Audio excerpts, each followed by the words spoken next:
Players fighting monsters in another dimension stop to rest. Meanwhile, something huge is quickly approaching them, throwing stones around. This is an emoji, a giant sea serpent that was unable to transform into a dragon due to a curse. The Windblade fighters are told to prepare for battle. This is the oldest monster from Legends. It is finally here and it roars. We need to calm down and get ready to fight back. Only the best of the best are members of the Windblade. He is also part of this raid. We need to add some fire and go ahead. He was a late awakener about a year ago and is a Tier 1 player. His name is Frank Noman and he is 27 years old. Just 3 years ago he was an ordinary student, but then suddenly problems began as his father was hospitalized due to an incurable disease, mana deficiency. This disease appeared 19 years ago when the gates to another dimension opened. Then the human world turned upside down. People awakened and received magical powers. However, the gates to another dimension were both a blessing and a curse for humanity. Monsters from another dimension have caused unimaginable damage to humanity, and incurable diseases similar to mana deficiency have appeared, and the awakened players dealt with the monsters, for which they began to receive huge profits because the loot from the monsters could be sold at a high price. Thanks to this, people who were somehow connected with the gaming industry were able to accumulate a fortune. But for Frank, the gate is just a curse. The ingredient for the inhibitor that can alleviate the symptoms of the father's illness is a rare stone that drops from a monster. And of course, such a stone cannot be cheap. Frank's mother began working 2 jobs. The older sister gave all the money she had saved for the wedding, but even that was not enough. After work, I had to rush straight to a part-time job. It was hard, and of course, there wasn't enough money. If only Frank were awakened, he wouldn't have to deal with all this anymore. He could destroy rocks with his bare hands and jump over high-rise buildings. It would be very nice to become a player. Now he is dying of fatigue, but then everything would go well. They say they make an incredible amount of money, but no one knows how to achieve the awakening of the Force. It's something like a lottery, in which Frank hardly has a chance. He really wants to wake up, to become a player, but not some ordinary one, but a strong one. If people became gamers simply because they wanted to, everyone would probably be one by now. I need to wash up and go to bed. Suddenly, the towel Frank is holding in his hand flies up. A blue panel appears in front of him. He woke up. They say there are people who died of heart attacks because of a sudden lottery win. Now Frank seems to understand them. He hopes there will be something cool in the status window. There are 5 undistributed points. Usually there are 10. It's a miracle, of course, that Frank became a player. But the statuses are crap. There are no active or passive skills. Strength 5, Dexterity 3, Magic 1. This is too much. Just some kind of mockery. Even if it's a cursed hero, the overall status should still be over 40. Other players have an average of 50, but for some reason he only has 18. And even if he increases his overall level, he will only be given 5 points for status distribution. He needs to level up to level 6 or 7 to be on par with regular level 1 players. Frank doesn't even have active and passive skills, which are usually given 1 or 2. If you have good skills, you will be treated like a king at the party, and getting into the ranks of the best will be easy. Usually after awakening, players get one of the following classes: Tank, Damager, Healer. 99% of players definitely get at least one of them. The Damager is the one who deals the main blow to the enemy, the Tank distracts the enemy to himself, and the Healer heals. Boost is one of the skills that allows newbies to level up faster. But there are other players. Hannah Kim, who has awakened twice, is one of them. There are no more than 10 of them in the whole world. In the Republic of Korea, there is only one Hannah. There are also players who, for one reason or another, fail to level up. So although they have power, they are not much different from ordinary people. But even such people have at least some abilities. In all 19 years, Frank had never heard of players who had awakened and found themselves without skills. Personal skill, selling and buying something incomprehensible, looks like garbage. Here are rare quality goods: an elven sword, a dwarven hammer, and others. The price is in points. It's unlikely to be a regular currency. Frank currently has 2 billion points. They probably work as in-game currency. There are also products of legendary quality here. The highest quality known to men is heroic. But here we are talking about legendary. To get the right to buy things of rare quality, you need more than 10 billion accumulated points. So those that he has initially do not count. There are also high-quality things here.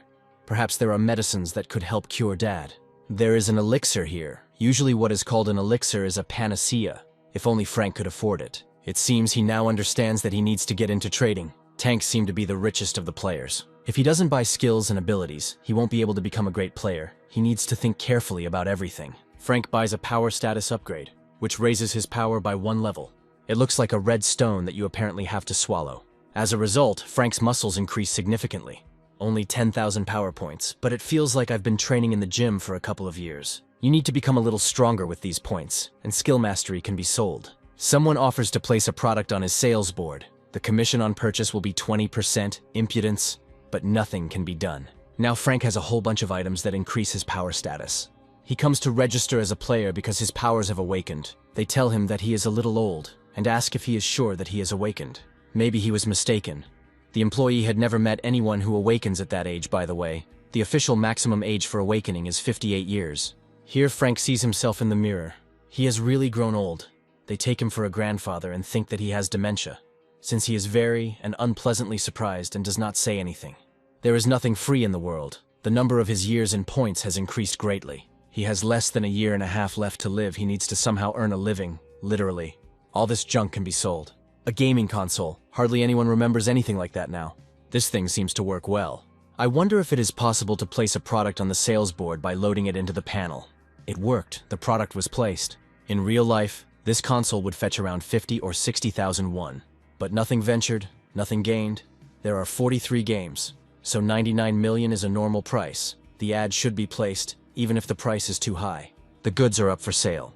You can sell something else, because his life is at stake. A buyer from another world looks through the list of goods. There is nothing new there. She already has all this. The same old story, only in profile we need to dispel boredom and start organizing cockfights. This will be a goldmine. Here comes a notification that newly scanned items are up for sale. The demoness must buy this. Sold and all the wrinkles tightened up. This means that his lifespan depends on the balance, and he can restore lost points. The only thing that is unclear is who bought his junk for that kind of money. Another buyer, apparently also from another world, bought a watch and does not quite understand what it is. He sees that the numbers change over time, a strange object, but anything can be useful in everyday life. This is probably a smartphone. It receives a notification that the time has come to charge the tariff plan. It is unclear what the network registration error means. It turns out that it can become a mirror. And there are also things like this here. It's simply amazing. It's very exciting. Now you can take selfies. The demoness didn't have time to buy everything. If she finds out who intercepted her toys, he'll be in trouble. She did buy it, but it's not clear what it was for. It's surprising that there is no magical trace on the console. She starts playing. Soon the game is over. This monster killed her at the very end. Now she will show him. It's a shame that you can't put other people's goods up for sale. The guy comes across a broken fan. It can be sold, probably because it is nobody's, and he picked it up. Or maybe the system decided so. You can't sell more than 10 pieces at a time. This is, of course, a setup. Frank has 11 days left to live. If so, then you can try to do exercises with renewed vigor. Here he discovers that a complaint has been received from a customer who purchased his product. It turns out that there is even something like that here. Now the main problem is definitely not this. He will just lower the price a little. All items are sold. Frank is surprised. He thought no one would buy it. 14 out of 20 items were reported as defective. 70% of the items were defective. Frank's business was suspended for 3 days. The problem must be resolved within a week. Otherwise, the items will be invalidated, and the seller will be blocked. The buyer of the smartphone writes that the item is outstanding but defective. It only lasted for 6 hours of active use. The waterproof watch, charged by the sun, of average quality. If Frank exchanges it for a product of normal quality, the complaint will be cancelled. This watch is working. The batteries are just dead. Complaint about cigarettes, lighter, soju, beer, asking for a new product to be sent and thinking Frank is ignoring them.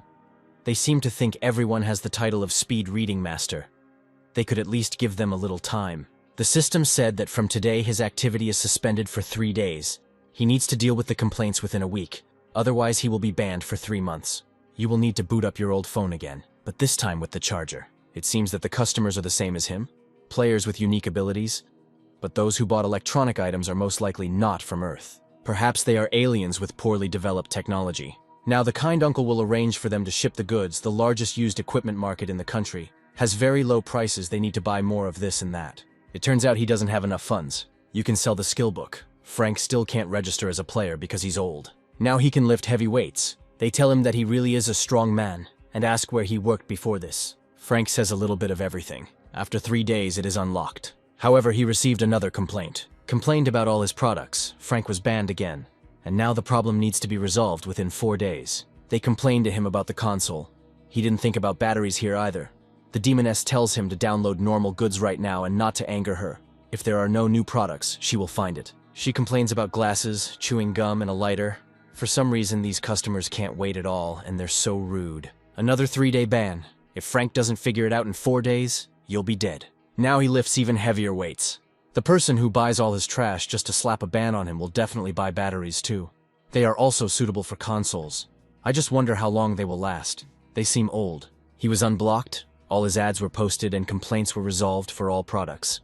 Now he has enough points. That's the power of money. Frank is wondering what to sell next. A gaming console or an old phone. First, you need to register as a player. To obtain a certificate, you must complete 3 weeks of training at a training center. You can return to training as much as you like until you manage to pass the exam.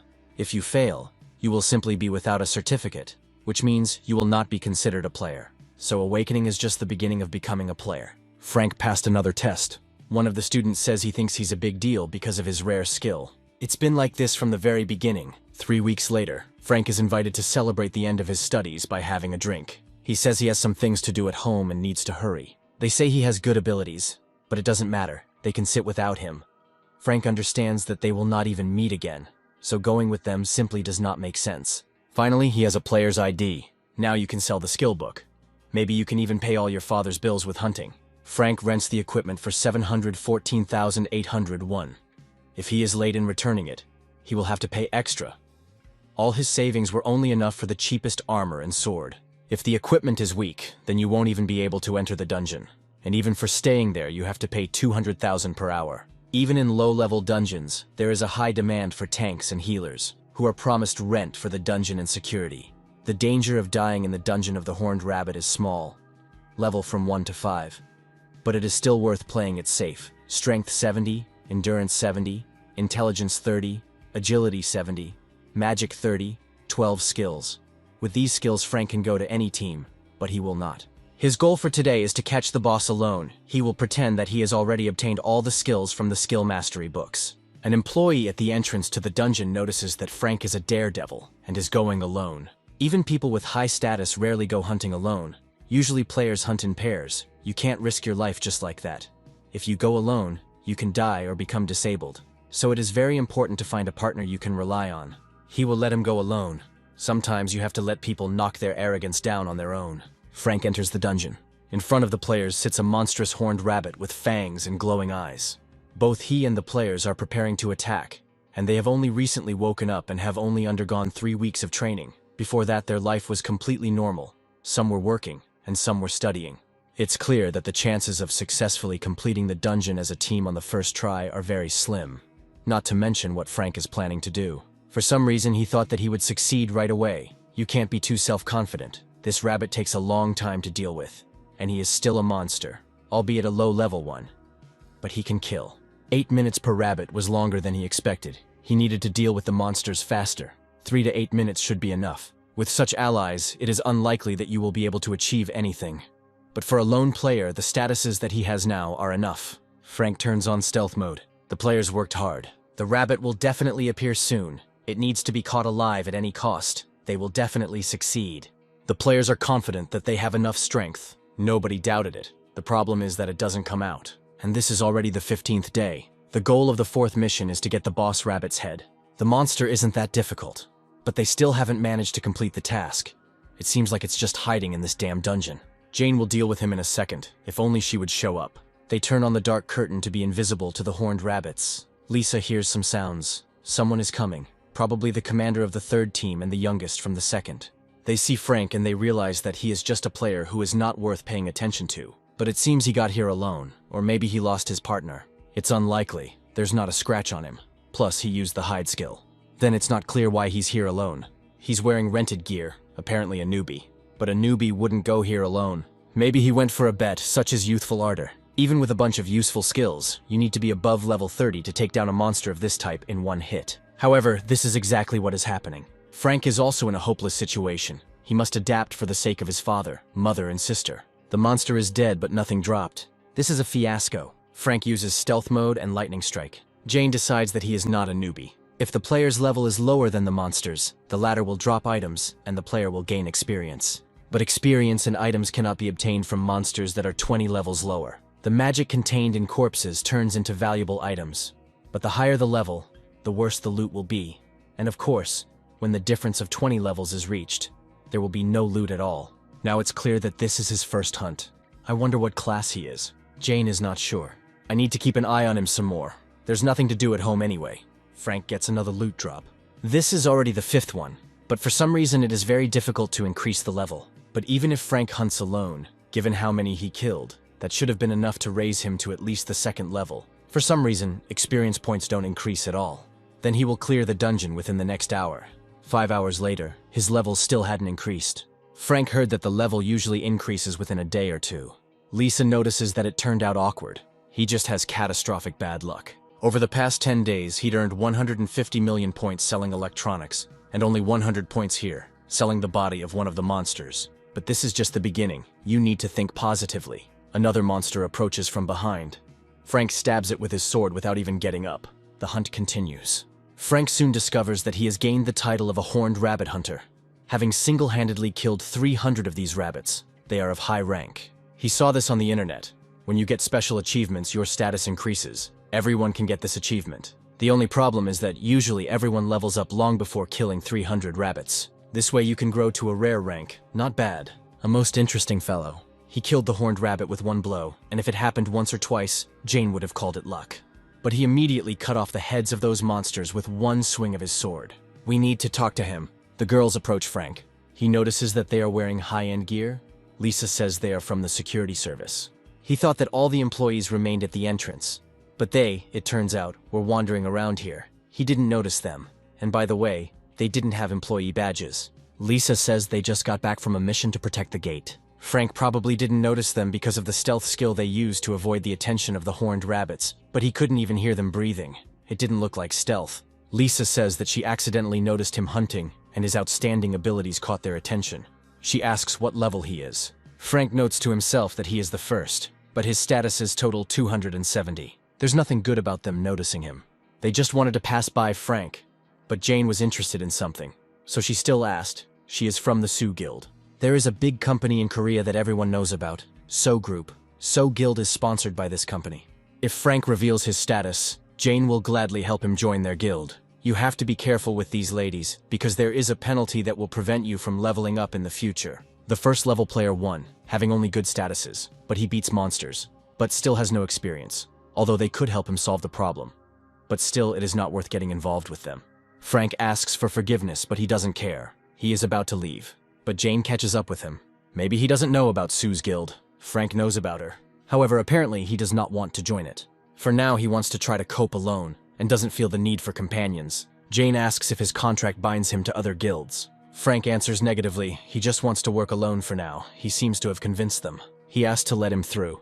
If he later decides to join a guild, let him contact them.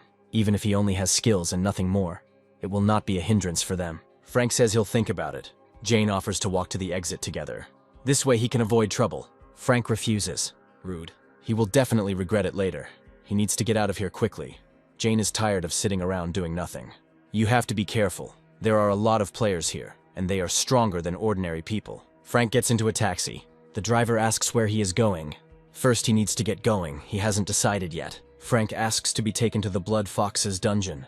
The taxi driver congratulates him on completing the mission in the dungeon of the Horned Rabbit. He has driven many players, so he knows the road well. Frank hopes to be able to clear out the other dungeons. He arrives at the location. The atmosphere is the same. Tanks and healers are being called all around. He enters the dungeon. The guards are sleeping. Frank activates the hide skill. One fox is worth approximately 180 points. Frank kills 2. The foxes are getting bigger.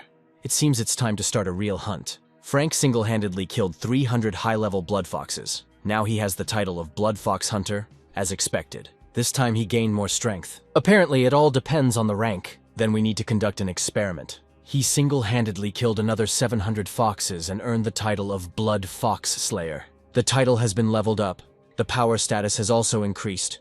Growth to an epic rank is possible, which means that everything does not end at a rare rank. We should come again tomorrow. Frank discovers that he has received a skill book. This is a body enhancement, a passive skill book. It makes muscles, bones, and skin stronger. He wouldn't buy it if he knew he could get it for free. This is worth taking with you. Frank comes out of the dungeon. The employee must check the stones and other items received. There are so many stones, and also a rare quality skill book. There has never been a book like this here before, but there is nothing strange about this. For all the stones, Frank receives 840,001. He will be contacted once the skill book is sold. At this rate, he can earn about $1 million a day. After all, the players are the best. I should probably look for a room in the nearest hotel, otherwise it takes too long to get from home. Frank will definitely improve his rank today. He single-handedly killed 5,000 blood foxes and received the heroic title of Blood Fox Exterminator. He is the first one to reach the heroic rank. It is also a title, which means that besides him, there are still people who have reached the rare rank, but he is the first one to reach the heroic rank. To be honest, he achieved this by accident, but it's still good. His stats have increased by 100. Now he has 375 statuses and 5 titles. It's so cool to be the first at something. This rank can still be increased. Frank will be able to become the first to reach the legendary rank. That's enough for today. He can't feel his legs. 10 days later, Frank becomes the first to reach the legendary level, receiving the title of Blood Fox Executioner. He thought he would die, but it is still possible. All stats are increased by 40. It's truly incredible, but it's a pity that further rank promotion is impossible. He could get more benefit from it. However, there are still many hunting spots where you can make good money. Frank returns to the dungeon of the Horned Rabbit. He could probably handle them with his bare hands. He's already finished, so we can slowly wrap things up. After some time, Frank receives a message that all the goods registered at the auction have been sold. The amount is large, so Frank can only pick it up in person. He needs to go there anyway, and this is the day when money will flow to him like a river. He comes to receive the money. The amount including tax is 997,568,001. That kind of money is definitely worth it rather than selling skills for points. We should hunt even harder. In the low-rank dungeons, he earned 10 million with just stones in less than 10 days. In the end, he can earn 100 million in 1 month. The points accumulate quite well. At this rate, he can buy the elixir faster than he planned. If you look at it that way, Frank hasn't bought any new clothes since his father got sick. He couldn't afford it, and neither could his mother or sister. Frank will fix that today. His mother finishes working at the factory. Frank meets her. He asks when she became so thin. His mother did not expect him and asks why he is here. He came to meet her. Frank has grown so much that she doesn't even notice. She asks if he's had dinner. He wants to have dinner with her. She can't go home now. She needs to go to work in the cafeteria. Mother suggests that Frank go first and order some jjajangmyeon for himself, and that she will prepare him a delicious breakfast tomorrow morning. She herself hasn't had dinner yet. They need to go eat together since they both haven't eaten. Mother says she can eat at work, in the cafeteria, so let Frank go home first. They can go together. He will help her, Mother says. He is tired too. Frank actually has something he wants to tell her. That's why he came. He woke up. The mother asks what he is talking about. Frank shows her his player ID. Now his mother can quit her job at the factory and in the canteen. She says it's dangerous work. Frank puts safety first, so she can quit anywhere. This is not possible.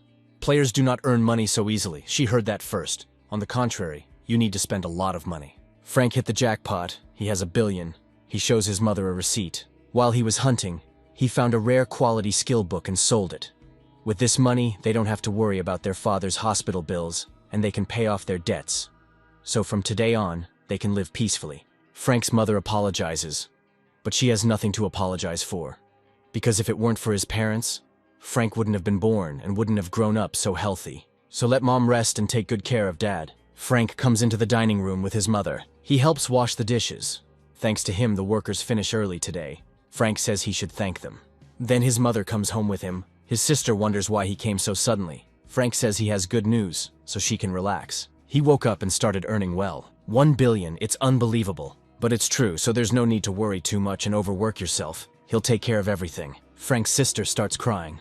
She admits that it was very difficult for her. Frank stays overnight with his mother and sister. In the morning, his mother asks if he will really be comfortable staying here. Frank says, of course it's convenient because there are dungeons all over the country. Mother asks what time he will come. Frank says he will be home when she returns from work. She asks if it's okay for him to be dressed like that. Frank says he can rent gear from a nearby store. It's time for him to go. In the evening, his mother waits for him at the hospital. He does not answer his calls. She is worried that something has happened. Frank apologizes for being late. There are traffic jams on the roads, so he ran. His mother was scared because he came suddenly. They come to the father's room. He will definitely recover. 10 days later, Frank is promoted to the title of Executioner of the Horned Rabbits, having single-handedly killed 10,000. He still has 6 hours to hunt some more. This is the very place he had heard so much about. There really isn't a single player here. It's a vampire bat dungeon. Recommended level is 10 to 15. They say that bats usually live in flocks, so it will be difficult for beginners. It is believed that hunting is impossible without the help of high-level players, which is probably why there is no one here. Frank activates the hide skill.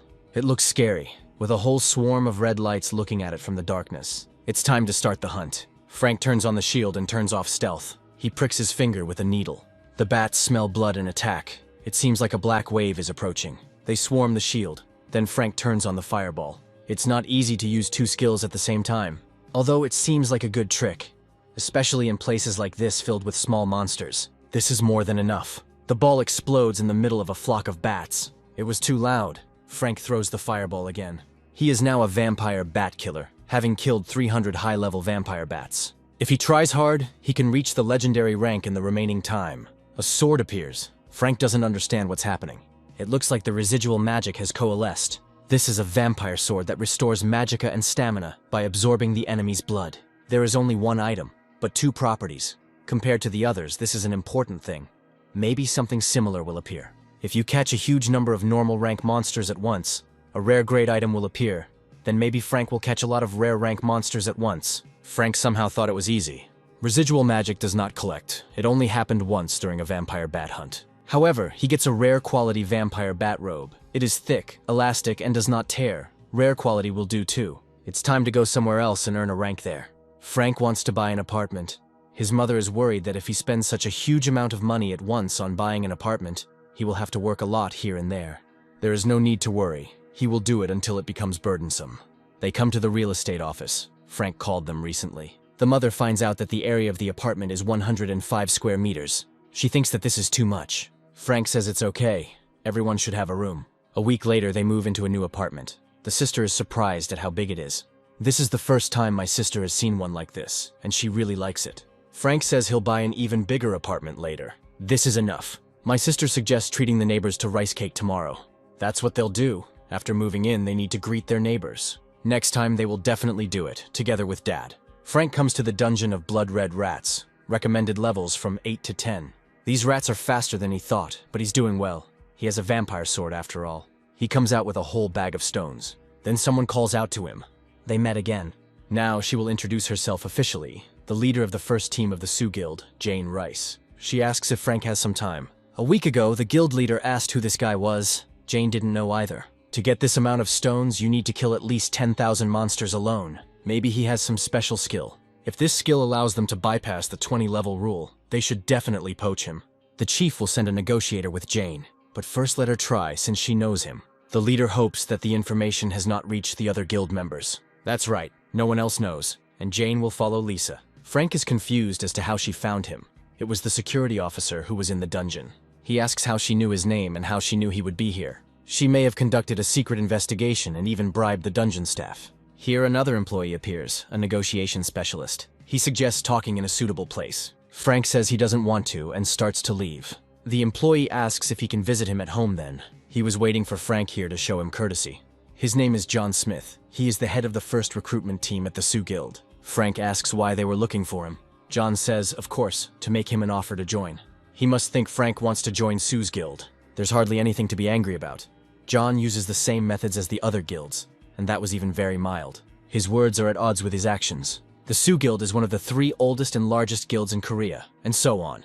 Here's the chatter. Frank asks what his annual salary will be and what the deposit will be. The exact amount will be determined after he joins the guild and reveals his skills, status, and level.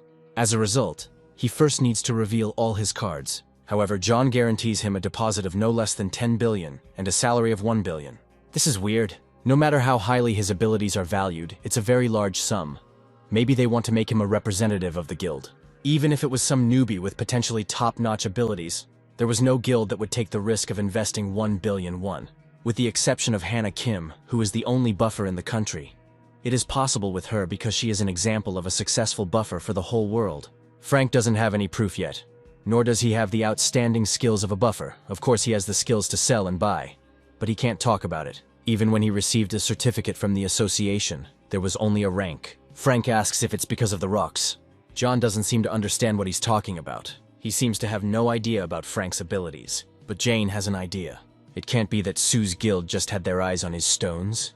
They think he has some special skills or some information. John says Frank has nothing to lose. He's not sure about that. For a player, showing his status window to strangers is a loss. And besides, Mr. John Smith did not promise him anything specific. If this is true, let him pay Frank 10 billion won in advance as a deposit.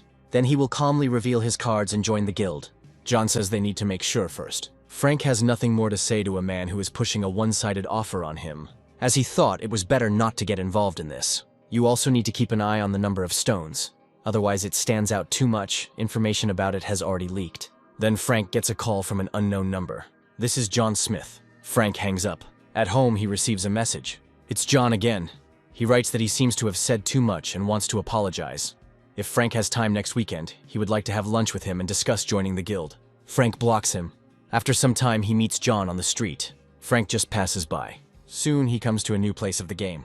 There he fights with blue lizards. He has already accumulated a decent amount of points. With this, Frank will quickly buy the elixir. The next day he comes to the dungeon of the red-furred wolf. The recommended level is from 15 to 20.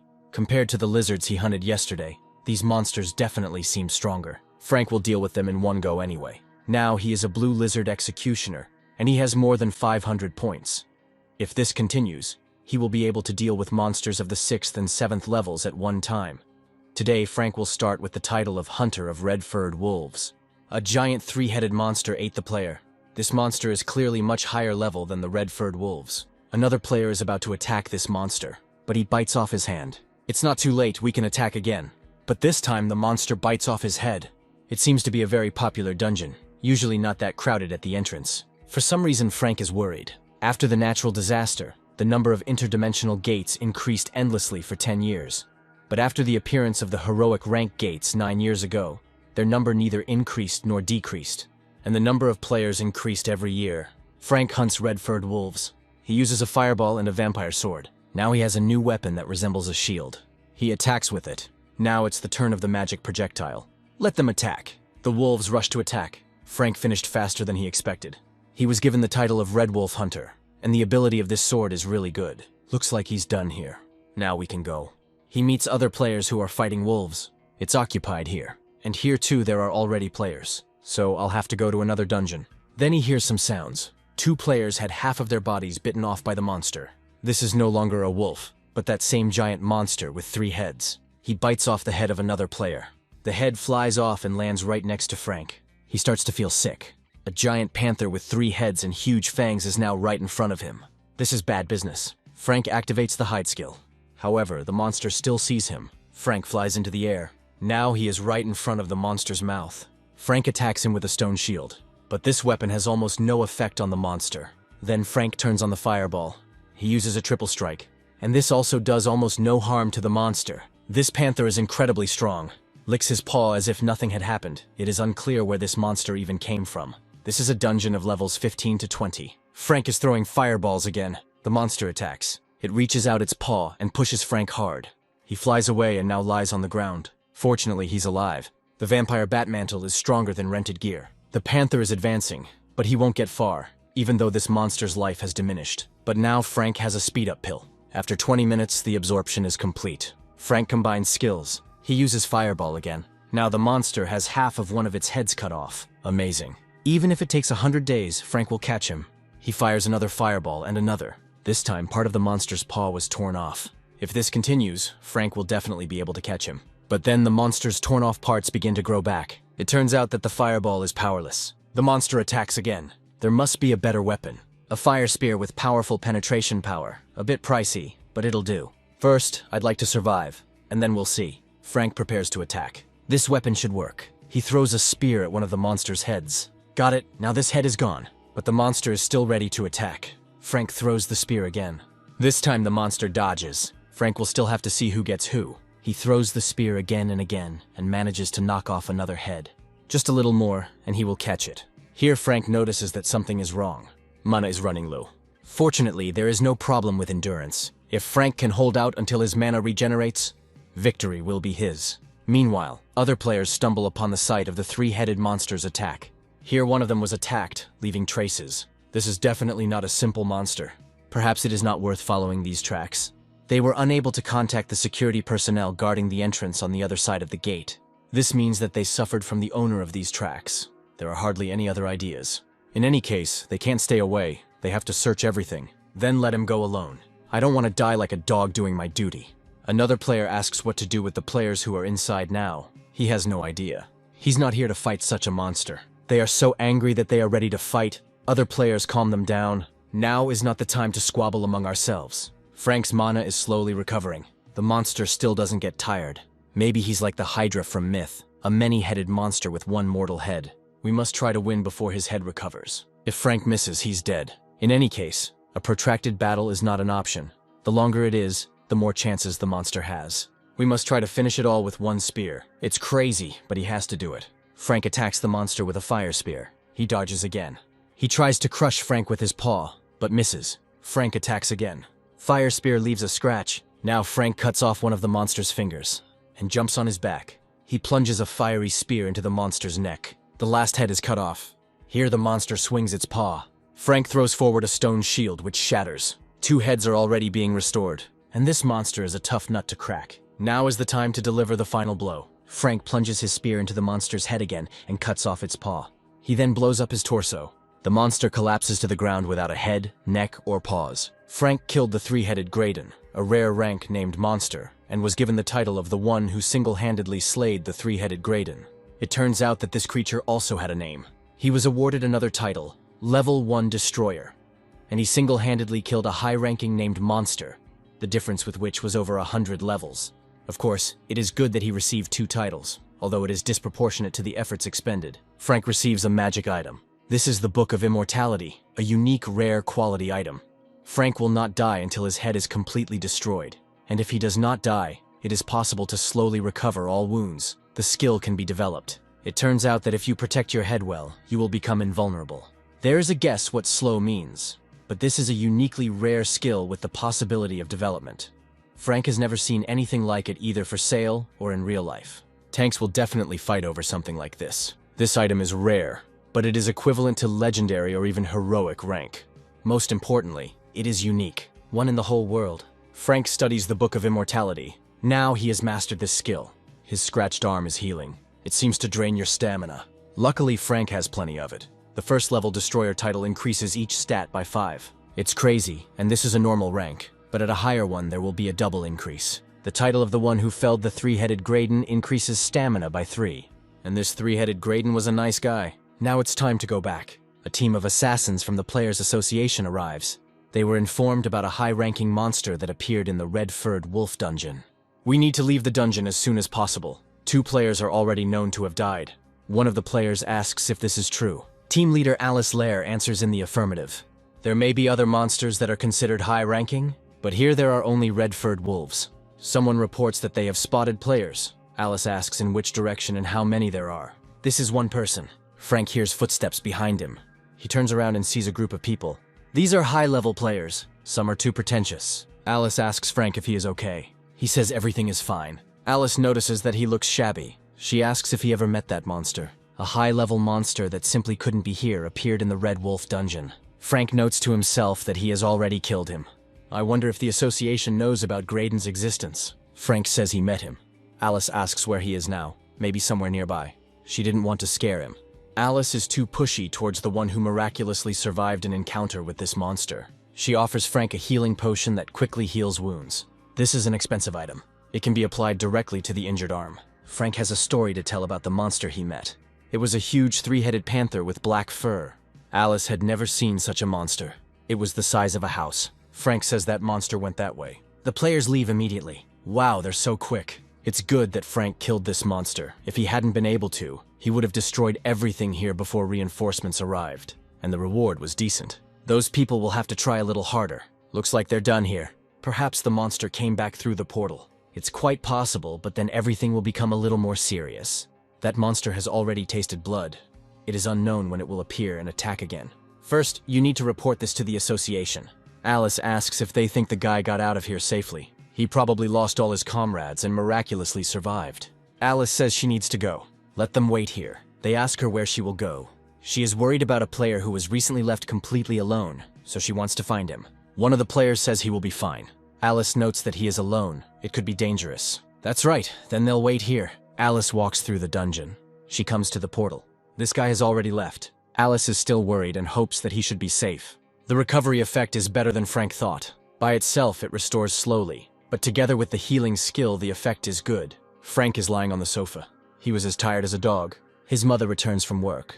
She notices that he is early today and asks what's wrong with Frank's face. He spent a lot of points. He says it's nothing special. He's just a little tired today. Maybe they have something to chew on. Frank's mother asks what he was doing if he even missed lunch. She will cook something quickly. Frank has a headache. If he starts losing points so quickly, it won't end well. Frank's sister calls.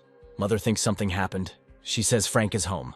Apparently, something really did happen. The mother asks how many people died. The missing persons must have been identified through identification, checking who entered and who was able to exit. The information should have been updated.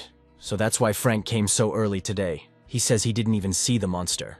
As his mother thought, it was a very dangerous job, and he shouldn't risk it for them. Frank says he enjoys doing it and has a good time. In the dungeon, he kills monsters and becomes stronger. The Red Wolf dungeon is temporarily closed. 2 security officers died after failing to resist the monster. Traces were also found showing that the monster had left the dimensional gate, but there was no evidence that it had returned. Perhaps Kevin Stone, the monster tracking specialist, wants to say that this monster is still wandering around here, but they have searched everything thoroughly. Kevin doesn't know what happened here either, so he'll try to follow the trail first. Alice offers to go with him. He is glad that such a reliable person as her accompanies him. Alice says it's her job. Here the monster attacked low-level players who were hunting. Then he headed in that direction. Now this is quite strange. The monster attacked the player, but he did not die, but resisted, and after a fierce fight ran away. They continued to exchange blows and a battle ensued. But the player fighting here was alone. Kevin still feels the remnants of fire magic, and this player's agility seems to be well developed. Perhaps he belongs to the class of magic swordsmen. They find traces of the monster. Here he received an extremely serious injury and lost a lot of blood. It's amazing how it happened that the security personnel were powerless, but the monster was seriously injured by some nameless player. Kevin thought it was a player from the magic swordsman class, but it could just be a mage player with a high dexterity level. He used a very strong magic skill. This is where it all happened. Kevin thinks that it is a magician after all. Here they got into a close fight, and then he killed the monster with some kind of magical skill. No, it was definitely a magical swordsman. Most likely, the monster's residual magic turned into a magic item, or mana stone, so they won't be able to find the body. This is just incredible. Any player of the magic swordsman class, with the exception of a few individuals, can be called a universal soldier. Because of this, they cannot stick to any one specialization. And this player fought a monster whose level was significantly higher than the dungeon level, alone. Judging from the tracks, the player who fought here was around level 24. Something doesn't add up here. He's not even a security officer. The 2 who were monitoring the spatial gate were killed instantly. The security personnel working on the border from the land side did not try to catch the monster until the assassination team arrived. This player was clearly not an ordinary player.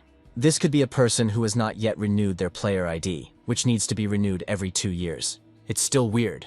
Before renewing your ID, you can at best rise just above level 50, and none of the players who hunted in the dungeon that day received support from the guild. It's really weird. Even if it's true and a high-level player actually managed to defeat this monster, there's simply no reason for him to hunt in a low-level dungeon like this. Alice asks if Kevin can track down the player who fought the creature. He's a monster tracking specialist, but it's worth a try. Immediately after the battle ends, the player's tracks are lost. It might not be that easy to track him down, and the dungeon's landscape isn't conducive to that. But Kevin was able to find traces of this player's battle with the monster. A monster of such size simply cannot help but leave traces. No matter what a monster of that size does, it will leave massive tracks that are easy to track, while a light player leaves virtually no tracks unless he is in combat. There is also no indication that the player used any skill after the battle. If he had used anything, Kevin would have been able to track him by the remaining magical energy. Apparently, Alice asked him for the impossible. Kevin apologizes for not being able to say more. Now it's time to go back. We need to take a closer look at the list of players who entered the dungeon that day. There was definitely a strong player there who killed a level 100 monster and did not renew his ID because 2 years had not passed. If there is such a player, then he must definitely be a member of the Players Association. They cannot give the talented player to other guilds again. The Players Association is controlled by the state. On the other hand, guilds are private organizations. In the first years after the disaster, the influence of the association was great. Its staff included an incredible number of players with equally outstanding skills. However, as time went on, the association's influence weakened considerably. On the other hand, the guild's influence grew stronger. There have been politicians who have taken high positions in the Players Association without proper understanding and knowledge about the players, monsters, and their habitats. Under the guise of patriotism, they began to force players to work for pennies. Guilds, managed by large enterprises, could provide the best conditions for the development of players. They began to promise them decent pay and a high deposit. In order to attract players, the association began reforms in its internal structure. Politicians began to be removed one after another, and ordinary players began to be hired as employees to fill the vacant positions. After these reforms, players in the association began to receive the same pay as players in private guilds, promising support and decent pay. They began to compete for players. After some time, the association managed to clear its good name. Today it has achieved prosperity, but in terms of quality, it is still far inferior to the guilds. This is definitely a newcomer with great potential to match the high-level players. Alice would never let him go. Frank must finish hunting the red-furred wolves. He had already visited all the dungeons located near the house. Well, the dungeons of the red-furred wolves are not only here. I wonder how he can improve the Book of Immortality skill.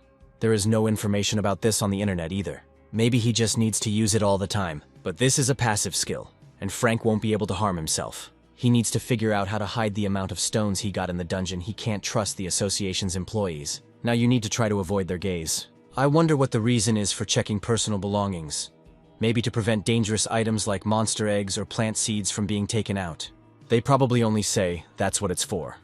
But the real reason is to prevent players from evading taxes. Apparently, the Players Association and the large guilds form a kind of cartel, an alliance of large entrepreneurs created to ensure market dominance and extract the highest profits. There must be a way to hide from them. I think Frank has seen this method somewhere around here. Found, this is a subspace, an active skill of rare quality. The player has the opportunity to open a subspace, access to which will only be available to him.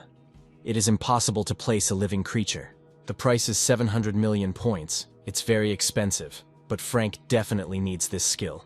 It acquires a subspace and immediately studies it. Frank stretches out his hand and a portal appears under his palm, an entrance to subspace. It's more spacious here than he thought. It's about the same size as the Koshiwan, a small and simple dwelling with minimal amenities that Frank lived in before. Maybe he should go hunting. Frank comes to the portal. He hopes that he will enter without problems. He is wearing a new robe that covers half of his face.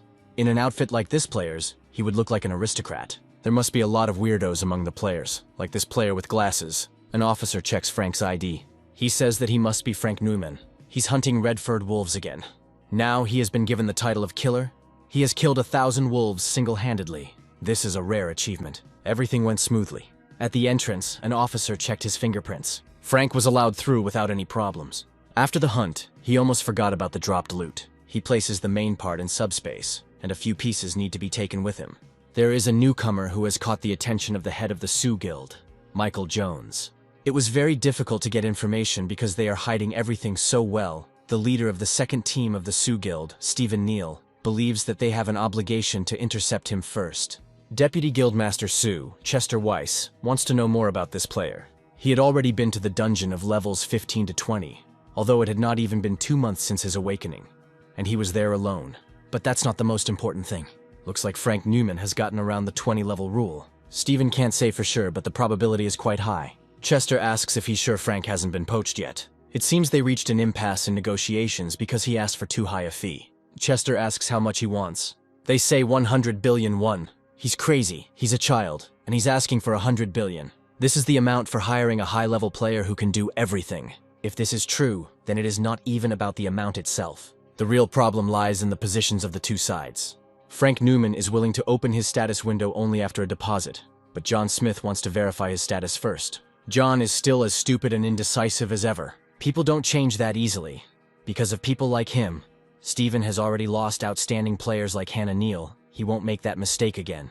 John is just a recruiter, not a dungeon clearing leader or a guild leader. First, you need to pay a deposit and look at the status window.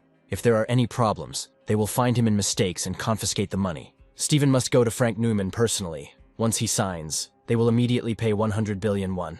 If everything goes well with the contract, then when problems arise, they will be able to return all the money in full. If Chester solves this matter, he will be able to become the head of the guild. An employee checks the items received by Frank. There are only 2 loot items in his bag. Everything has been checked. Now he can avoid the attention of the Sioux Guild. A few days later, Frank finally earns the legendary title of Red Wolf Executioner after killing 10,000. He's done for today. He needs to put things in order. He already has it. And this is the Wind of Rebirth, a passive skill book that speeds up the healing of wounds. Frank finally got it. This is a popular book that is used not only by players, but also by ordinary people. This time Frank didn't get anything unusual. Here comes a notification that it was not possible to read the book of the passive skill Wind of Rebirth. Frank had never heard of such a thing. The unique rare rank passive skill Book of Immortality has absorbed the normal rank skill book Wind of Rebirth. Passive skill Book of Immortality has evolved. Nothing has changed, but it clearly states that this is a developing skill.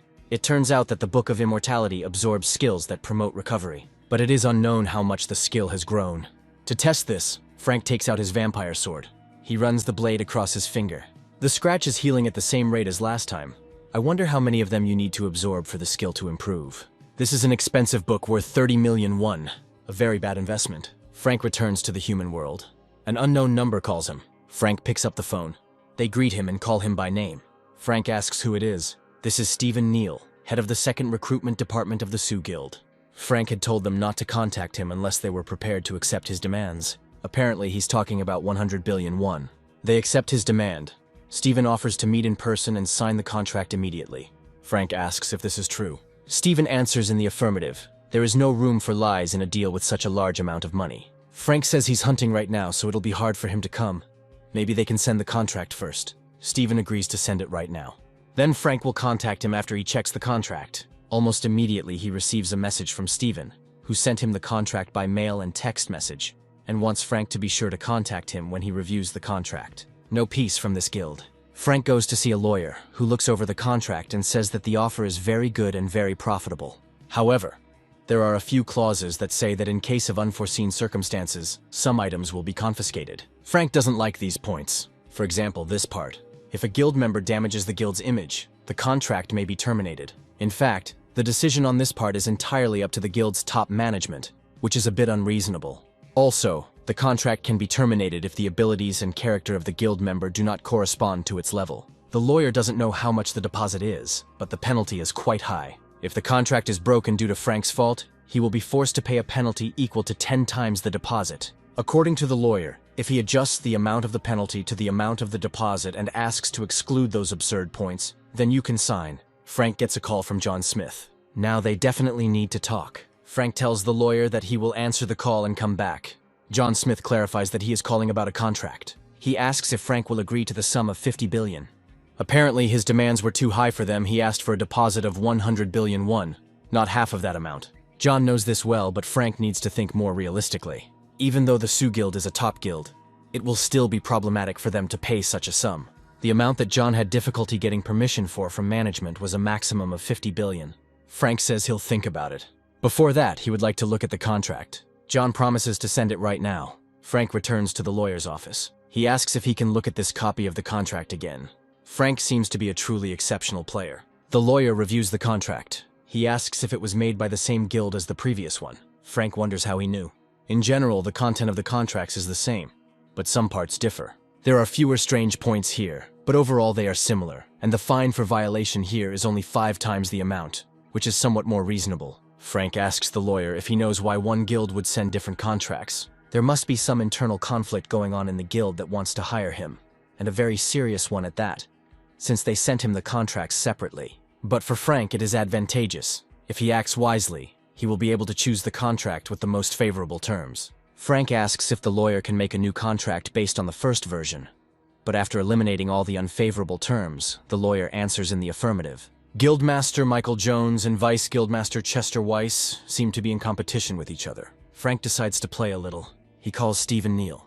He asks if he has made a decision. Frank thought about it, and it seemed that the deposit was still too small. He asks if Stephen can pay him 200 billion won. He can't give Frank an answer right now, but he thinks it's possible. Maybe then 300 billion at once. In fact, Frank was also contacted by John Smith, the head of the first team. Frank heard that Stephen didn't get along very well with him. He says he will definitely provide Frank with conditions much better than John offered. They really seem to hate each other. Now Frank calls John Smith. He asks if he has read the contract. Frank says he was going to call him to sign the contract, so John suggests they meet right now. It seems there is no need for this anymore. John says he recently sent him a new contract. Let him look at it first. and then they can continue the conversation. John asks to wait a little. He looks over the contract. Next time, he should solve his internal problems and send one contract. Besides, after thinking carefully, Frank decided that 100 billion won was too little. Frank wants 200, although this is also very little. 300 is better. It looks like he's making fun of Steven now. If he doesn't want to, then there's no need. It is very easy to edit voice files these days. Submission complete. I should probably change my phone. Chester Weiss asks where Frank Neumann has gone. It is not even found in the hunting grounds they manage. Steven says they were looking for him. He can't even handle that. He must be found at all costs. Since that voice file Frank sent a month ago, the chief and deputy have been fighting constantly, and the guild was indeed divided into two camps. Before this, Steven miraculously obtained the entry record book and found Frank Neumann. No matter how big the Sioux Guild is, they can't look through these records whenever they want, because it's hard to share information with each other in the guild now. It also makes it hard to find. But that's not a problem now. The problem is that Frank Neumann has disappeared into thin air. Chester asks if he could join another guild. Steven doesn't think so, and he dares to tell him this. Chester tells him to get out. He doesn't want to see him. Because of the damn fabricated file and contract, most people sided with Michael Jones. We need to find Frank quickly. The points he gets from hunting also come in handy, as he earns around 600,000 won per day alone. If you collect bit by bit, you can collect a lot. But there is one problem. The sales window is too small. Every time a product is sold, it needs to be added and registered again. It would be nice if it were possible to add and register everything in huge quantities, like in games. He can't even remove other electronics from the sales window. I wonder if anything will change if Frank raises his personal skill level. He had heard that other merchants could register hundreds or even thousands of items, especially the merchant Rikomos who sold medicine. But Frank needed to accumulate 10 billion points to level up, and he currently had just over half the required points. We need to hunt more. Frank knocks down a green humanoid monster that came up behind him. He uses a magic projectile and blows off the head of another monster, but there are even more of them. A truly difficult opponent. That's why people hardly hunt here. Monsters are attacking. Frank uses a fireball, and after the explosion, eyes are visible in the smoke. Fireball has almost no effect on these monsters. Frank takes out the vampire sword. The monsters are attacking again. He cuts them in half. All it takes is one hit. Looks like someone bought up the batteries. Complaint received. Frank has a bad feeling about this. He will check the complaint first. The buyer complains about the batteries. He writes to sell this product for half price in the future. If in the next 12 hours Frank refuses to sell him the goods at the proposed price, he will regret it. All complaints are the same. They came from a buyer, Crow, who is also a seller. He sells different goods, and he only bought batteries from Frank. He would have understood if he had bought fast discharging and unpopular goods, such as a Tamagotchi, a Polaroid, or an electric razor. But he only bought batteries, which Frank loaded each time, and wrote a complaint. And now he says to sell for half price, and even sets a time frame. It's not clear why Frank would do this. The product registration for sale is complete, and almost immediately a notification arrives that the product has been sold. And again, a complaint comes from Crow. Looks like he wants Frank blocked. There's something I need to try. Crow has a whole bunch of batteries he bought from Frank. I wonder how long he can stand it. He is wrong to think that he can defeat Crow. For newbies, the skill of buying and selling was something of a blessing. Thanks to this skill, Crow quickly became stronger, and eventually became the absolute ruler of the planet he lives on. But even if someone has a special skill, not everyone will be able to reach his position. No matter how many points I collected, they were never enough. They were spent easily and quickly, but saving them was difficult. As a rule, beginners spend the points collected during hunting on medicines and skills in order to become stronger.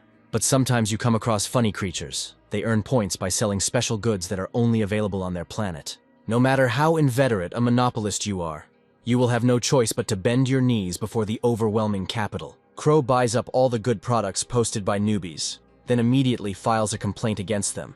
And he continues this until the seller receives a decision to suspend operations for 3 months, after which everything becomes much easier. After 3 months, Crow will repeat it all over again.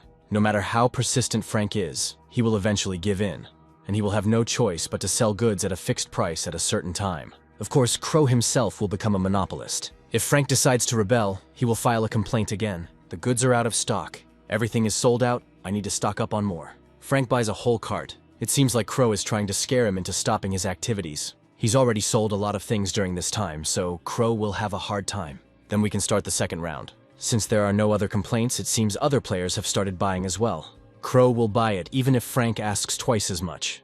But at this rate, Crow will eat him alive. since he will make a profit anyway. This time he will increase the price 3 times. Frank has accumulated over 10 billion points and reached a rare rank. Now he can buy heroic quality items. The list of items he can purchase has been expanded, and the sales window has been increased to 100 items. At first he didn't like it all, but now he's really grateful for this battle. It is dangerous to raise the price even more, and all because the number of complaints has almost equaled the initial number of sales. Perhaps it is worth gradually starting to adjust the quantity by changing the name of the product. I wonder if Crow can buy this. It now has a lot more batteries. He thinks that Frank will definitely give up now. He needs to take a little rest and recover. It will take a long time for the deficit to become a surplus. In the end, when the price quadrupled, it really got annoying. But if we continue like this, it will become difficult. Crow can withstand a price increase of 4 times. This guy is also already at the limit. Here, Crow discovers that Frank has put a high-capacity battery up for sale. It turns out that he has a similar technique. He registered more than 70 batteries. If Crow buys them all, it will come out to about 2 billion points. But after the purchase, Frank can download more. Perhaps it is not worth spending such a number of points if Crow were confident in success. He could have invested not 2 billion, but 100 times more. There's one problem. He doesn't know how far Frank will go. It's better to end here. Since there were no more complaints, it seems Crow gave in.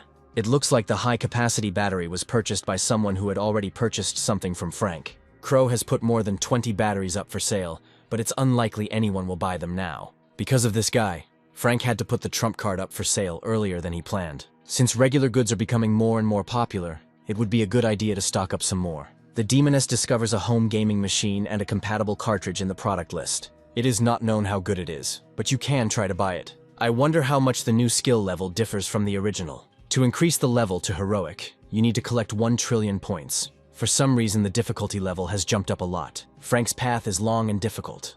He can only purchase the elixir after he raises the skill level to heroic.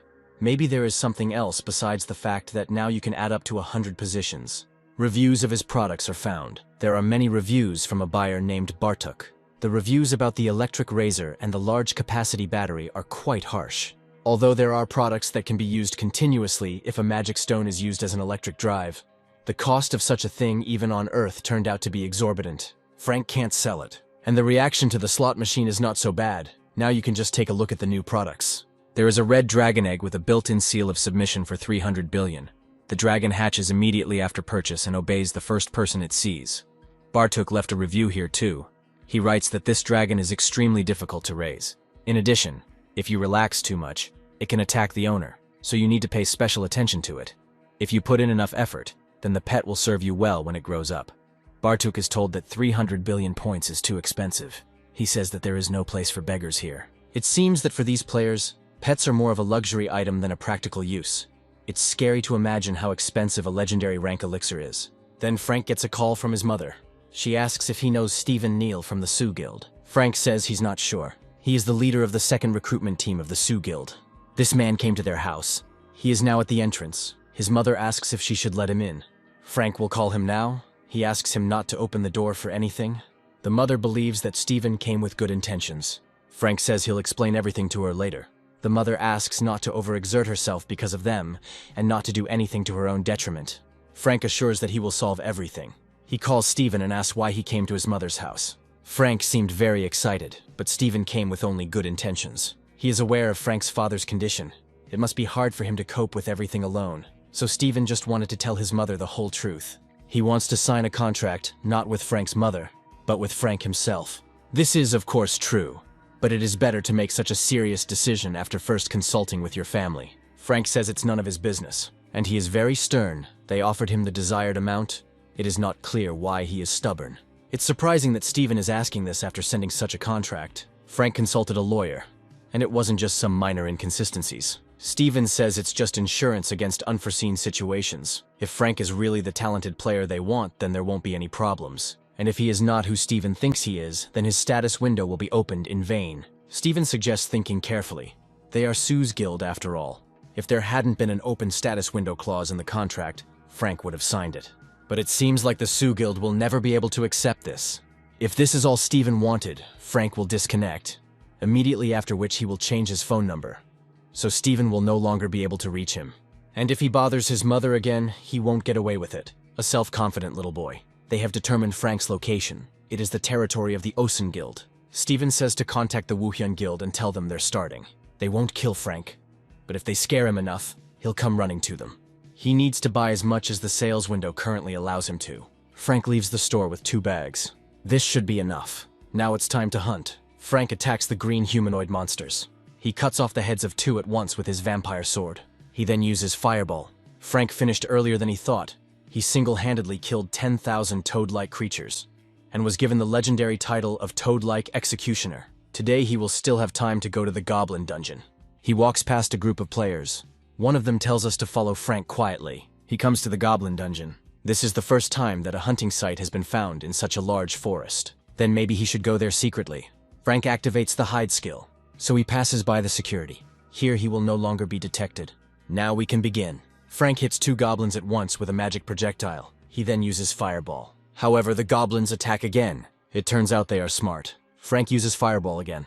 Now it's the turn of the magic projectile. The goblins throw darts at Frank that just bounce off him. That cloak is really strong. Frank again cuts off the heads of 2 goblins at once. It's time to finish. Frank stops a goblin from attacking him. He cuts off the head of the last of them.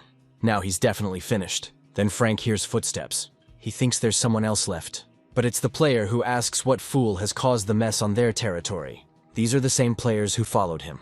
Frank asks why they say it's their territory if he pays the same entrance fee as them. They hunt here every day, so of course it's their territory. And since he hunted here, he'll leave all the stones to them. And as an apology for the killed monsters, he will leave all his equipment. Frank had, of course, read about such cases on the internet, but he never thought that he would find himself in such a situation. He says they made a big mistake.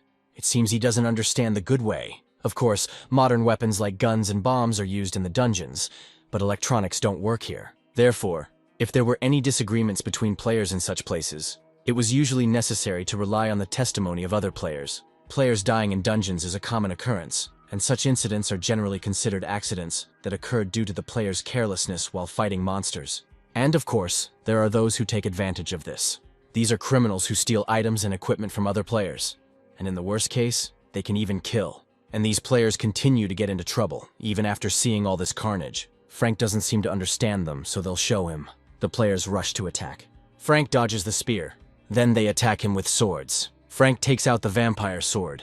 One of the players flies away with a broken sword. Frank attacks another one. Another pair of broken swords fly into the air. Another player attacks Frank, but he breaks his sword with a vampire sword. With it, he attacks another one. The blade of the sword approaches the very face of this player. Frank throws a punch, but not too hard. He grabs the player by the head and slams him hard into the ground. The attack continues. Frank turns on subspace. He takes out a shield from it. And these players are doing quite well.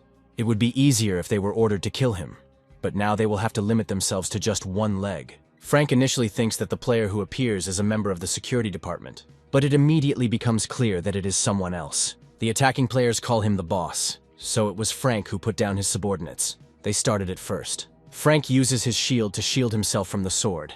It's strange how such a newbie, who didn't even have a profession, was able to repel his attack. He's not good enough for this dungeon. The player intended to do everything carefully, but it seems that one leg won't do the job. He attacks again. Frank covers himself with his shield again. He is different from the hooligans the player recently fought. This player is superior to Frank in everything, including fencing skills, and his bloodsucker sword has good characteristics. The other players are now sitting on the ground.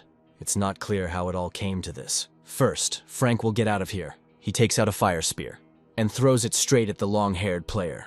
Frank runs away. The player now has short hair. It wasn't a fatal blow. Frank was just holding back for nothing. The player attacks again. He strikes with his sword but misses. Frank holds a fire spear at the ready. The player prepares to attack again. Frank points the spear at the ground. It causes an explosion. The player swings his sword again. And again it hits the shield. He swings again. Frank dodges. It looks like this player is not here to kill him. Frank throws the fire spear again. This time everything around is filled with smoke. Before the smoke clears, Frank looks for something to buy. Survival instinct, passive skill book. In all life-threatening situations, all stats will be increased by 50% for 60 seconds, just under 20 billion. But he needs it. Frank receives the book. Skill learned. The player says that there is no point in escaping, you just need to surrender, although it looks like he has already surrendered. In 60 seconds, Frank must completely disarm him. The player prepares to attack. Suddenly a woman appears between them. Frank is confused as to who it is. A woman breaks a player's sword with one look. Then she swings the axe. The player is now lying on the ground. Frank is confused about what just happened. The woman greets him. She apologizes for being a little rude the last time they met. It seems Frank has met her somewhere before. This is the girl who gave him the elixir of rare quality. He thanks her for her help.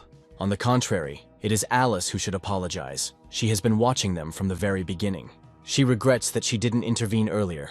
These guys are repeat offenders. Frank believes she didn't interfere in order to gather more evidence about their crimes. Alice just wanted to test how good Frank's abilities were. She introduces herself formally as Alice Lair, Chief Inspector of the Players Association. And she came here because of Frank. First, they should get outside and talk there. But first, they need to take care of these guys. Frank asks if they have committed such crimes before, since they are repeat offenders.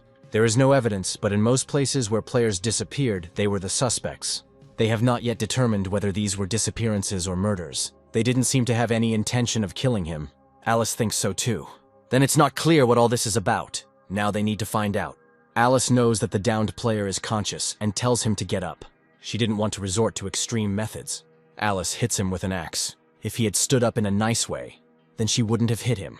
Alice asks why he attacked Frank. He was only trying to protect the guild members who were being unfairly attacked. It is unacceptable for the association's management to attack innocent players like this, and even attack those who were unconscious. He will tell the press about this incident, and he will also report it to the police. I wonder how he knew Alice was the association's representative if he was lying there unconscious. Apparently he is a fool and does not understand his situation. This is a dungeon. If Alice kills him here, there will be no evidence left. He doesn't think that Frank, whom he attacked, will report it to the police if Alice kills him. If he doesn't want this dungeon to become a grave for him and his comrades, he'd better tell the truth. He can stay alive as long as he is useful as a witness. The player says that a representative of the association cannot kill a respectable player. It seems like this guy still hasn't come to his senses. Alice asks Frank to leave them alone for a moment. That's what he will do. We need to make sure that none of the unconscious people escape. If even one of them goes missing, problems will be inevitable. Frank leaves. The player asks for mercy and says that he was wrong. Frank wonders what the purpose of those who attacked him was. They couldn't find out about his skill. Maybe it was because of Sue's guild and the three-headed monster. Maybe this was all the work of Sue's guild. Alice might ask how he dealt with that monster. He must become stronger. Sue's guild will definitely not back down. Frank thought that if he became a player, he could solve all his problems. Alice heard that this guy received an order from the Sue Guild. He was assigned to put pressure on Frank Noman. It seems they were trying to lure him away by pretending it was none of their business. Luckily, this time they were able to gather evidence and find out their personal information. So now they can strike at Sue's guild. First, we need to get out of here. The player is taken away by the police.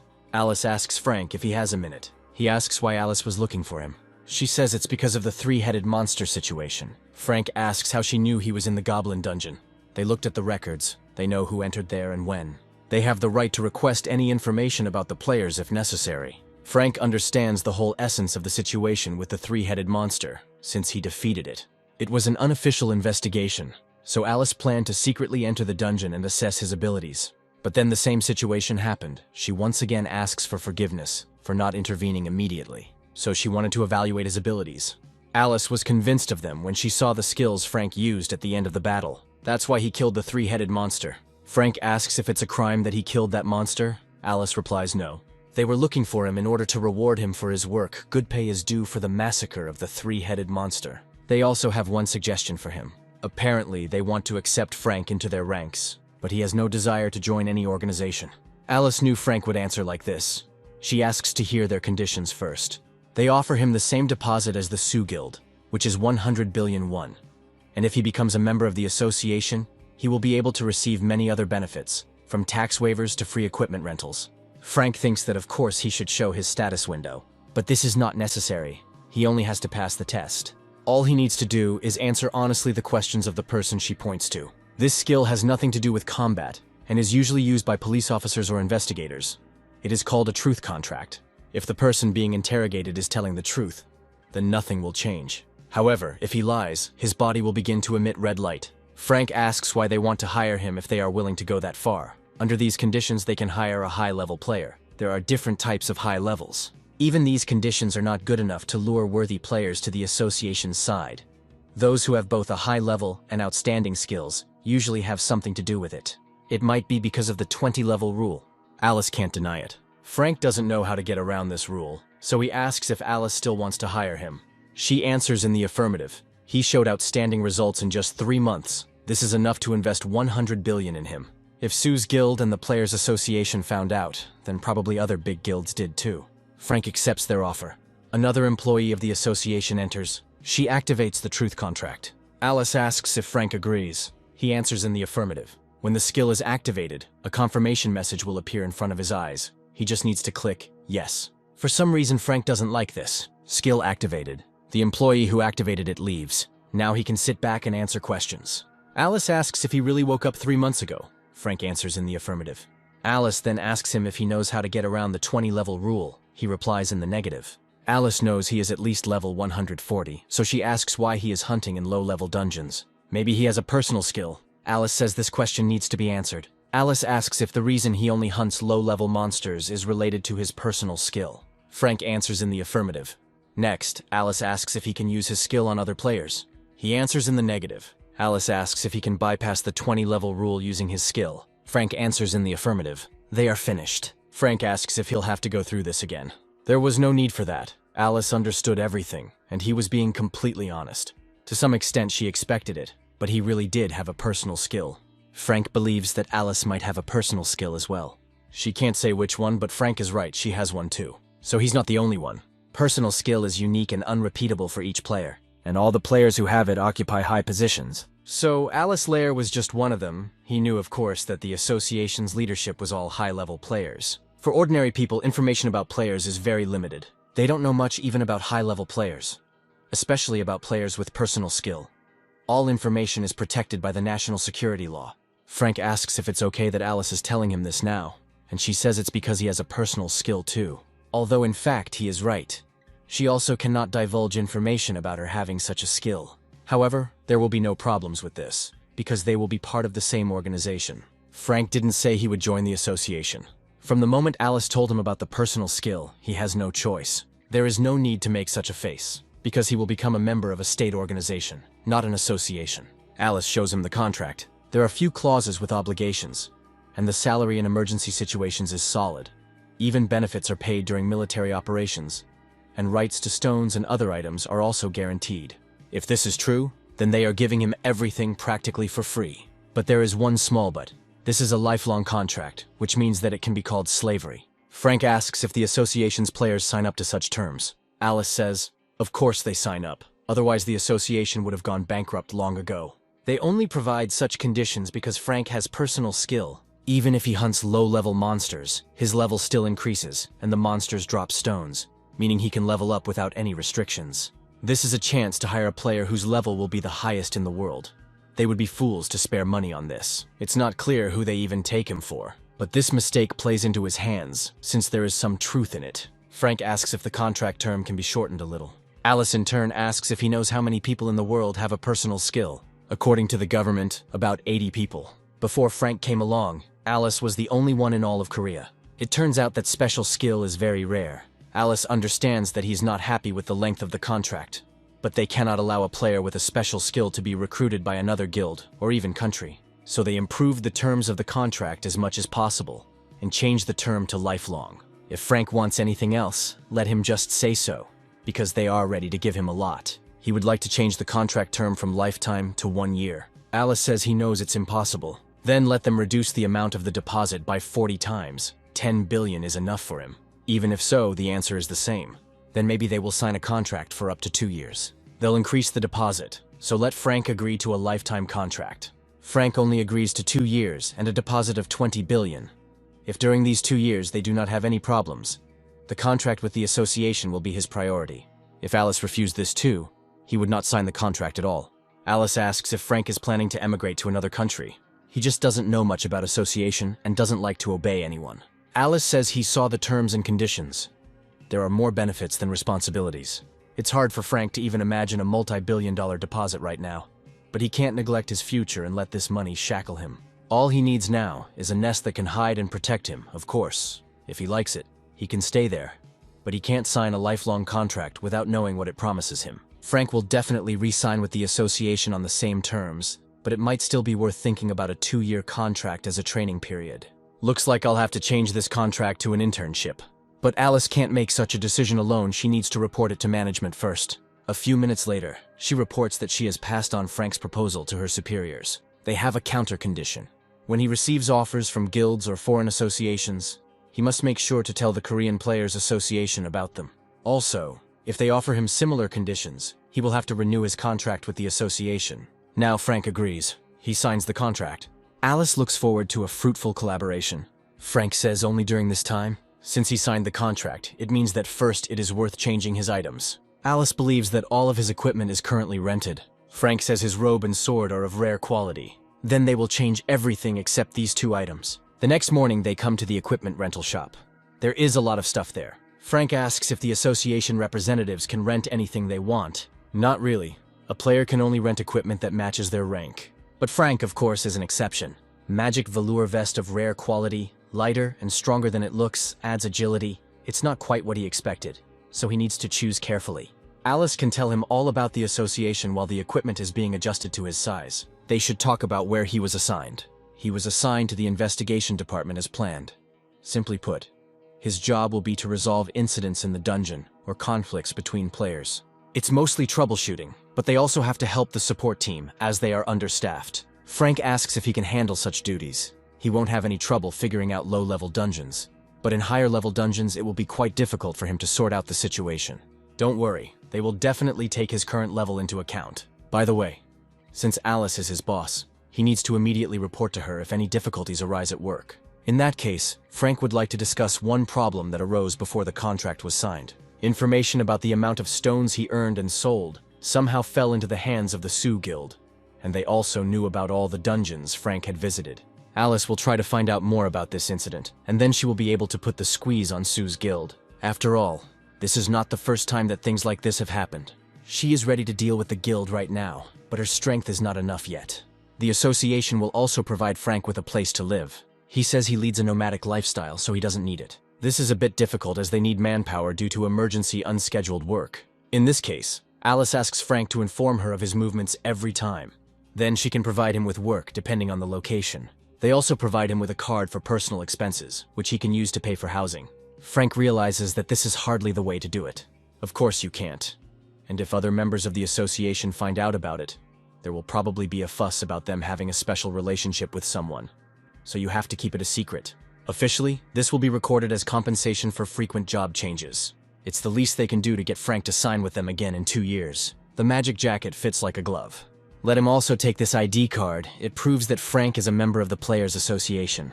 Now he has the authority of a member of the supervision team, and there should not be any troubles like in the past. Now he can go, and let him check the notifications from time to time, since sometimes everyone can be urgently called together. There are practically no emergency calls, but if they do occur, you need to respond immediately. Frank asks when he can get the deposit. They've already transferred it. The contract only comes into effect when the deposit is paid. It seems Frank is in dire need of funds. He says he was going to buy a couple of skill books. It's a good idea. The association has its own store with such books, so they can go together. She will show him. The main thing is to become stronger. He will invest all 20 billion in the skill book. There are not as many of them as he thought. Skill books are not updated very often. Besides, demand exceeds supply, so if a good book appears, it is immediately bought. And their assortment, unfortunately, is smaller than that of the official auction house. Down with taxes. It seems that buying so many books is not very efficient. Even if so, they will still find a use someday. This completes Alice's work. The car is insured, so let Frank enjoy it. No matter how much the president of the Players Association thinks, 2 years is a rather short period of time. He must be upset that they weren't able to sign him to a lifetime contract. Of course he's upset they had to do it. Alice believes the president was more concerned with money. Not at all. And in her case, they also honestly improved the conditions. She is wrong to think that since it is a lifelong contract, they will force her to work for low wages. But that's how it was originally. If she hadn't insisted, they wouldn't have given her better terms. And she should have changed the contract term from the start, just like Frank. There was no need to compare him to yourself. Alice's situation was new to them. If it weren't for her, they wouldn't have known about the existence of a special skill. So they should have treated her better. But that's what they did, and they made a lot of concessions with the contract for Frank, just like she wanted. If she hadn't intervened, they would have only offered him a lifetime contract with a deposit of 100 billion won. Alice says if they hadn't done that, Information about him would have leaked out, and overseas associations or guilds would have taken him away. The president decides that Alice is threatening him by passing information to other associations. She only said that there was a high probability of this, but the president has known her for a long time. If he knows her so well, he should understand what she is thinking. There's no need to pretend he doesn't understand. He should change her 2-year contract too. The president says it is impossible. If Alice hadn't objected, no matter what the cost, they would have signed a lifetime contract with Frank. What a bastard. He does this not for himself, but for the good of the country. Nothing bad would have happened if he had signed a lifetime contract with them. It would have been better if he had not signed it at all. If the president doesn't like it, let him cancel her contract. He does not agree. Alice leaves. The president asks where she is going. Alice says to work. Frank transfers $1 billion to his mother, enough to pay his father's hospital bills for the next 10 years, and also enough to live on. To avoid suspicion, he only bought one skill book related to restoration. He needs to improve his immortality skill. He'll see how many books he needs to improve it. Frank finds an auction item, Restoring Nature, which is a passive skill book that speeds up the healing of wounds. He must buy it, as it is a book of rare rank, just like immortality. Even if he can't study it, it would be nice to have such a book in reserve. According to Alice's advice, passive skill books are always up to date, so everyone buys them, while active skills are most often ignored and not used. You need to buy everything that is of rare rank and higher. And he spent a decent amount of money. Maybe it's worth spending the extra points. Frank sold so much stuff. The game console and laptop were popular. The cosmetics and perfume were also sold out, and the watches sold out unexpectedly quickly. But still, nothing can surpass this thing. A high-capacity battery. Frank comes to a used electronics store. He asks what about his order, batteries. The employee says they have already charged and configured everything. Frank will have one more request. They will, of course, be able to prepare the same volume of goods with a full charge. He can rely on them. They gave Frank a discount because he always pays with points, so if he needs anything, he just needs to say so. Frank decides to spend it all. There are about 3 billion left. A weak increase in various statuses costs 5 million and a small one 10. To improve all indicators to 200, you need about 5 billion points. Increasing the indicators affects all skills, so it is profitable to invest in pumping up the statuses. He will spend the remaining 5 billion points on books. The description of the Book of Immortality no longer says that wound healing is slow. Frank decides to check it out. He runs the blade of the sword across his finger. The cut heals immediately, leaving no trace. Then Frank gets a call from Alice. He asks what's the matter. They have evidence of the information they received earlier, so they reported the leadership of the Sioux Guild to the police, and today they will arrest everyone. Great. Otherwise it would be a pain to deal with them, Alice says. Although the Sioux Guild is in close relations with the prosecutors, they won't get away this time. On the contrary, they say that this time the investigation was stricter. Frank believes that this is due to the conflict of factions. That's right. The head of the Sioux Guild, Michael Jones, not only did not hinder the investigation, but also provided all the internal documentation, as if he wanted them to be caught faster. Frank asks what happened to Chester Weiss. The order for his arrest has not yet been received, but he won't be able to flutter for long. When the player attacked by Alice was arrested, all the murders and attacks that had been committed became known because the customers were close to Chester. Alice asks if Frank can turn on the TV now. He turns it on.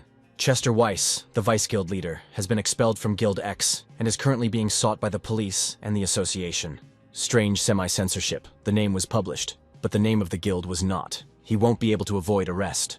Now everyone, even those who were kind to Chester, turned away from him. Frank thanks Alice for sorting it out. Alice apologizes for not doing it sooner. Later, he will treat Alice to a meal as a token of gratitude. If this is not empty chatter, then she will wait for his call. Frank needs to find the book. This is the last one. He spent all the deposit and studied all the available skill books. He ate so much that he simply had to develop at least something. Now the passive skill book of immortality of unique rare quality has been upgraded to unique heroic quality. He finally got it pumped up. Frank will not die unless both his head and heart are damaged at the same time. If he does not die instantly, all wounds will heal, and skill development is also possible. However, he poured so much into this book to achieve heroic rank that he probably won't even mention legendary. Now it's time to sleep. Tomorrow is his first day at work. The next day, Frank meets other members of the association. One of them asked many times to send them a newbie, and finally they actually did so. The players get acquainted. He is Stanley Kane. He suggests that Frank wait here. If he's assigned to a dungeon below level 100, let him go with Sandy Lee. She turns 25 this year, and like Frank, she is somewhere around level 100. Frank hopes they can work together. Sandy says, of course. Stanley points out that she should introduce herself properly. and for some reason she has switched to informal speech from the very beginning. Frank looks younger than Sandy, so it's okay if they interact like that. It's normal because he's younger than her. If he is upset, then she asks for forgiveness. It seems like she doesn't like Frank. Stanley says she has no manners. Everything is fine, but Frank is definitely not fit to be a younger brother. Sandy probably didn't know, but he was definitely older, since he was turning 28 this year. Stanley says Frank has a baby face, which he hears a lot. Sandy asks for forgiveness. As soon as a request comes in, she can immediately go to the place. Stanley wanted to assign someone else to Frank, but the others hadn't reached level 100 yet. If he is sent to a dungeon of level 100 or lower, since his total stats are above level 200, then even if he acts alone, there will be no problems. Stanley shows Frank his room. If he doesn't plan to put on gear, he might read a book or take a nap. Frank wakes up. He slept for a long time, about 4 hours. Even if that's the case, the pay is still good. Maybe he should just take night shifts and get enough sleep here. Sandy arrives and reports the call. Frank is ready to go out. He asks what happened. A signal has been received that a monster has appeared that exceeds the dungeon level. Frank asks if it's okay that it's just the two of them on the call. Sandy says there's no need to send more people. They can handle it on their own. A werewolf of levels 70 to 80 has appeared in the dungeon of the Horned Turtle of level 60. There are no victims yet and none are expected. This is probably because the difference is only 10 levels. Most often, calls come precisely for incidents in dungeons above level 50. It's probably because there are no security personnel there. Players who reach level 50 and get their first profession usually go to work as security officers in low-level locations themselves. And then, starting from level 50, there are no security officers in the dungeons. The problems start with players who are used to being under constant supervision. When various situations arise and there are no security personnel around, their survival skills deteriorate dramatically, and this becomes a huge problem. Sandy seems to find this amusing. Of course, because this challenge will give her a salary increase. In any case, the more challenges, the better the salary. They arrive at the scene. Frank believes that finding the werewolf will not be easy. Sandy tells him not to be surprised at what's about to happen. She grows the spotted skin of a predatory cat. Sandy now has the paws, claws, ears, and nose of a predator. Frank asks if she is a cat. Sandy is offended. She is not a cat, but a leopard from the feline family. If Frank hesitates, she will leave him behind. So let him keep up. Sandy is making very good progress. She uses 4 paws after all. They soon find a werewolf. Frank is surprised at how big he is, Sandy says, like a hunting dog. But his sense of smell is much better than a dog's. Sandy climbs a tree and the werewolf howls. Sandy pounces on him. Frank is impressed by her attack. Now the monster is killed. Frank notes that the gear is very flexible. Sandy says it couldn't be any other way, although it is expensive. Now we can go back. Suddenly, Sandy senses something. This werewolf is not alone here. It seems that before his death he managed to call his flock. And indeed, a pack of werewolves appears and heads towards them. Werewolves look huge and very strong. They have red eyes. The other players run away from them. Frank asks if this happens often. Sandy says it doesn't happen often, but it does. However, when this happens, the name and level of that dungeon changes. First, we need to deal with these monsters and prepare a report. Sandy is about to go first. Frank turns on subspace. He takes out a vampire sword from it, one of the most reliable weapons. The werewolves roar, preparing to attack. Sandy cuts off the head of one of them with his giant paw. Frank attacks the werewolves with a bloodsucker sword. Suddenly, a piercing howl is heard, not like the roar emitted by a pack. It seems that this is the king of the werewolves. He is stronger than all of them, and with this howl, he calls other werewolves who serve him. Sandy says she'll take care of it. This is a monster of about level 100 or 101, so hopefully Sandy isn't being too reckless and there won't be any problems. The werewolves continue to attack. Frank deals with them using a bloodsucker sword. It seems like it will all be over soon. Indeed, the werewolves are being defeated one after another. Frank stands among the corpses, but it looks like his colleague is still not finished. All this time, she has been fighting the werewolf king, and continues to fight. This is truly a battle of leaders, the strongest of the werewolves and the snow leopard. But it seems that Sandy has a hard time. The werewolf has hurt her, and more than once. It might be worth helping her, but the werewolves are still closing in on Frank too. One of them looks absolutely gigantic and makes a terrifying roar. Frank wonders what kind of magic this is. These monsters are huge, but not that big. Another werewolf is ready to attack him. While Frank is fighting this pack, the werewolf that Sandy took on is winning and is about to kill her. He grabs Sandy by the throat with his teeth and is ready to bite him. Frank launches a fire projectile at the advancing monsters. The werewolf king still has Sandy in his teeth. She no longer looks like a predatory cat, and blood is coming from her mouth. Frank attacks the werewolf king with a vampire sword. He lets go of Sandy and Frank picks her up. He asks if she is okay, but Sandy cannot answer. Frank uses the healing skill. It's not entirely clear if it works, but it does seem to help heal the wounds. The Werewolf King wants to attack Frank from behind. However, he cuts off his claws with his sword. And this monster is smart. He first dealt with Sandy, and now he's taken on Frank. Perhaps he sent his servants ahead to stall for time. Now the Werewolf King attacks Frank. He dodges the blows of the vampire's sword. The werewolf continues to attack. Then Frank kicks him. The werewolf flies away a considerable distance. He howls again. This summons other werewolves, who immediately appear and surround Frank. At first glance, things are bad. But in fact, this situation is, on the contrary, for the better. He will act step by step. Casts a magic projectile, ice projectile, fireball, and fire spear. Frank uses all of these weapons at once, hitting the werewolves with multiple beams of different colors. He won't even need potions. Frank now uses the vampire sword. The Werewolf King dodges the beams. He has good reflexes, just like Frank thought. This werewolf is not like the others. Frank will see if he can dodge the rare rank skill. A wall of ice appears in front of the Werewolf King. He realizes that it is too late to do anything. Now Frank is ready to hit the monster with all his weapons. He understands that the end has come for him. The ice wall explodes.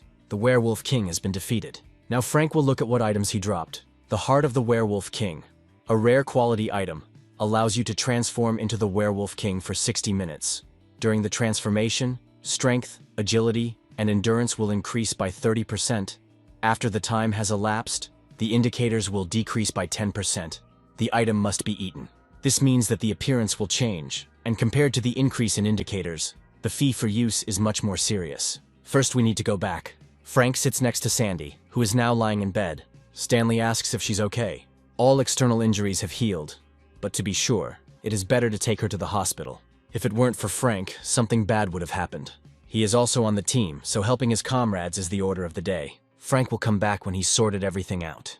After a while, Sandy thanks him for saving her. Of course he had to help. That goes without saying. Frank notices that the others are wearing the same clothes as yesterday. Stanley says that after they dealt with yesterday's incident, he went hunting and then came here. Frank got some rest and earned some money, a great option. Initially, Stanley thought that Frank lived in a luxurious house and had a lot of money. It was rare to see so many things of rare rank on one person. Frank says he was a laborer before he woke up. Stanley believes that his situation is dire. Frank's father fell ill and was hospitalized. His family worked hard to pay the hospital bills. Stanley says they were actually instructed to take good care of Frank, which is why he thought he was from a rich family. They seemed to think he was born with a silver spoon. Apparently it was Alice Lair who did this, but Stanley didn't even know that Frank knew Alice. He says she hired him. It seems he really has outstanding abilities, since Alice personally hired him. I should sort out my things before going to bed. Frank is called out by Sandy. She says she's really sorry. There was a misunderstanding, and she behaved rudely towards him. Sandy developed prejudices because of a man she met one day while on a call. Frank asks what happened. Due to the reckless behavior of the high-ranking official's son at the scene, the team members were seriously injured, and he, being the culprit of the incident, did not even receive any punishment, but the team members got it in the neck, after which Sandy always tried to be the first to respond to calls. Frank says everything is fine. He doesn't pay attention to such things.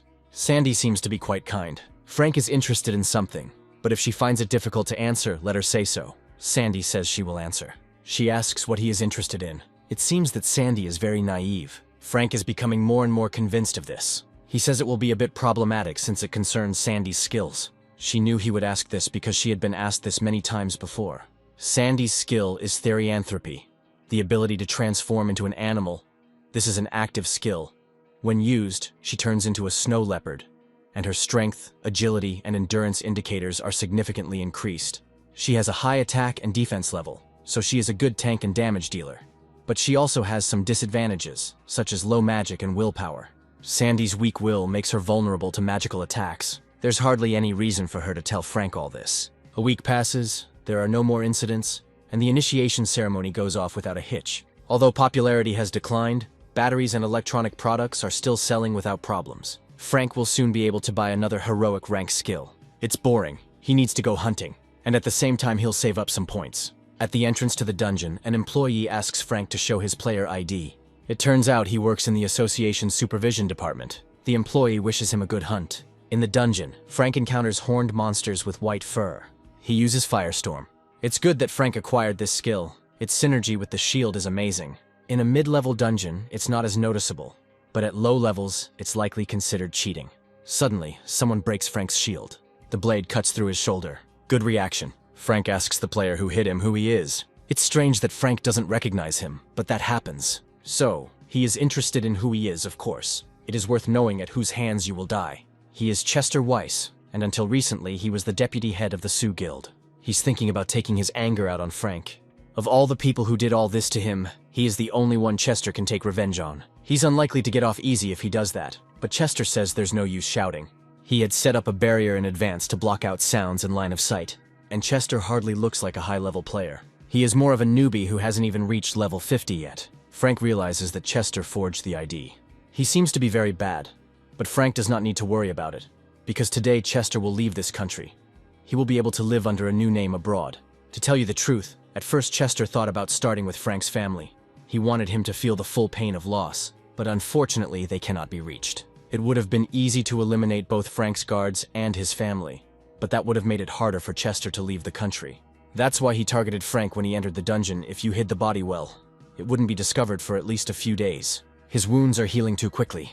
It seems he has gained quite a good skill. Chester knew Frank was trying to buy time for treatment by talking him down, but he is wrong to think that he can defeat Chester, even if he fully recovers. Frank decides he's finished.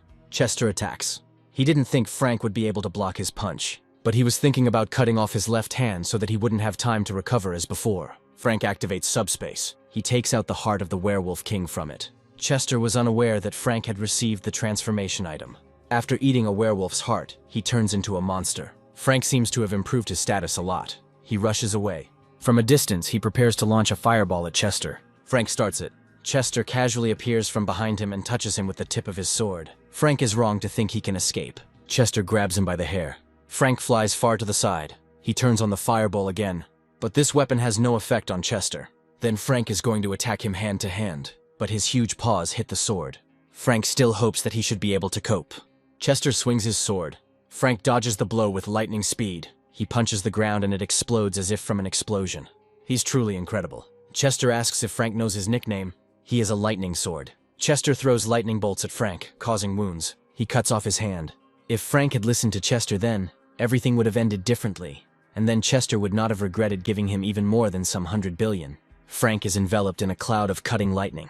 They inflict wounds all over his body. Maybe Frank wants to tell Chester how to get around the 20-level rule, or it would be nice to know how he was able to become so strong in a short time. If Frank tells, Chester might let him live. He's wrong to think Frank will believe it, Chester says. It's understandable. He doesn't even trust himself. But it would have been possible to give Frank an easy death. Chester plunges his sword into his back. It seems that regeneration is not the best assistant during torture. This is more of a disadvantage because Frank will feel all this endless pain, and the executioner will not have to hold back, especially a newbie like Chester. It's too painful. Maybe I should just tell him about the existence of a special skill and beg for mercy. This psychopath doesn't want revenge.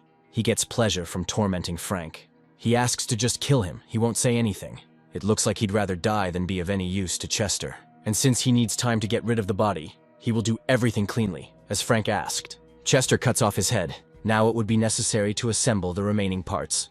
Suddenly, the werewolf king's paw pierces Chester through and through. He doesn't understand how this is possible. Chester falls to the ground. Frank gets his head back. Chester is still alive. Sound and visibility blocking is broken. Frank returns to his human form. His body moved even after his head was cut off. However, it is not entirely clear how he dealt with Chester. No one outside should know about this. Even the Players' Association would be dangerous to tell. If it becomes known that Frank killed ranker Chester Weiss, the association will question his level and abilities. Frank turns on the fireball. There is no need to reveal your secrets. Chester's body disappears. Something appears in its place. It turns out that items don't just drop from monsters. This is a heroic rank lightning breath, an active skill. A protective electric barrier is formed around the user. All skills and actions will be enhanced by lightning, temporarily paralyzes the enemy's body. The skill has no cooldown. Frank learns a skill. Now he is surrounded by a barrier of lightning. It activates a magic projectile. Now his power is greatly increased. This is a real scam. The skill level has changed completely. Frank defeated a player more than 100 levels above him. He was awarded the title of the first rebel of the normal rank. He also defeated a player more than 200 levels above him. He was awarded the title of the first rebel of the rare rank.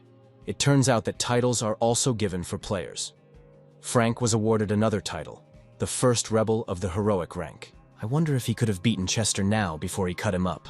Frank must become even stronger. In addition, he needs to refrain from using ranged skills in combination with lightning breath, as it consumes too much magic. A few days later, in a review of a game console Frank had put up for sale, a user wrote that this seller seems to be raising prices too much lately, especially for high-capacity batteries. Such a battery will last for 2 or 3 days at best, and it costs 30 million points. The battery power is even less than the energy from one low-level stone. The user believes that the price of the product should be reduced and organizes a boycott. From tomorrow, he will ignore this product for a month. Those who want to join him, let them leave a comment. Several users join the boycott. A month later, Frank looks through the list of goods and thinks about what he should buy. The ancestral instinct or the vampire ball. He would buy both items if he could, but there are only a few points, and in total it comes to 60 billion. Frank will think about it tomorrow, but for now he can watch TV. After all, today is his only day off this week. On the screen, the guild leader tells the female player that he likes her and wants to date her. They show a battle with monsters. So, this is the drama they filmed for the 20th anniversary of the Cataclysm.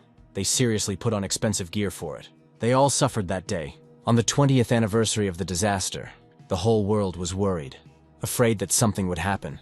But, as on the 10th anniversary, nothing serious happened. Some journalists write fake news that the number of dungeons has decreased, but this is just chatter on the internet. Frank is thinking about what else to buy.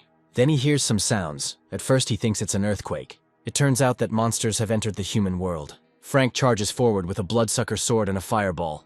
One of the monsters is chasing a woman and is ready to attack her. But Frank attacks the monster. He strikes him with sword and fire. The monsters are advancing. Frank uses Firestorm. But the problem is that the monsters have mixed with people, and they attack. Other players come to the rescue. They leave a dimensional gate on Frank. Then he thanks for the help. Martial law is declared. The military enters the battle.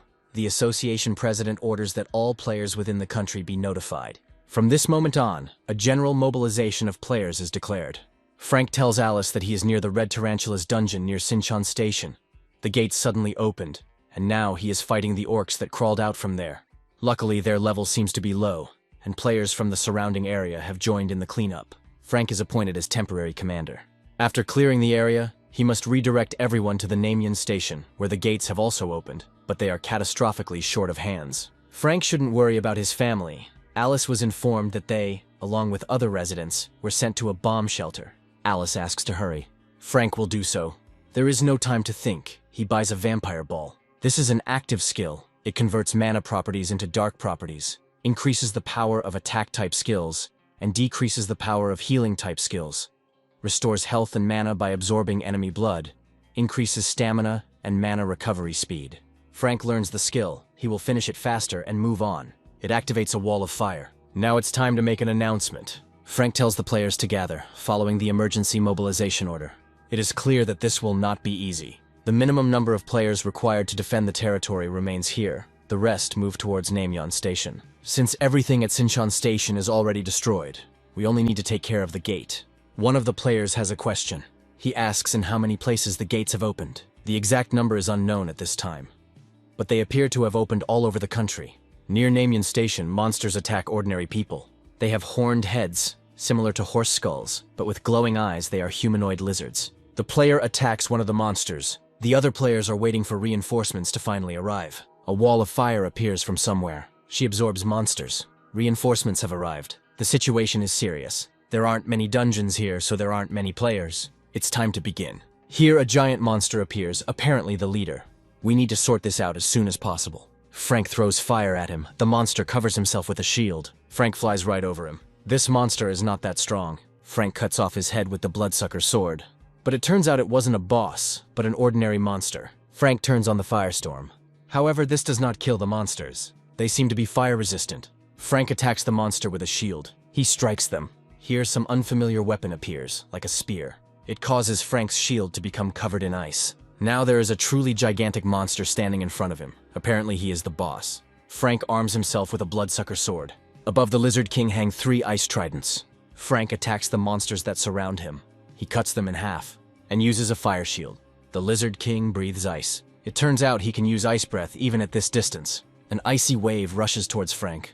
Now is not the time to save mana. Frank uses lightning strike, but but it doesn't seem to have any effect on the Lizard King. The monsters are still ready to attack. Frank must defeat them at any cost. Apart from him, there is no one here who could even handle the normal mobs. If Frank doesn't stop them, they will all end. The lizards are attacking from all sides. It's good that they go to Frank themselves, it's much less trouble. He attacks. An hour later, only the Lizard King remained.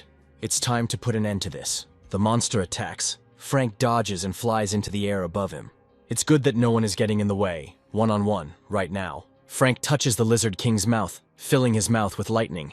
Half of the monster's head is blown off. Finally, he is defeated and cut in half. But it's not all that bad. I just hope this monster drops something cool. This is something rare. Ice Breath of the White Lizard King. Rare quality. Active skill book. Mana is consumed during use. Quite a good skill. Can be useful. Frank feels his strength and mana gradually returning. The rest did him good after all. Namyeon Station has been completely cleared. It looks like the mission is complete. 3 days later, it was reported that the second wave of the Cataclysm had dealt a strong blow to the global economy. Such everyday things as food, water, electricity, oil, gas, and so on became very scarce. The government of the Republic of Korea began building defensive camps around major cities and evacuating residents of suburbs. The essence of this was to reduce the amount of protected territory in order to prevent a possible increase in the number of victims. However, this completely slowed down logistics and trade turnover. And in conditions of food and water shortages, industrial production became simply impossible. The last stock of goods that Frank had placed in the sales book had already been sold out. Now he doesn't really have anything to sell. It seems that now it will be much more difficult to increase the strength parameter at the expense of points. It's time to get to work. We need to deal with the second wave of the Cataclysm as quickly as possible and resume sales. Frank is in the helicopter. They arrive at the scene. First, we should clear the streets and then deal with the rest. Frank asks the players if they are all familiar with the areas they are responsible for. He leaves the right of command to each of the leaders. Then Frank will go first. Trolls emerge from the spatial gates. Frank jumps out of the helicopter, ready to attack. He uses a firewall and attacks the trolls with a sword. Meanwhile, other players are also attacking. So far, so good. Trolls flee from the wall of fire. Something is wrong here. They run away immediately after the first attack. Frank must not miss them. It activates the breath of lightning. It will be much easier if you combine this weapon with a fire spear. Frank flies towards the monster with lightning speed. He throws a fiery spear at him, and it blows off his head and half his body. This is the 15th.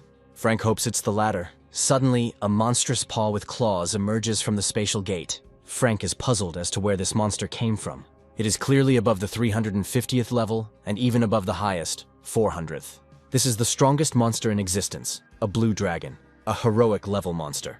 Alice hopes that this is the end of it, but there are currently about 100,000 players in the Republic of Korea, including about 5,000 high-level players who have completed the 4th stage. For now, low and mid-level monsters can be stopped with military firepower. However, as the number of gates increases, more and more heroic rank monsters appear each time, and they are completely lacking heroic rank players. The emergency alert system is activated. Alice asks what happened. An emergency situation has occurred. Another gate to another dimension has opened at Seoul Station. Alice asks what rank the monsters are. They try to find out. It turns out that there is a whole group of wyverns there. And again, a heroic level monster. This station must be under the control of the TS Guild. They need reinforcements. At the moment, their main forces are concentrated in tanks and nearby damage dealers. It is probably difficult for them to cope with flying wyverns. Alice asks if they can contact other guilds that are nearby, and is informed that there are mages from the Yuhua Guild near Yongsan Station. We must tell them right now to send reinforcements immediately. Another gate has opened in the Dunsan area of Daejeon. A large gathering of harpies has been observed, and reports have come in that ogres have begun appearing at the gate of the Orc Dimension in the Yongsan area of Busan. They were only told that a blue dragon had appeared near the Troll Gate in Osun City, Gyeonggi-do. After all, Frank Noman should be watching these gates now. That's true. He himself reported it. They also requested reinforcements. At this time, all operations in Osan City have been cancelled, and all players must be instructed to leave the city immediately. Frank hears this message. But now is not the time to retreat. The blue dragon destroys buildings and throws their debris to the ground. Frank jumps right under his paw, but the dragon only crashes it into the ground. It was a diversionary tactic. Frank is hiding in the building. It's strange why this monster is only after him. The dragon approaches the building where Frank is hiding. He sees it and stretches out his paw towards the window glass. Entire buildings fly into the air. The dragon is even taller than the multi-story buildings. Frank throws a ball of fire at him. He hopes there is still a little bit left. The dragon's head is smoking. but it doesn't even look like it's charred. The fire just distracted it. The dragon is chasing Frank again and is ready to catch him. Frank turns on the ice wall, but it collapses. The dragon's paw touches his head. It's unclear how this monster even caught up with him. Apparently there is no other way out. All that remains is to fight. Frank activates his lightning breath. The dragon attacks again. Frank is about to attack him with the bloodsucker sword. However, the dragon's scales prove so strong that the sword flies off. This monster must have one weak spot. This is his stomach, Frank wielding a sword. Then he descends to the ground. There is not a drop of blood on the dragon, and besides, it's very fast. Something is happening. The dragon launches lightning bolts at Frank. It collapses onto the roof of the building. The dragon approaches him. He bit Frank in half and swallowed him.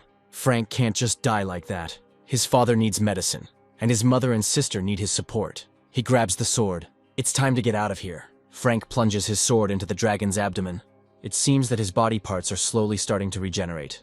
The passive skill Book of Immortality has been upgraded to the only heroic rank. At this rate, Frank will never get out of here.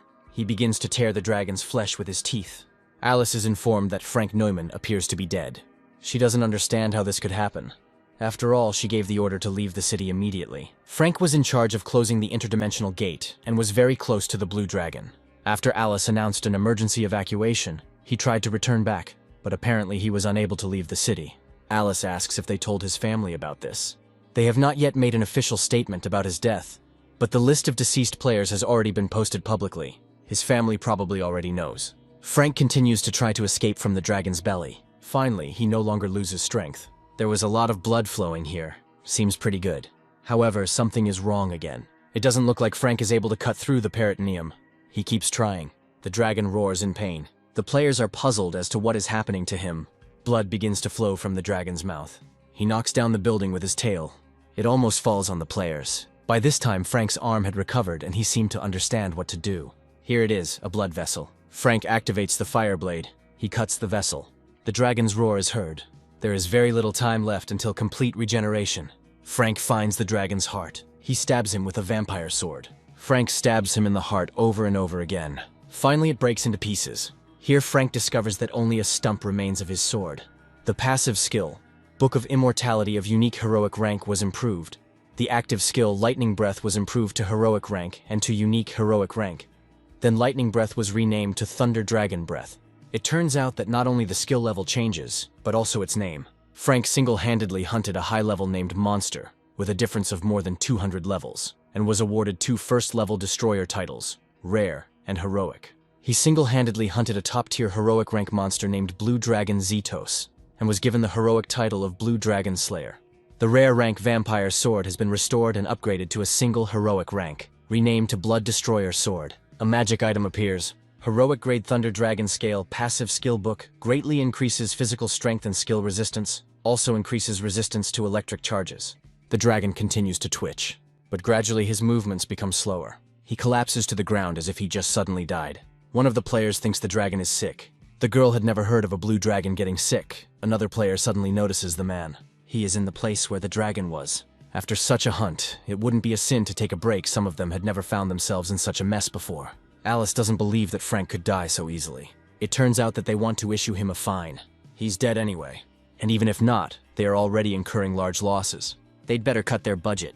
Alice asks if they are really human. They say she's crossing the line. So, this is how they do their job. They would probably do the same thing if Alice were in Frank's place. They ask her to calm down. That's all they have to do. An emergency message is received. Alice asks what happened. The blue dragon is dead.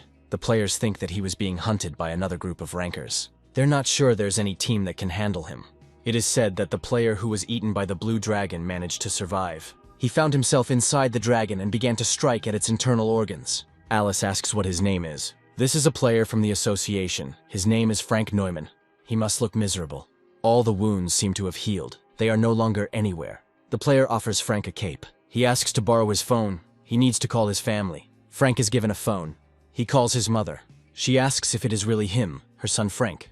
Apparently there was some kind of mistake. He was fine, but for some reason his name was among the dead players. Frank asks how his sister and dad are doing. He says he's really okay, he ate a lot and slept well. Mother thanks Frank for being alive. Yesterday a man from the Players Association came to see them. She paid them compensation, which is paid to the families of players who died while fulfilling their obligations. and she also knelt down and apologized profusely, saying that it was all her fault.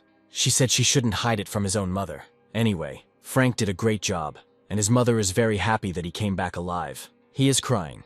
The player offers him a handkerchief. First, let's take a look at his updated vampire sword. Now, it is a unique heroic rank dragon blood sword. A bound item, it absorbs the blood of the attacked target, thereby restoring the player's physical and magical powers.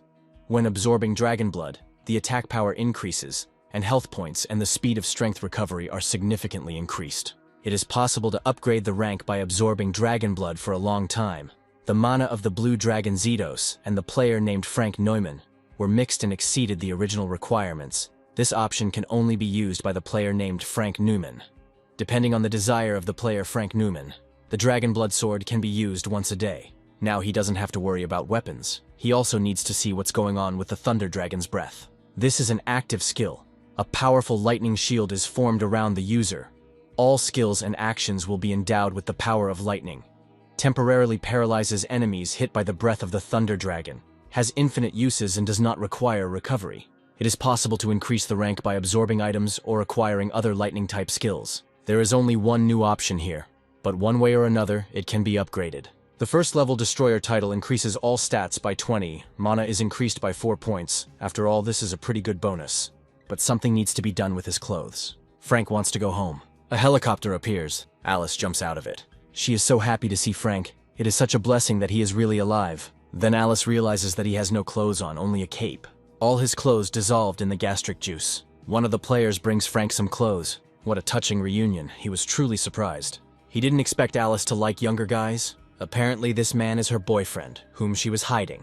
Alice says, "Don't joke like that." She asks why they came. She told them that the plan was cancelled, so they can go back and rest. One of the players came here because she was curious. Frank is really her type. She asks if he has a girlfriend. Alice grabs her hand. He's the one who was just on the brink of life and death. They need to stop joking. She's not joking, and it's strange why Alice got so upset. Frank needs rest now. He should stop by the hospital just in case. Players should find out how he took down the blue dragon. It seems like they will all be interested. This is a fitting example. Alice suggests that Frank go to the hospital first. Their helicopter will be used for an emergency evacuation of Frank. Alice rises into the air, holding his hand. It's interesting how he hunted the blue dragon alone. Judging by the way Alice takes care of him, he's probably an unusual player. He will ask Frank about it later. User Makawais has no new products for sale, and it has been over 15 days since user Dashat ran out of battery he had stocked up on. Makawais has to take charge and sell the batteries he had stocked up on. One of the users thinks of catching Makawais and asks if anyone knows what dimension he is in. It is unlikely that he has enough points to forcefully open the dimensional gate that previously boycotted the battery, just because it costs 30 million points. Even if the location of Makawais is known, the user does not have enough points. They should rather catch the seller Frank Newman. But it has been less than a year since he was active. It is the protection period, so the gate will not be opened. Frank Newman's level is low, so he can't see the posts here. Come to think of it, it seems like that jerk Makovis is acting like this because he's jealous of Frank's success. Makovis's main selling items were hobby items. It turns out that when Frank first showed up, Makovis's sales plummeted. In other words, this guy was intentionally encouraging a boycott to stop Frank. Maybe he even filed a complaint and got him removed. They will boycott and complain about the products sold by Makawis. This bastard was playing with them. Makawis writes that the boycott started with good and sincere intentions. He could not do that if he mistook this newbie for a competitor. Other users write that they need a much stronger movement to address the complaint. It was clear that this would happen. Korea suffered great damage. However, having suffered significantly less damage compared to other countries, the country prevented a second cataclysm. South Korea has rebuilt the destroyed infrastructure and begun research using newly acquired monster carcasses and mana stones. Society is a little unstable, but in any case, everything is starting to return to normal. Frank arrives at the store's warehouse. There's quite a lot of stock here. Fortunately, their store wasn't damaged.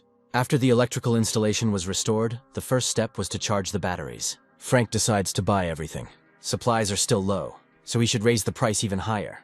A notification about the completion of the sale appears, so it's for sale, even if he raised the price. Another sale has been completed, so it looks like the price can be raised even higher. A few days later, Frank comes to the store again. The employee only ordered the amount he usually buys, so there are no more. Then he will immediately make an additional order. He heard that the factory has started working as usual, so it will not interfere with the production of goods. In the meantime, the The store employee will immediately send the goods to another department. If Frank leaves his contact information, they will contact him once the item is back in stock. He says he'll just come back again tomorrow. This is an ideal option for making a direct deal with the factory. Frank called them before the second Cataclysm, but they hung up, saying they don't do any personal business. He called again and promised to make a large order, but they said they don't take orders at all unless it's a corporation. Frank is wondering whether he should register as a business owner and buy a warehouse, or he should open an electronics store. He chooses the second option. There are a lot of people in his store, despite it being a weekday. As Frank thought, it was good to leave it to his sister. She's the manager and he's the general manager of the store, so he should be fine. Anyway, his sister sent the batteries to the warehouse some time ago, and they may have arrived by now. Frank says he'll check it out. His sister asks if she should order anything else besides batteries. It depends on the circumstances. His sister suggests they have lunch while he's here. Frank wants to eat something expensive. Sounds good. It seems like everything is slowly ending now. The speed of sales has almost stopped, but his products were selling like hotcakes. Now you can slowly spend points. Frank is thinking about what to buy. At the moment he has 5 heroic level skills and only 1 active skill, Thunder Dragon's Breath. It forms a powerful protective membrane of thunder around the caster. All skills and actions are enhanced by lightning, temporarily paralyzes the bodies of enemies. The skill has no cooling time. Growth is possible due to the absorption of skills and items with the thunder attribute. If you think about it, it's the only offensive skill, and it also deals pinpoint damage and has a continuous attack ability. He needs a skill that can be activated freely, or a skill that can move through space to avoid dangerous situations. Frank will buy both, compared to passive skills. Active ones are cheaper. The skill of moving in space is quite expensive, 700 million, but it's worth it. It seems that only when you are promoted to heroic rank can you teleport another person. There are a lot of limitations, but it's still pretty good, and it's pretty convenient to read product reviews. Flicker, active skill book, can teleport as far as the user's field of vision. Power consumption depends on the distance traveled. Can't teleport to a place where the mana flow is unstable or too dense. This is the best option, although it costs 40 billion points. Perhaps this skill is worth testing. Frank activates the flicker. It teleports him to the other end of the warehouse. This skill is really worth it. Later, he will test long-distance teleportation. Frank looks through the list of products again. Flame attribute skill, wind attribute skill, ice attribute skill, thunder skill, and so on. He can't find the perfect one. Here he sees an active skill book, Black Lightning Heroic Rank. It brings down powerful lightning on the target, consuming mana and stamina at the same time. It is a skill with the attribute of darkness. Reviews say that the power of this skill is 3 times stronger than skills that only consume mana. You need to be careful because it consumes stamina and mana at the same time. You can end up exhausted without realizing it. If there is not enough mana, you can make up for it with stamina. Frank buys a skill. He is absorbed by the active skill Thunder Dragon's Breath. As expected, he is able to absorb even if it is a dark attribute. Frank hopes that things will change the way he expects. It worked. Even the protective membrane that absorbed mana, activating automatically, changed in such a way that it could be controlled. Frank goes underground. There he fights with crocodile bats. He activates Black Lightning. Frank now feels better after using up all his points. After 5 hours of hunting, he receives the title of Heroic Rank Crocodile Bat Killer. That's enough for today. He returns to his shop. His sister still hasn't left, and Frank apparently was hunting all this time. The batteries are stacked in the warehouse. He can go and have a look. 30 minutes later, Frank's sister still hadn't left. Frank suggests going home together. Sister needs to talk to him. Frank realizes that's why she waited. This is about what happened at the time he was declared dead. Mom fainted when she heard Frank was dead, and she cried for days after she woke up. The real problem came after that. Notice of loss of leased equipment and penalty for failure to perform the contract. The sister protested more than a dozen times, but each time she was told there were no legal problems. There was only one answer: file a statement of renunciation of inheritance. She consulted a lawyer, but he said there was no other choice but to file a complaint. They said that Frank must vacate the rented apartment immediately. They even said that they would take away the money he sent to the family for living expenses as illegal gifts, because they even sent a report on the legal reserves of the inheritance. Of course, after that everything got better. A girl named Alice Lair came and apologized to her on her knees. She said that there was a mistake in the process. But it seems that this is not a simple mistake. Frank says he'll find out. Mom told her never to tell him about it, but he seems to be somewhat stable too. She told him because she thought he should know it happened. Frank thanks his sister for telling him. He has an appointment with Alice Lair's manager, but is told that she has not returned yet. Frank contacted her in advance just in case, and she told him to wait for her in the office. The administrator says he will take him there then. She offers him a cup of tea. Frank refuses. The administrator leaves. It's time to begin. Frank activates psychometry. He's looking for his code. Alice said Frank appeared to have died at the scene. She asked why they did this to Frank Newman's bereaved family, and was told that it was the rules. Alice ordered that these orders be cancelled immediately, and was told that she had nothing to do with it. So this is what they do for a player who gave his life fighting for his country. Perhaps they would accept such things. Even if it was Alice who died in battle, if the decree was not revoked, she would leave the association. Such an absurd treaty of submission would hardly be accepted by the national community, the minister said. Perhaps Alice is now going to fight with the Korean government. She seems to be very angry. The minister will contact her later. Frank has this man to thank. He seems to know who it is, the Minister of Spatial Gate Management, Henry Lee. Alice enters and apologizes for keeping him waiting. Frank says he came early himself. Alice asks why he came so suddenly. He didn't even tell her what the matter was. Looks like he'll have to break his contract. He knows everything that Minister Henry Lee was going to do. Alice apologizes for him. She has nothing to apologize for. It's all thanks to her. At least everything was fixed later. Frank should say thank you. Alice asks if he can just let it go for her this time. She will definitely change the rules so it doesn't happen again. There's one thing Frank wants more than this. He would like to meet the minister personally and receive an apology. The minister finds out about this and is outraged this impudent fellow is behaving so importantly and insolently only because he has this unique skill. It looks like he doesn't understand the world because he's young. The minister was only performing his duties properly. They should immediately protest. That's right. Henry Lee was just trying to do his duty according to the rules. It's not clear why he should apologize to such a brat. After all, he didn't do anything. Henry has shown generosity. Frank is being arrogant, ignorant of grace. He needs to be taught a lesson. Henry asks how he should do this. This news even reached the ears of VIPs, so it is unclear how he can teach Frank a lesson. His subordinates have no plan, but they chatter. Henry tells me to tell Frank to come here quietly. He's not going to go to this brat's house to apologize to him. He's busy at work, so if he wants an apology, let him come in person. The subordinates rush to convey this to Frank. Henry can't go to him. He told Frank to come later than he thought, which wasn't so bad for him. This means that this is a real hotbed of corruption among the major guilds and dungeon access managers. All the employees are ordinary people. That's even better. A ministry employee invites Frank to go with her. The minister was looking for him. They enter the minister's office. He says Frank is about the same age as his grandchildren. It looks like Henry isn't going to apologize. He was sorry, but he had no choice but to do it. As a person performing official duties, a minister cannot perform them based on his own considerations. It seems like all the people involved in Frank's case were in cahoots with each other. Henry says he was just trying to do his job legally. Frankly, instead of doing it legally, he made more than one or two claims. If Frank is referring to the damaged equipment claim, then it was obviously something that happened while Henry was on duty. Frank died in battle while fulfilling the terms of his contract. He was killed while doing what he was told. He asks what made Henry think he could make such meaningless statements. He doesn't seem like a dumbass. I wonder who Frank thinks he is to spout such nonsense. It was Henry who started talking nonsense from the very beginning. It's strange how the minister can be so ignorant. Frank can't talk to him like that. He's a minister, and he was also a congressman once. Someone like Frank can't talk like he knows anything. Just because he luckily woke up after a lifetime of nothing but eating and shitting, he thinks he dares to insult Henry, a brat like him who is smaller than an insect. Maybe Frank should just finish him off. From now on, Henry should live with a little more common sense, and when he wants to open his mouth, let him think carefully before saying something out loud. His head is not an ornament, especially since he is a minister. Frank also wrote down all the offensive remarks Henry had made earlier. He will file a formal complaint about this. He has heard that it is possible to sue for such insults. Then they will see each other in court. Frank leaves. This ability has proven to be very useful. Rage, a skill that provokes the opponent.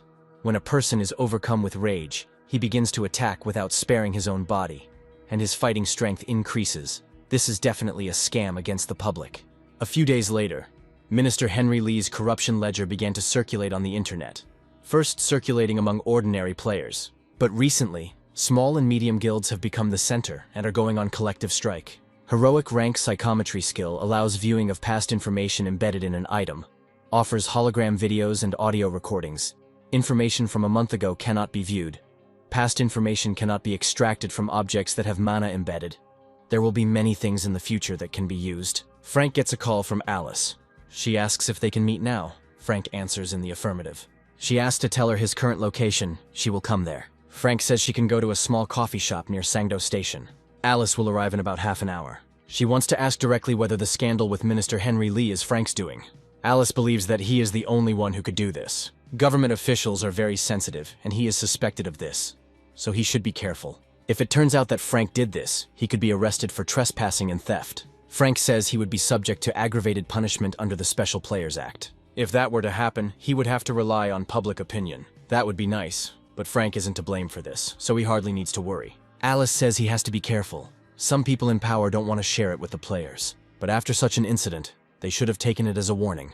They made a lot of enemies after this incident. Their wariness of Frank has also increased, so it's best for him to lay low now. Frank says this story has nothing to do with him, but since times are changing, he believes it's better to stay on the bottom.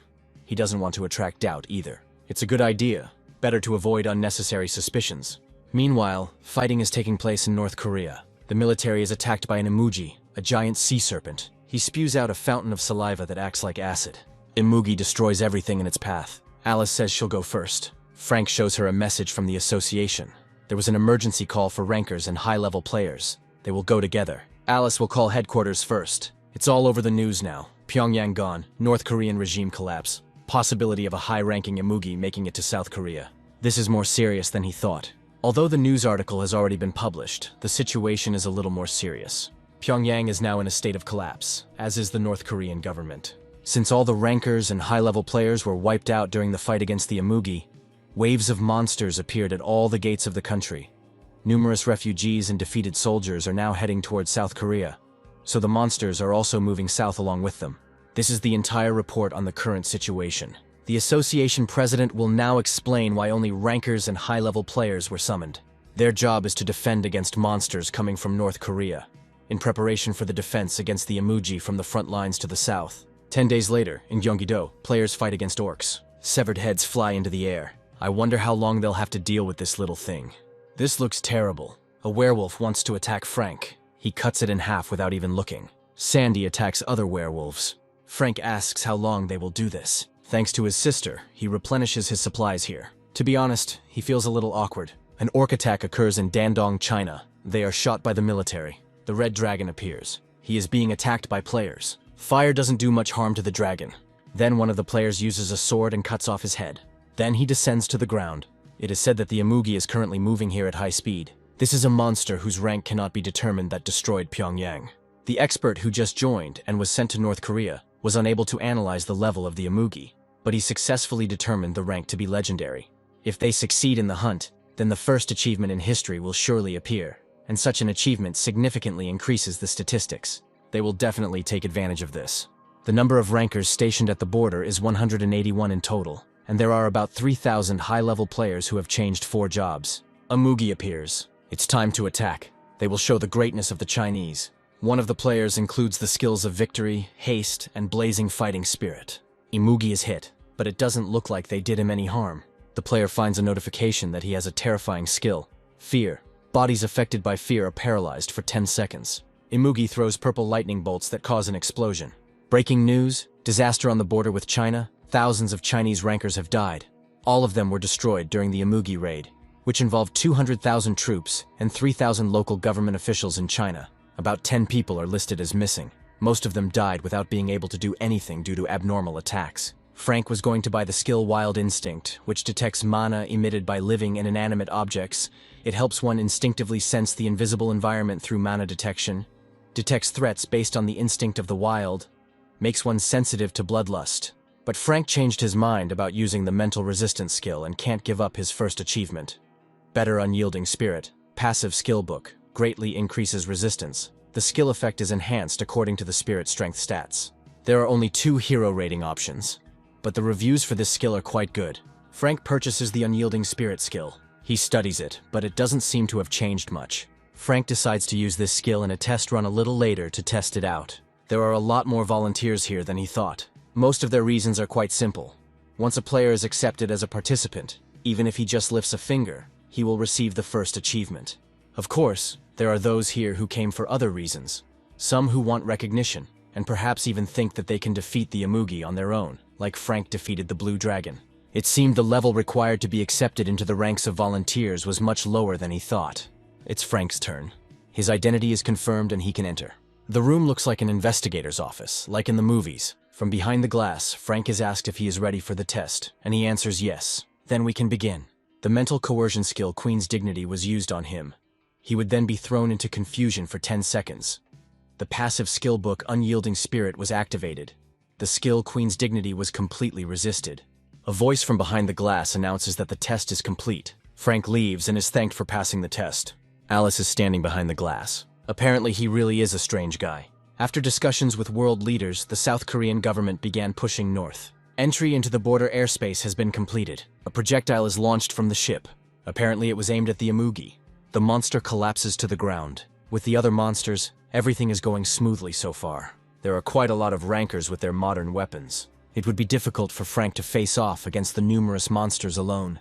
Orcs and werewolves are cut to pieces. A week later, China decides to attack the Imugi themselves. It is necessary to mobilize the rankers in Beijing as soon as possible. But this may be too hasty a decision. If another legendary rank monster like the Imugi were to appear in Beijing during this time, it would be too difficult for local players to fight the snake. But if they involve senior officials from each local government body, and not some rabble, then it is definitely possible. But attacking the Imugi is really hard. Many players die and get injured. However, many also have the healing skill, so the chances of survival are not so small. Imugi advances, throwing purple lightning bolts and exploding everything in his path. One of the players covers himself with a shield. The Imugi is fired at with a variety of multicolored projectiles. However, this does not cause him any harm. He attacks again. Only 10 people remained alive, so it's time to move on to Plan B. One of the players is preparing to shoot a bow. Another player holds a fire spear at the ready. The Imugi attack again with multiple weapons, but this time they don't try to kill him. One of the players orders him to drive towards South Korea. Breaking news, Imugi is moving deep into China. The latest location is being revealed. According to CATV, China is currently recruiting rankers in each region. Perhaps the serpent has already entered their waters. For some reason, everyone looks a little disappointed. The coffee in Frank's mug suddenly starts to splash as the ground is hit hard, shaking everything around it. The players think it's an earthquake. Maybe they would like that. It is reported that an Imugi is moving towards them at high speed. They should prepare for battle. It's strange why he's coming here so suddenly. Maybe this means they can catch him. It's definitely time for Frank's first achievement. Now is not the time to enjoy this situation. It has become known that the Chinese rankers have suffered another defeat. Currently, some of the evacuated Chinese players are luring the Imugi to their camp. These psychos were hunting, but they didn't succeed, so they decided to lure him to them. That's a crime. They literally drive the monster into another country. Alice tells them to calm down and prepare for battle. A player appears with a severed arm, announcing that the Imugi is almost here. Here the player finds himself right in front of the mouth of the snake, which was much closer than expected. Imugi eats the player. A squad of volunteers is ready for battle. The giant snake is advancing. Mental skill of intimidation was used. Fear, the body permeated with fear will be paralyzed for 10 seconds. Passive skill, Unyielding Spirit. Imugi skill was activated. Fear, completely overcome. Everything is as expected. Players attack the Imugi from all sides. We must watch the storms around his body. The enhancement skill is quite good. Hannah Kim uses this skill too. The players rush to attack. Melee DDs and tanks are flying everywhere. Frank was classified as a long-range DD. One of the players is injured. They ask him if he is okay. It's too much for them. Frank will have to soak up the blood from the ground later. Either way, it's a whole different level. Frank finds it difficult to even follow their movements. They manage to draw blood from the Imugi. Frank must work on achievements. He is the first rebel in history. He has 142 titles. Until his accumulated points reach 1 trillion, he must continue to increase his stats without elixirs. About 30 minutes later, the attack is still ongoing. Still, it looks easier than he thought. However, it may only appear that way, as the Imugi is still ready to attack. Players must prepare for a new attack. The Imugi spews deadly saliva that melts everything, including the human body. Players protect themselves from this saliva using a magical barrier. He only destroyed one layer. We must continue to use magic. Some players, magicians, continue to cast spells.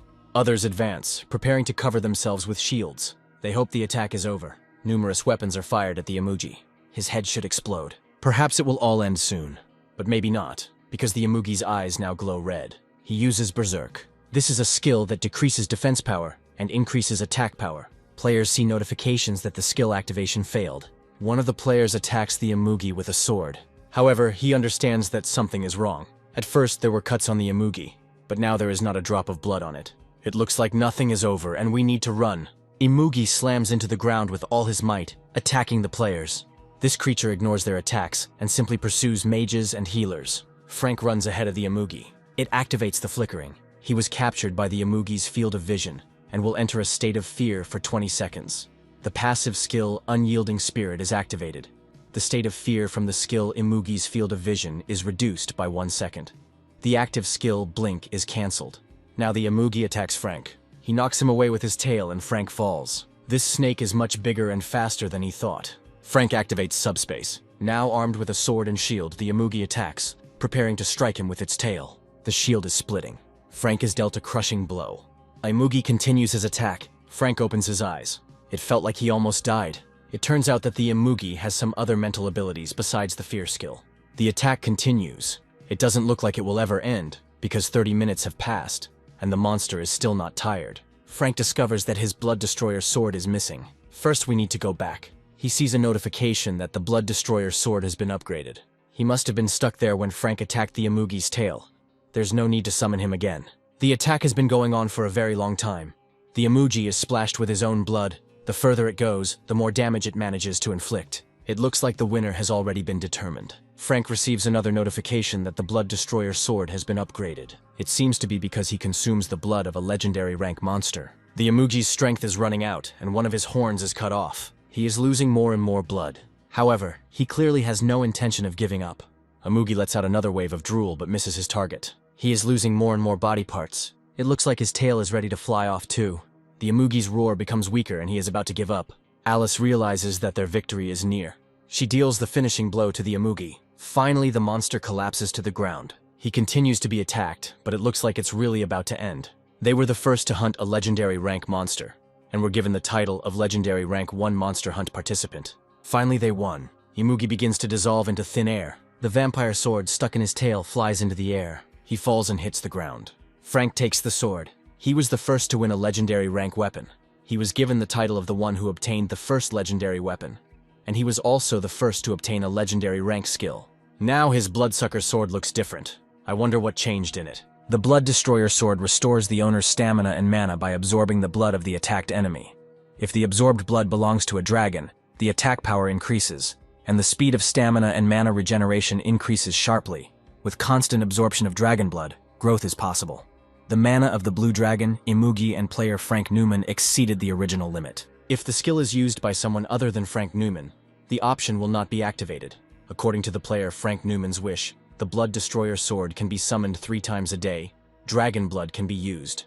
This is an active skill. You can use flying claws made from dragon blood. It can only be triggered by dragon blood. Frank must hold the Blood Destroyer sword in his hands to activate this skill. Now it makes sense why he needed to get the first 3 achievements. He didn't even know that there was such a thing as achieving a unique rank, which meant that there must be other players besides him who had unique skills or items.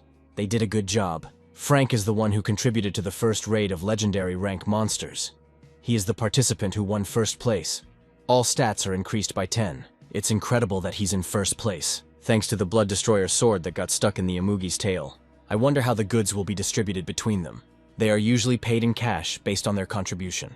But revealing Frank's investment will only bring him losses. There is no need to get carried away with greed. Due to the defeat of the Imugi, which appeared for the first time in human history, the world's attention was focused on Korea.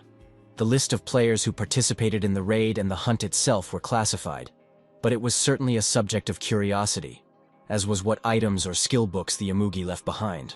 However, the Korean government kept everything regarding the raid a closely guarded secret, such as the player list and the hunt process, as well as all item and book drops. The government announced through a spokesperson that they had decided to keep all information regarding the raid a secret, considering the possibility of information about prominent players being leaked to other countries. However, requests to sell goods continued to come in. Some foreign rankers recklessly bought plane tickets and flew to Korea. It was a combination of wanting to get another first and wanting to get stronger. It will probably be difficult to buy items now, although he can participate in the Imugi raid item auctions with some benefits from being on a raid team. The reward for hunting the Imugi was 300 million won. But even if the items weren't legendary, they could be worth hundreds of billions of points.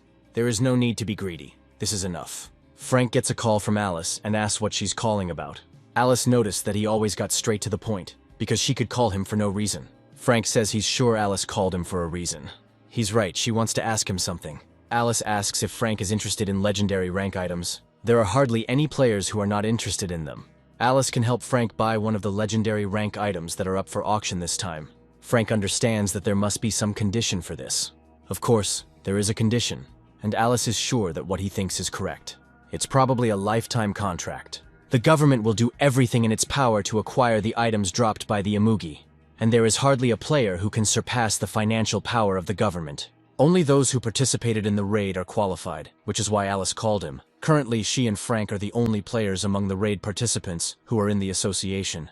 Frank says that then Alice could simply monopolize all the goods for herself. At first, she thought so too, but one of the skills really doesn't suit her. She thinks that it would suit Frank more than her. Frank asks if he can check the product first before buying it. Alice says it's possible, but it would be difficult right now. It was decided that information about the goods would be revealed to the raid participants the day before the auction. To be fair, Frank would also find out about it at the same time. He notes that this is a rather limited period of time.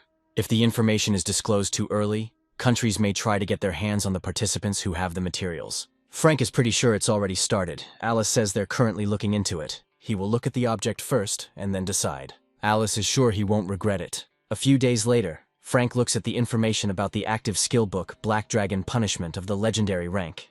The skill changes the properties of mana to dark, greatly increases the power of attack and healing skills, can freely use dark lightning at the user's discretion. It is a skill with a non-existent cooldown. Technically, it's just the ability to use dark lightning, but it can be used at any time and also has no cooldown. It's unknown if a heroic rank skill can absorb a legendary rank skill. Frank asks Alice if she's sure she doesn't want this. Her mana attribute is Divine Mana, and most of her key skills are set to react to her Divine Mana. If Frank rejects the product, she will likely sell it to one of the other long-distance damage dealers. There is a man the government is trying to trap with a skill book. Time is short, so Frank should make a decision quickly. If Alice fulfills one of his conditions, he will take the item. He asks to be allowed to terminate the lifetime contract when he later pays the same amount as the initial payment for the goods. Alice says this is perhaps too convenient a condition. If this is not possible, Frank will reject the offer. From now until the date of termination of the contract, they will accept the legal interest rate, 5% per annum. Of course, it's compound interest, and it's a huge concession that Alice is making for him. Frank says it suits him. Then she will report this to her superiors. And she didn't do anything special. Soon, an auction of legendary items opens. The auctioneer offers another bid and counts to 5. There are no more bets. The Black Dragon Spear now belongs to Alice Lair. It is quite expected, because this is an amount that ordinary players cannot afford. It is clear that the association set everything up.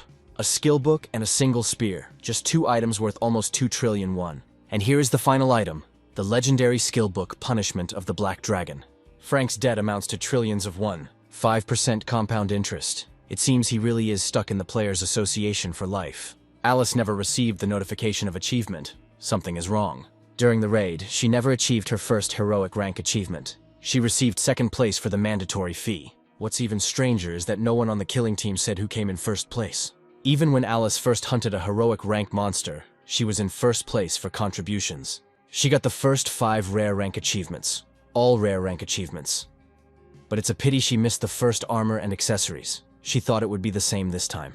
This is impossible without hunting the legendary monster. It is unclear how this could happen. To get the first 2 achievements, Alice specifically placed Black Dragon's Punishment at the end of the auction. Frank congratulates Alice on her win. She asks if he has mastered the skills. Frank answers in the affirmative. Then he must be careful. Alice says she set the whole thing up at the auction. The association wanted to give her the first achievement. She specifically placed the products that she wanted to buy first. She put Frank's goods aside for last, as he thought, but Alice deserved it. It seems that this is her first achievement, and apparently the association took advantage of this. Now Frank understands why the association did what it did, so Alice has nothing to apologize for. Now it's time for him to go. He really is a generous man. Alice shouldn't do this anymore. It's amazing how honest she is. She could have just left everything as is. It was in vain that she apologized and gave everything away. Frank retrieves the Black Dragon Punishment skill book from subspace. We need to try, but it's not clear whether it will work. Maybe it works separately. Failed to obtain the skill Black Dragon's Punishment. The current skill is combined with Thunder Dragon's Breath. A new skill, Black Dragon's Breath of unique heroic rank, has been created. Frank received his first legendary rank unique skill, earning him the title of the first to receive a heroic rank legendary unique skill. The raid on the Amugi was the best decision. Frank earned over 450 statuses. Black Dragon's Breath turns mana into darkness, greatly increases attack skills and greatly decreases healing skills, consumes health and mana, causes Black Lightning and Thunder Strike, temporarily paralyzes enemies hit by Black Dragon's Breath, no waiting time, can level up by collecting skills and items with Lightning Strike. Now is the time to test this skill. Frank strikes the monsters with Black Lightning. She dissolves them. A new group of Cyclops is advancing. Frank activates Black Lightning again. The monsters disappear too quickly. Looks like a wyvern dungeon or something. After some time, Frank receives a message from Alice. He needs to talk. She asks him to call as soon as he receives the message. Alice asks if he is at the dungeon. Frank answers in the affirmative. Alice asks if Frank would like to go to the cave in the northern region. They have few people in the North Korea they captured. Alice wants Frank to do her a favor and help her fight the monsters in the region. The rate is doubled for emergency service workers. Players have no problem killing monsters below their level. Of course Frank will help. Besides, he is indebted to the Association for Life. Alice thanks him. They'll send a helicopter. It'll be there any minute. It seems like it's very important. Alice says there are many other dungeons there. While this is not a reason to demand an urgent call to the player, it may take some time. Frank promises to do everything in his power. In 2 weeks, he arrives at his next hunting ground in North Korea. The accumulated points have exceeded 300 billion, and access to the mercenary system is open. Frank didn't even know that was possible. He launches Black Lightning at the monsters. Nothing has changed in the status window. Frank opens the list of mercenaries. There is even a heroic rank. The heroes have strong defensive and offensive abilities. If the employer's instructions seem unreasonable, the mercenary can terminate the contract and leave. The employer can terminate the contract if he believes that the mercenary is working in bad faith. In case of termination of the contract, the number of points spent will depend on the time of joint work. Heroic rank mercenaries are paid a minimum of 600 billion points for just 2 hours. It's interesting that it's a rare rank. One of the players named Lucia is said to be a Knight-class mercenary with good ground and air combat skills. She is able to break through enemy lines as well as defend, but she should not be trusted too much. She is a fugitive and a loser. The minimum cost of hiring is 300 million points for 3 hours. Frank is intrigued by the strange words in Lucia's profile and hires her. Lucia appears and thanks him for his trust, saying that she will fight with all her might. She asks who their enemy is. Frank says no one yet. He hired her to ask a few questions. Lucia realizes that this is Frank's first time using the mercenary system. He says he just unlocked it. Don't be shy about asking. Lucia will tell you everything she knows. Frank asks who is behind the mercenaries. Lucia says they are players just like him, so to speak. She is a player with similar unique skills. This is the skill of selling and buying. Frank asks if Lucia's world is also attacked by monsters, and where these dimensional gates come from. The world Lucia lives in is also attacked by monsters, but she doesn't know where the gates come from. If Frank wants to find out, he should hire a mercenary of legendary rank or higher. Even the heroic ranked mercenaries she met knew nothing about this. In Frank's world, 20 years have passed since the appearance of the spatial gates. They have survived 2 cataclysms, but now everything is more or less stable. Frank asks if Lucia knows when the next cataclysm will happen. She says that as far as she knows, this was the last one. Cataclysms are not predicted for the next 20 years or so, and she cannot promise anything further. In the world Lucia lives in, 40 years have passed since the first cataclysm, because it was completely captured and destroyed by monsters. She knows that her job application labels her as a runaway and a failure. Frank asks if she knows why it says that. Lucia says she is a failure who ran away from the world she was born into. One day, a spatial gate suddenly opened in her world. That's where the monsters came from. Lucia rushed to the attack. The Orc King approached her. Lucia entered the battle. This is how she became a first-level player. At first, she used the accumulated points to increase statuses and learn new skills, but quickly regretted it. Afterwards, she earned points by hunting, as well as selling gems and skill books, just to survive. 16 years later, Lucia had hope, but soon a second cataclysm occurred. There was no way to stop the growing number of legendary monsters. The magical force field allowed the use of spatial movement skills or items, and Lucia had to resort to what she had been saving for emergencies. She used the element of dimensional movement. There was a risk of being lost forever in the interdimensional continuum, but she had no other choice. Her fears came true. She was stuck in an interdimensional continuum, in the empty black space between dimensions, in the space of non-existence that does not exist. However, her salvation turned out to be the mercenary system. In the unique trade skill panel, you can see a window called Mercenary System. Lucia registered there as a mercenary and began to wait, but everything turned out to be not so simple. She once tried to reduce the cost of her employment for the employer. In return, she asked for permission to live in his world and was refused. The minimum cost of hiring rare mercenaries is 1 million points per hour, 24 million per day, about 700 million per month. One day, a player offered Lucia a condition: give him 24 million points. Frank didn't know that you could transfer points to other players. They can only be transferred to players with similar unique skills. 10 billion points are available for exchange. Frank asks if it is possible to increase the number of points accumulated by constantly sending them back and forth. This cannot be done if players exchange points with each other. Their accumulations decrease accordingly. The same applies to recruitment. Lucia refused the condition set for her. The Nimnik system works the same as selling items. It is entitled to 20% of the cost of the hired work. Things were getting worse, so the player hired her again.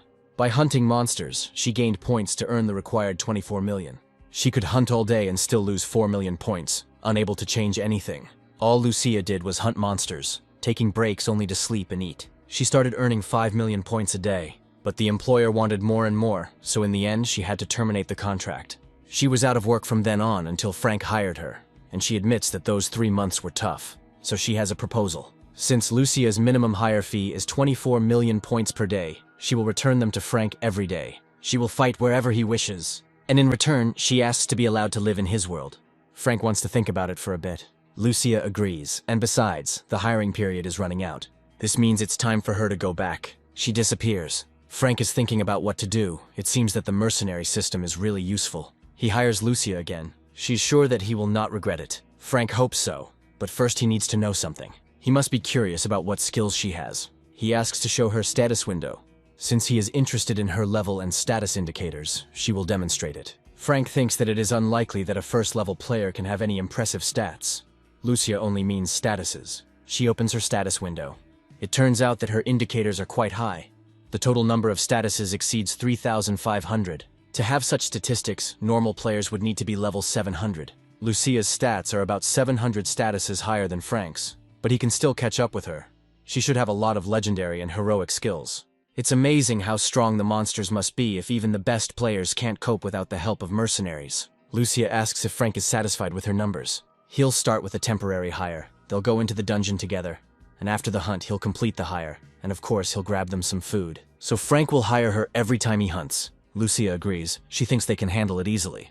After some time, she fights with horned white monsters. Lucia uses a defense of transparent shields that surround her like a wall. Frank activates black lightning. It turned out to be even easier than he thought. Lucia has a slightly different tactic. She uses her sword very actively and cuts through monsters. They worked well together. The monsters are defeated one after another. It seems they are finished. Lucia says this is a great place for hunting. In the worlds of other employers, it was more difficult. There was too much competition, and the best hunting grounds were located in the Lord's estates, for visiting which a large fee was charged. Lucia thinks that Frank is one of the lords of this world. He says he was simply tasked with dealing with it, and asks if she can continue fighting.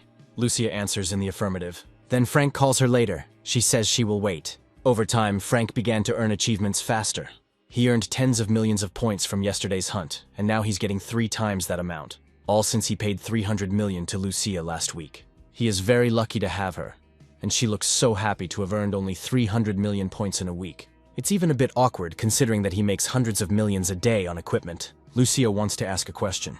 She's afraid it will sound a little rude, but she'll ask anyway. She noticed that Frank was fighting monsters at close range, and she wondered if he planned to continue this tactic. Frank thinks so. However, it seems that he did not receive proper sword training. That's right.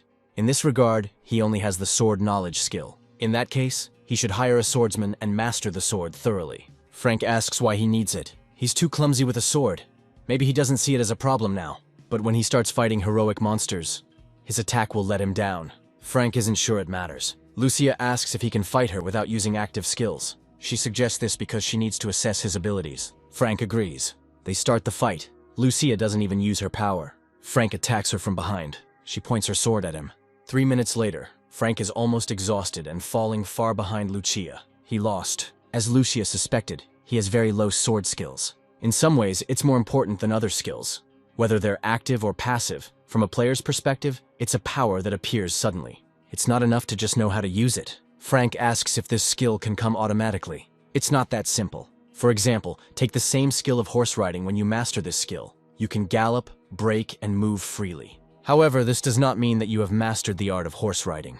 Depending on the skill level, The combat power can vary greatly, and players who have mastered the same skill have different strengths. It's not just about passive skills like swordsmanship. One of Frank's key offensive skills is the Thunder Punch. Depending on the skill level, the damage dealt to enemies will vary significantly. Even if gamers play the same characters, the difference between how Frank plays and how professional gamers play will be immediately noticeable. Even though the level is not displayed in the status bar, it actually has a big impact. Frank asks if Lucia can help him improve this skill. Of course, she will be only too happy to help. High-ranking players sent to North Korea gradually cleared out the dungeons overrun by monsters. But this only made them bored. Players from large guilds who came with the goal of cooperation began to become lazy over time. They expressed their desire to return to South Korea once they had completed the low-ranked dungeons. As it turns out, low-ranking dungeons are in charge of players who are closely connected to the association. Unsurprisingly, this caused discontent among other players. Even if the fee was double the usual, the losses were still too great. It was not possible to level up by gaining experience points, nor could you obtain items or jewelry. There were also many inconveniences in everyday life. We had to sleep in tents due to the lack of other housing and make do with the few food supplies we had. This continued for several months. The players from the association were there too, but instead of joining the others, they seemed more interested in hunting. Lucia notices that the civilization of this world is surprisingly advanced. But regular people still need ID to do business, which is probably why Frank doesn't invite Lucia outside the dungeons. She is a high-ranking player. For such players, the rules are strict in any world. Once Frank is done with all this, he will figure out how Lucia can stay in this world. First, she needs to get an ID and register as a player. She says that there is no need to rush. She is happy with everything now. In addition, the ID must contain her photograph. After all, it's good to be young. Frank says that Lucia looks quite young. It's better to get back what she once lost. She can consider this the price for his education. Frank is sure that she will teach him a lot. Then Lucia will teach him with all her might. Frank walks past the players. One of them notices him. This is his chance. He was sent here to attack Frank. The player dissolves into space. Frank hears a voice telling him that wild instincts have awakened within him. This is the same player who turned into a black substance and follows him. First, Frank will deal with the humanoid lions. Now he will try out his improved sword skill. Lions attack. Frank cuts off their heads. He gets another stone. The hunt continues. Finally, it's almost all over with the monsters. He was tired, but he had to get this over with. Another monster appears. Frank cuts him in half. He holds black lightning at the ready. With it, he attacks his pursuer. Frank knew he was somewhere nearby. This is a planted assassin. Frank attacks him again, but the killer disappears into thin air. Frank is obviously much stronger than his opponent, but he is an order of magnitude faster. The killer appears from behind. Frank strikes with his sword, but his opponent rises up. He even has a movement skill. Frank was poisoned. His body was paralyzed for 10 seconds. The Book of Immortality was activated. The poisoning was neutralized. He launches black lightning again. The killer appears again. Frank uses too much energy to use attack skills. In this case, there is only one thing left to do: not make a mistake. The killer understands that he has to get out. He failed his mission. It doesn't look like this guy woke up just a year ago. Frank attacks the killer with a sword. It looks like he's about to escape. This is exactly what the killer is trying to do. Frank uses the glow. He stabs the killer with his sword. Now is the time to deliver the decisive blow. The killer disappears after dodging, and he appears again right in front of Frank. He's too fast. The blade of his sword is about to pierce Frank. He activates black lightning. Now his enemy is defeated. An object appears in its place. This is a heroic ranked Veil of Darkness, an active skill book that hides the caster's visibility, as well as their audibility and emitted magical power. There are two more items: the Dark Elf King's Dagger and the Protective Blessing. The dagger gives a 5% chance of poisoning a wounded enemy, increasing damage dealt and imposing a curse of decay. The Protective Blessing greatly increases the resistance skill, and a passive skill, the Guardian Shield, is also available. This skill reduces damage by 50% when attacking with the resistance skill. It was all about this skill, but it was unclear why this player attacked Frank. Failed to activate psychometry and cannot access the history of magical items. It's worth discussing this with Lucia first. She notices that Frank called her later than usual. He tells her what happened. In this world, players do not openly attack each other. Frank asks why this player attacked him. Perhaps he held a grudge against Frank for some reason, or was interested in his rapidly growing abilities. Perhaps he was trying to find out the reason for this. Frank asks if it could happen again. Perhaps, if this attacker belongs to some organization. Frank thinks it is very likely. But according to the rules of this world, you can't attack a player directly. He should be on his guard in the dungeon. If there is an enemy there that he can't handle alone, he can call Lucia. And if he has enough points, he can hire another mercenary. Frank walks towards the helicopter. Someone is looking down on him. This girl understands that the assassin who was sent to kill her failed to complete his mission. In the dungeon, it activates Hunter's vision. She can see traces of someone who recently passed through here. She's on the right track. The killer passed through here. The girl activates the memories of the Earth. Now she sees the two who fought here, Frank and the assassin. It looks like he decided to run away. Here she sees Frank pierce him with a sword. It is now clear that he is dead. The Minister of Japanese Dimensional Gate Management is informed that the information about Chester Weiss appears to be true, and that Frank Newman has been revealed to have killed Derek. In that case, there is a high probability that he killed Chester too. A player who awakened only a year ago broke the 20-level law. Apparently he beat a ranked player, and it happened twice. Breaking the 20-level law is not the end. They believe that Frank has a 99% chance of having unique skills, which is why the Korean Players Association wanted to sign him as soon as possible. I wonder what kind of unique skills it takes to grow like that. In that case, they'd be better off removing it right away. The minister asks how many secret agents they can send right now, and is told 5. They have to go to North Korea, and there is no need to pretend that his subordinate can't hear him well. This time the goal is the same, but there is something else. If the mission fails, Frank must be killed at any cost. This stupid bastard doesn't trust the Korean government. Frank has new gear. He tries to activate the magic projectile, but it doesn't work. Frank thinks he could have done it if he had concentrated more. Lucia doesn't think it's worth getting upset about. They still have plenty of time. Now it's time to practice some more. Frank is going to attack first. It approaches at lightning speed. However, Lucia is faster again, and he falls. Lucia brings the blade of her sword closer to him. They continue to fight. Finally, Lucia says that's enough for now. Now they can move on to the next dungeon. Frank hopes that he has already improved his skills. Lucia says he's become faster at striking a moving opponent, but when he dodges attacks, he makes a lot of unnecessary movements. To be honest, Lucia didn't expect him to level up so quickly. Frank would like to learn to defend himself better. Lucia says that this does not suit him.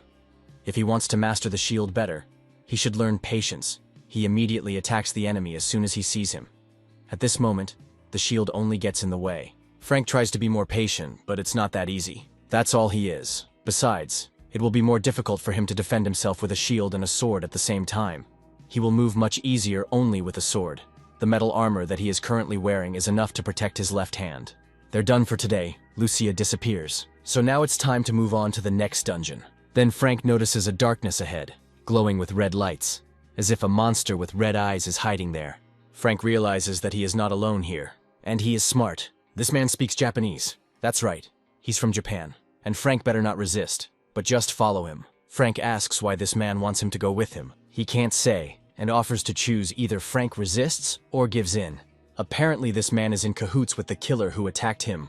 Obviously they wouldn't attack at the same time. Maybe we should call Lucia, but perhaps now is not the time. As he tries to repel the attack, Frank takes out his sword. So he chose resistance, but the one who came for him wanted the best. He takes out a katana. Frank activates the Black Thunder Dragon's breath.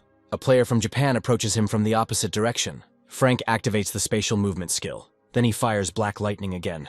The Japanese is still ready to attack. You need to conserve stamina and mana and try to use your improved sword skills. Frank once again launches Black Lightning, but the Japanese dodges it. Now he is ready to attack Frank with a katana. He falls to the ground. His opponent notices that he has a quick reaction. And his skills are also quite good. But it is unknown how long he can last. Finally they cross swords. Frank moves away from the enemy at a considerable distance. They attack each other with swords again and again. Frank is about to activate Black Lightning again. He launches it at the target. However, the Japanese is ready to attack him from behind again. It seems that the Black Lightning has no effect on him, or he manages to dodge them. The battle is being watched by the same girl who learned that the assassin was defeated, along with someone else. The girl doubts that Frank woke up only a year ago, but she is assured that this is true. A year ago he was on the first level. The girl is puzzled as to how he got up so quickly. It really is incomprehensible. They are here to find out. Maybe his method can be applied to other players as well. But Frank is hardly a ranker anymore. He wasn't even afraid of Steven, who is now fighting him. The girl asks why Derek got involved with a guy like this. Because he's not that good. If his opponent was her, it would be hard for her to resist him. This is nonsense. If the girl doesn't intervene, Frank will slap Steven. But he said he could handle it himself. Frank gets injured. He is still weak. He should have trained harder. Frank is crazy. His fighting style is too dangerous. Steven must fight off his final attack. He approaches Frank from behind again. It looks like it's all over now. Frank realizes this. The blade of the sword approaches him, just like Lucia's sword recently. Only this time, it's not training. The threat of death hangs over him. The survival instinct is activated. Suddenly, Steven's head flies off. Frank didn't expect this. He was already prepared to die. Steven was certainly not prepared to lose. Here comes a girl who, like Derek, can turn into a black substance. She did not expect that Steven would die. It's just funny. He was strong enough to be sent after Frank. It is now clear that Steven was not alone. The ash-haired Japanese man says Frank has exceeded all his expectations. The rest, of course, went into hiding. Apparently, they found out that Frank had risen a lot in a short time. He calls for mercenaries. Besides Lucia, there are 3 more people. One of them has a hammer, the other has giant fists. Another one has his face hidden. The Japanese are puzzled as to where these players come from. They cannot find their mana. Frank ordered the mercenaries to capture the opponents, or at least kill them. The girl who saw the memories of the earth crashes into the stone with all her might. She was attacked by Lucia. The Japanese woman didn't even understand what happened. Another mercenary grabs one of the opponents by the face with a huge hand and lifts him into the air. Then a strongman with a hammer, who is taller than everyone else, rushes into the attack. It is clear that he is too strong, and it is unlikely that it will be possible to deal with him. The Japanese are running. The strongman says he doesn't want them to die. They should try to dodge. The strongman's hammer causes an explosion and a storm. One of those attacked lost consciousness, and the other died on the spot. After all, his employer ordered to kill those who did not surrender. The Japanese woman's hands are bound with magical fetters. Lucia stabs her with her sword. She is defeated. It's definitely impressive. Another Japanese man is defeated by the 4th mercenary. Frank didn't know these guys were so cool. Mission accomplished. The mercenary with his face hidden asks if there is anything else Frank would like him to do. He orders to follow the captured enemies until the hiring time expires. Frank asks the Japanese why they are targeting him. It looks like they're not going to respond. But the strong man will force them.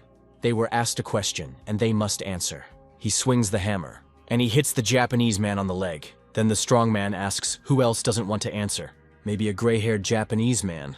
The strong man counts to 3. On the count of 3, he swings the hammer. The Japanese woman says that they are here on behalf of the Japanese Department of Dimensional Gates. They were ordered to capture Frank Newman and bring him to Japan. He had bypassed the 20-level rule and had risen too quickly, and they needed to find out why. First, you need to make sure of this. Opponents must show their inventory. Frank looks through the inventory of one of the Japanese men in hats, then the girl's inventory. He notices something strange in the gray-haired Japanese man's panel. Frank asks why he lied, and he hesitates to answer. A strong man approaches him. He hits the Japanese man with a hammer. Frank asks if there are any more of their allies outside the dungeon.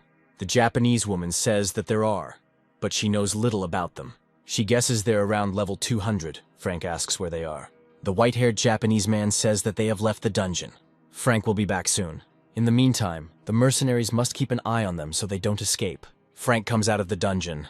He uses the flicker to transport himself to the opposite bank of the river, into the forest where the other Japanese are hiding. He appears again right above one of them. A Japanese man is attacked with a sword. Frank returns to the dungeon. The strongman says that it is time for him to return. He asks if Frank wants to extend the lease. He thanks the strongman for his help, and he can leave. Strongman is always happy to help. Let Frank call him if he is needed. The mercenary with the hidden face says that he is always ready for such easy missions. And it is time for him to leave too.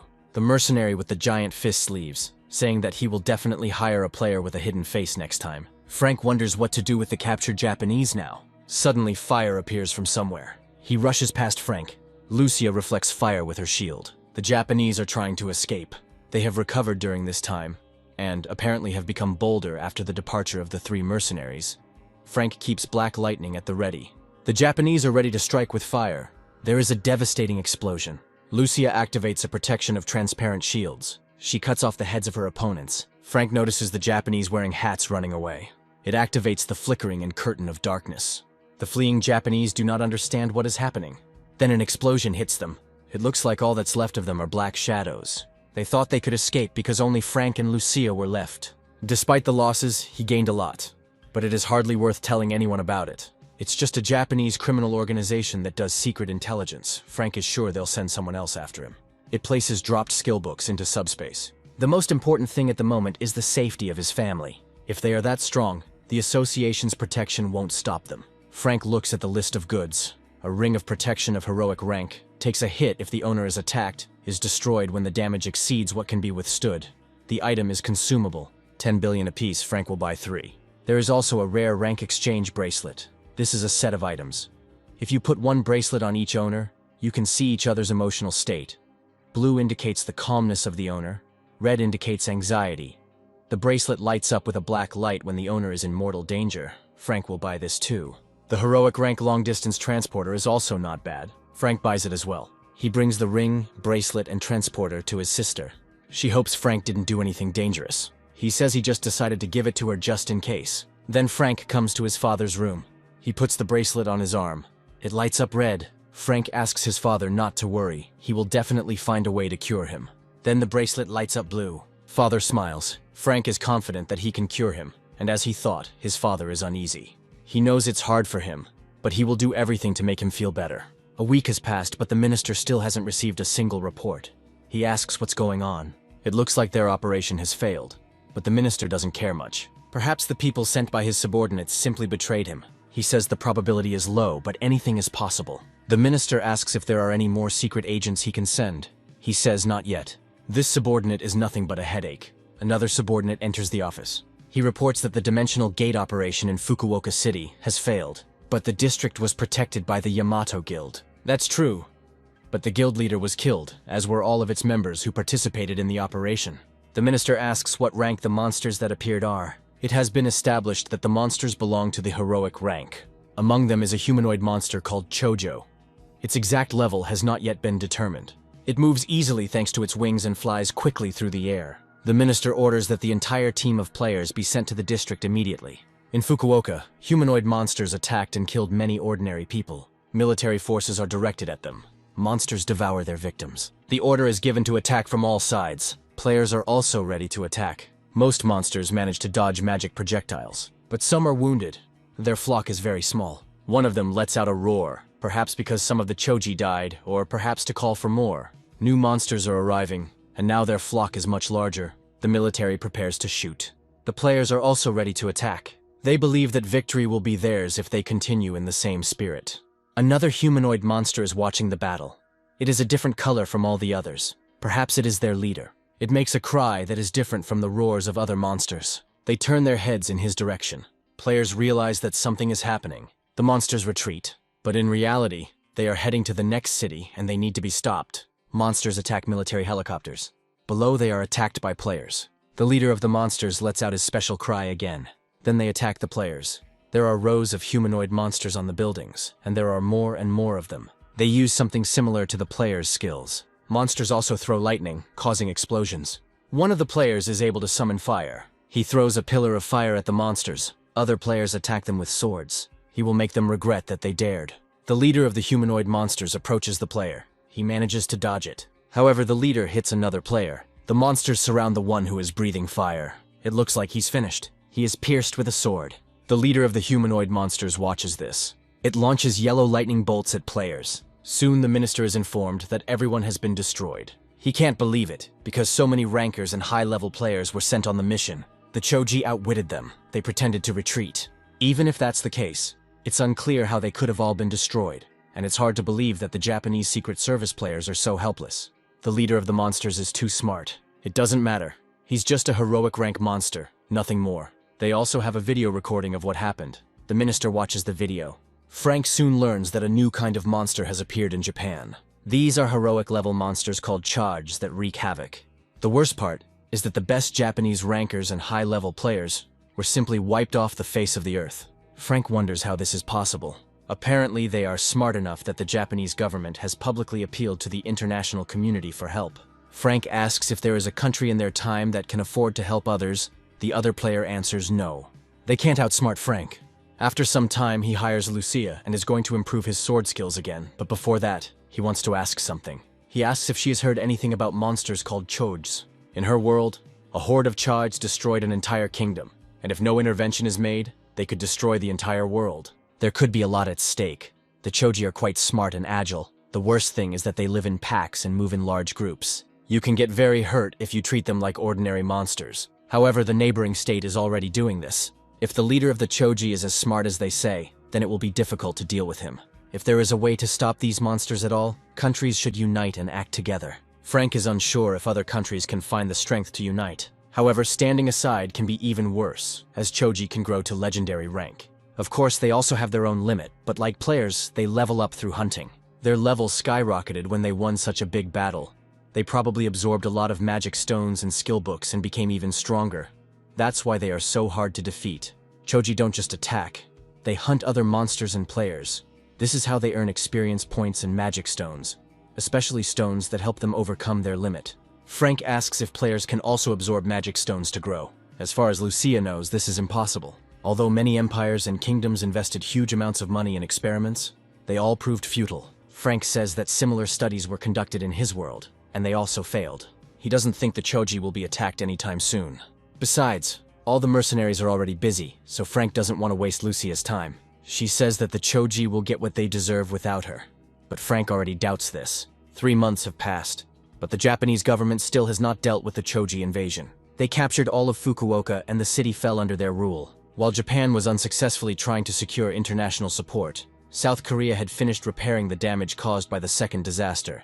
Reconstruction work in North Korea was also completed, after which the South Korean government allowed players to visit North Korea. Players were jubilant and flocked there, causing many dungeons to become overcrowded.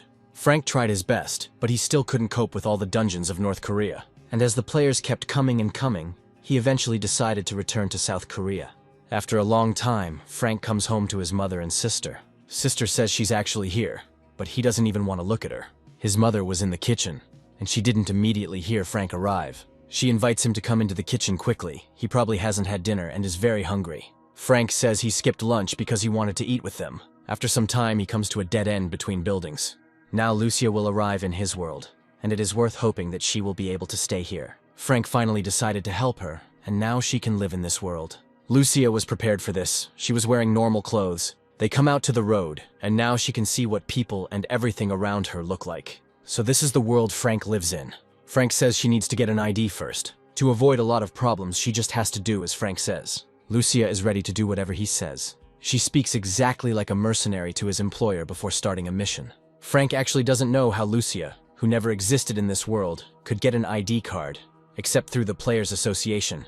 All countries in the world, including South Korea, have a number of benefits to attract players, and one of these benefits is the provision of citizenship. In this world where there are more players than the general population, this has become commonplace. The association tries to make players its property, and does everything it can to achieve this, providing the most attractive conditions, thus opening up practically unlimited opportunities for players. Even if they are illegal immigrants or smugglers, once they wake up they can easily get citizenship, but under certain conditions. For example, you cannot join foreign guilds for 5 years, nor leave the country during this period of time. These rules cannot be broken under any circumstances, but Lucia has not yet received citizenship. Like the rest of the world, the community is now busy recovering from the second Cataclysm. Lucia returns. Frank asks how it went. She received a certificate. Frank says he has a proposal for her that will benefit both of them. He orders 2 iced drinks for himself and Lucia. She's never tried anything like that. Frank asks if she liked it. She says it's cold and delicious. Frank is glad to hear that she liked it. Lucia mentions the offer he was talking about, which she understood was that he wanted to sell additional products using her unique skills. That's right, and Lucia will receive 10% of the sales commission. She thinks that this is too good a condition for her. Frank says it's also beneficial for him. He shouldn't refuse his students' help.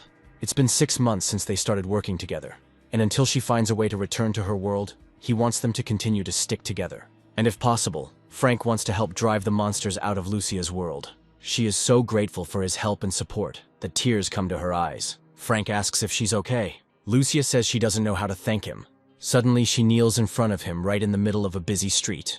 This is extremely awkward. She swears that during her stay in this world, she will serve Frank faithfully and truly as her lord. Her sword will be the blade that kills all his enemies. Her body will be a shield for his protection. She gives a knightly oath of honor that even death will not break. Frank sees a notification that he has received the Knight's Oath of Allegiance and has begun qualifying for a lord. He thought that this was only possible after reaching level 50, and didn't even imagine that he would ever become a lord. Of course, Lucia attracts attention. Passers-by stop and look at her. Frank asks Lucia to stand up, but she says she will not stand up until he accepts her oath. Frank says he will accept her. Now let her stand up. Frank takes her hand and helps her up. He was sworn in by the immortal knight Lucia. He completed the Lord qualification quest, and is now a legendary rank lord. All his stats have been increased by 20. Frank unlocked role skills, and received a legendary rank role for the first time, and was given the title of First Lord. Lucia says that this is her payment for at least part of what he did for her. He knows little about her world, but where Frank lives there is no caste system. Lucia does not care about the standards of this world. She is a knight, and she has sworn allegiance to a lord whose strength and character are worthy of her service. She asks if Frank has accepted her oath of allegiance. He answers in the affirmative and says that the role of lord has appeared in his status window. This is a mandatory part of the oath, and anyone who takes the knight's oath of allegiance necessarily becomes a lord. Frank asks if Lucia has a role too. Of course there is. She is an immortal knight. It is a heroic rank role. Frank wonders how this is possible if she's not level 50. Level is certainly important for role change, but it is not the most important thing. In Lucia's case, fighting in many battles earned her the role of a knight. Her lifestyle and combat experience may also have influenced this. After this, you can open similar role quests if you fulfill various conditions. Lucia apologizes for not telling him about this earlier. In fact, she only showed Frank her level and statuses to hide her role. That's why her strength and endurance were higher than other statuses. They increased with the change of role. Frank didn't think he'd ever get the part. Lucia believes that even if it weren't for her, he would have succeeded anyway. Frank asks how long it took her to get the role after waking up. Lucia says about 15 years. First, he must test his professional skills, because before he can use these skills, he must master them. Frank opens his status window. He sees that he has the role of a lord, and role skills such as power and lord's banner. As his role increases, role skills may become more numerous. In Frank's case, it depends on the number of servants under his command. Role skills can be increased to higher ranks. He didn't know that this was possible, and he also acquired role statuses in leadership. Lucia says it is determined by the sum of all the statuses. There are 60 missing. This is because she is the only one under Frank's command. Depending on the number and level of players under his command, the amount of leadership points increases or decreases. On average, such a difference can increase tenfold, after which it does not increase, even if the player changes roles. This means that Lucia changed her role 5 times. Frank looks at her status window. She is a heroic rank immortal knight. Her skills include heroic rank shield block and rare rank iron body, as well as unique skills of the knight sword class and others. This is Frank's basic ability, because he can only command his wards if he understands their abilities well. The knowing the lord skill includes the stats of the lord and his wards depending on their number. Frank only has 1 ward, so this skill is useless for now. The hiring skill hires the ward and spends leadership. The banishing skill releases the ward from the oath of allegiance, after which the ward disappears from the faction. The skill does not restore lost leadership, and the penalty for banishing for the lord is quite large. For the ward, the fine is also not small. Depending on how long he served the lord, a new one can only be found within the same period of time.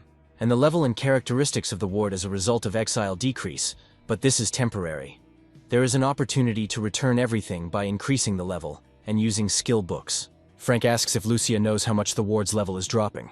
As far as she knows, all the levels, stats, and skills that players gained while being the lord's wards are lost. If the knight himself wants to leave, there is such an opportunity, but the penalty will be the same. Frank asks how many men must be under his command to make the lord's banner work. There must be at least 10 people, and it will take time before the skill can be used. Frank thinks he might never use it at all. It's still too unexpected for him. Lucia says that this is not so, because he is worthy of leading hundreds and thousands of knights. After some time, the Chogi attack begins again in Japan. The orcs will attack with them, and perhaps the Chogi will attack them as well. The leader of the Chogi, as before, sits on the roof and watches, preparing to give orders or join the battle. The monsters flock together in huge flocks, preparing to attack. They are filmed live. The Minister of the Spatial Gate asks if there are already any results from cooperation with the UN. He is informed that everything is almost ready, including America, Europe, and even some Asian countries. They insist that the Chogi be captured first. The minister says that they have already spent a lot of money, and other countries are not going to interfere. It seems that they have their own ecosystem there. The main thing is to hold out a little longer, and everything will be over, even if they want to advance further. It is better to retreat and avoid conflict. He will do as the minister orders him. He says it all has to end. It's been going on for too long. The Chogi engage in battle with the orcs. They kill and devour them. The leader of the Chogi clearly has something on his mind. It quickly flies into the air, causing an explosion. The leader rushes like a bullet somewhere to the opposite side, to the territory surrounded by water. The Chogis watch his flight. They understand that they must follow him. Frank notes that today is not a particularly good day either, with no outstanding achievements. Lucia says he doesn't need to rush. He can get stronger little by little. Frank receives a call from Alice, who guesses that he has just left the dungeon. Frank answers yes. Then Alice asks if he wants to go to Japan. He wouldn't say he's burning with desire, but Alice says it's not necessary. She just thought it would be a good opportunity, so she called. Frank says he plans to take a break in the South for now. He seems to have been really busy lately. Frank thinks that Alice is probably going to Japan. She says that she has to, since their government made a very generous offer. That's why she called Frank, because it would be a shame to miss such an opportunity. Frank gets into the car, continuing to talk to Alice. He wishes her a good trip and says that safety comes first. Alice asks when he is going to fulfill his promise and treat her. He said that he would do it, not just for the sake of it. Frank wanted to thank Alice, and she believes he couldn't forget about it. Now she decides that he only promised her this for show. Frank assures that when Alice returns from Japan, he will treat her very generously. Alice says she will wait and hope that they will see each other again. Lucia understands that Frank received a call from the Players Association. He says they asked if he could go to Japan, but he is not going to the enemy's lair. Lucia, on the contrary, thinks that this is a good opportunity, of course, only if Frank is ensured complete safety. The tiger can only be caught by entering its den. If Frank's safety was guaranteed, then that would be a great option. He could fly to Japan and deal with whoever was targeting him. Frank says it won't be easy, but he doesn't have to make a move himself. He can use Lucia. She can easily get rid of his enemies. Frank doesn't think it's right. He doesn't need to get rid of them right now. Lucia says that even if the Japanese continue to send assassins after him, it will most likely be to his advantage. A few days later, Frank comes to the level 60 Horned Turtle dungeon. He thinks that he could have cleared this dungeon a long time ago. He hopes that Lucia is in class now. Frank attacks the Horned Turtles. It seems that finding them is more difficult than killing them. He notices another player who is fighting turtles while shirtless. He doesn't even have a shield, and it doesn't look like he's level high enough to hunt in this dungeon. Another player asks the healer how long it will take to heal a player without equipment. The healer says about 3 more minutes, but she has already spent half of her mana. This player is called a useless bastard and is said to have shitty statuses. He's just an idiot, so there's nothing surprising about that, but he could at least change classes one more time. If he hadn't changed classes, he wouldn't have been any use at all, but it's still worth considering that it was luck. But his strength is still not enough, so when they go to the next dungeon, they will need to find a new tank. The unequipped player says he will hunt with them. Let him say thank you for being accepted here at all. He's asking for it now. The player insists that he will hunt with them. If he really wants this, then let him pump up his characteristics. He still hasn't distributed them. He needs to pump up his fortitude and endurance. The player stubbornly repeats that he will hunt with them. Trying to negotiate with him isn't that smart. He would definitely be stronger if he had normal statuses. It's not clear why he doesn't have them. The player continues to persist, and finally they give in and agree to hunt together. Frank guesses that they forced him to remove his gear to avoid paying for repairs. They are treating this player like a thing. They cannot be allowed to continue to abuse him. He activates a veil of darkness to approach players undetected. They fight the Horned Turtle again. Suddenly, one of them sees Frank appearing unexpectedly from behind. He uses black lightning and knocks down the monster. Frank approaches the player without equipment. He is very tall, taller than everyone present. Another player is outraged at why Frank stole their loot and calls him a bastard. Frank asks to repeat what he said. The player says he stole their loot. They were the ones fighting this monster. Plus, he dropped a rare skill book. Frank says that it seems that Murphy's Law is at work again. This book never fell out when he was looking for it. And now it just fell out. But it was a monster they fought, and that means the book belongs to them. They'll take her for themselves, and Frank would be crazy to go against them all. Frank asks the tall player if his body is okay and why he is not using armor or a shield. Apparently they ordered him to do this. One of them is holding the shield, and the other is holding the armor, and this equipment clearly does not belong to them. Frank wants to know how much the player gets paid for hunting. He doesn't answer. He is clearly afraid of these players, although he wants to hunt with them. First, Frank took their loot, and now he's also asking for the salary of one of them. Frank says he looks at their group and knows something is wrong, anyone can tell. The player tells them to stop bothering them and get lost, unless, of course, they want to get into trouble. Looking at Frank's equipment, the difference is at most 10 levels. No matter how experienced he is, he won't be able to defeat them all. Then Frank shows his ID. He is from the Player Supervision Association, which means he has every right to interfere in the affairs of their group.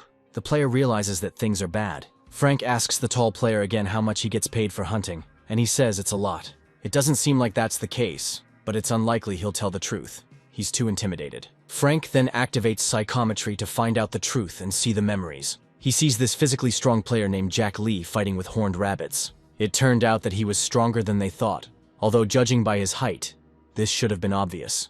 They think that Jack is not quite right in the head, but he is physically strong. and that is all they need.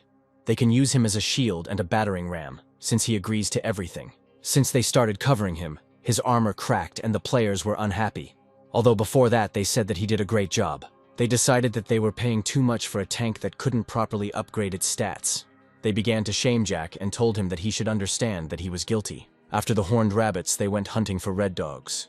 Jack held the line with his shield, but it was hard to keep the monsters from breaking through to the players with just a shield. As a result, one of the monsters broke through, which was quite expected. Then the player ordered to remove the armor from Jack, and said that they were only wasting money on repairs, because he was only ruining everything. Jack returned home very battered. His sister said that he shouldn't push himself so hard. She also got a part-time job, so now, like Jack, she can help pay her mother's medical bills. She doesn't want him to get sick too. After another hunt, he was told not to tell anyone what share he was getting, and that he was removing his armor in the dungeons. Otherwise, he would not be able to hunt with them anymore. Jack asked not to leave him and promised that he would not tell anyone. It seems like these players don't even consider him a human being. They should know what they've done. Players claim they were only looking out for Jack. Let him tell Frank they treated him well, never made fun of him and always paid him well. Jack nods. The player says that he nodded. Frank saw it, so everything is fine, and he can get lost. He says he's not going to. They will all come out and an investigation will be conducted. If they are all so clean, then they will go with it to the investigators with a clear conscience. The player asks who Frank is to send them to investigators, since the supervision of players is not some kind of government agency. In their place, Frank would agree, of course, if they don't want problems. For now, he's kind, but it won't last long. The player thinks that if Frank simply disappears into the dungeon, no one will say a word. He asks the other players if they will go to the investigators. Frank in turn asks what he is going to do. He thinks he has become scared. The players are preparing to attack him. He asked for it. Frank has good equipment, they will definitely need it. He is wrong to think that this crazy guy, as they call Jack, will help him. Frank tells Jack to close his eyes and wait for him here. If he does this, he will be able to pay his mother's medical bills and buy his little sister a lot of goodies. Frank casually cuts off the hand of one of the players. He cuts off both hands of another.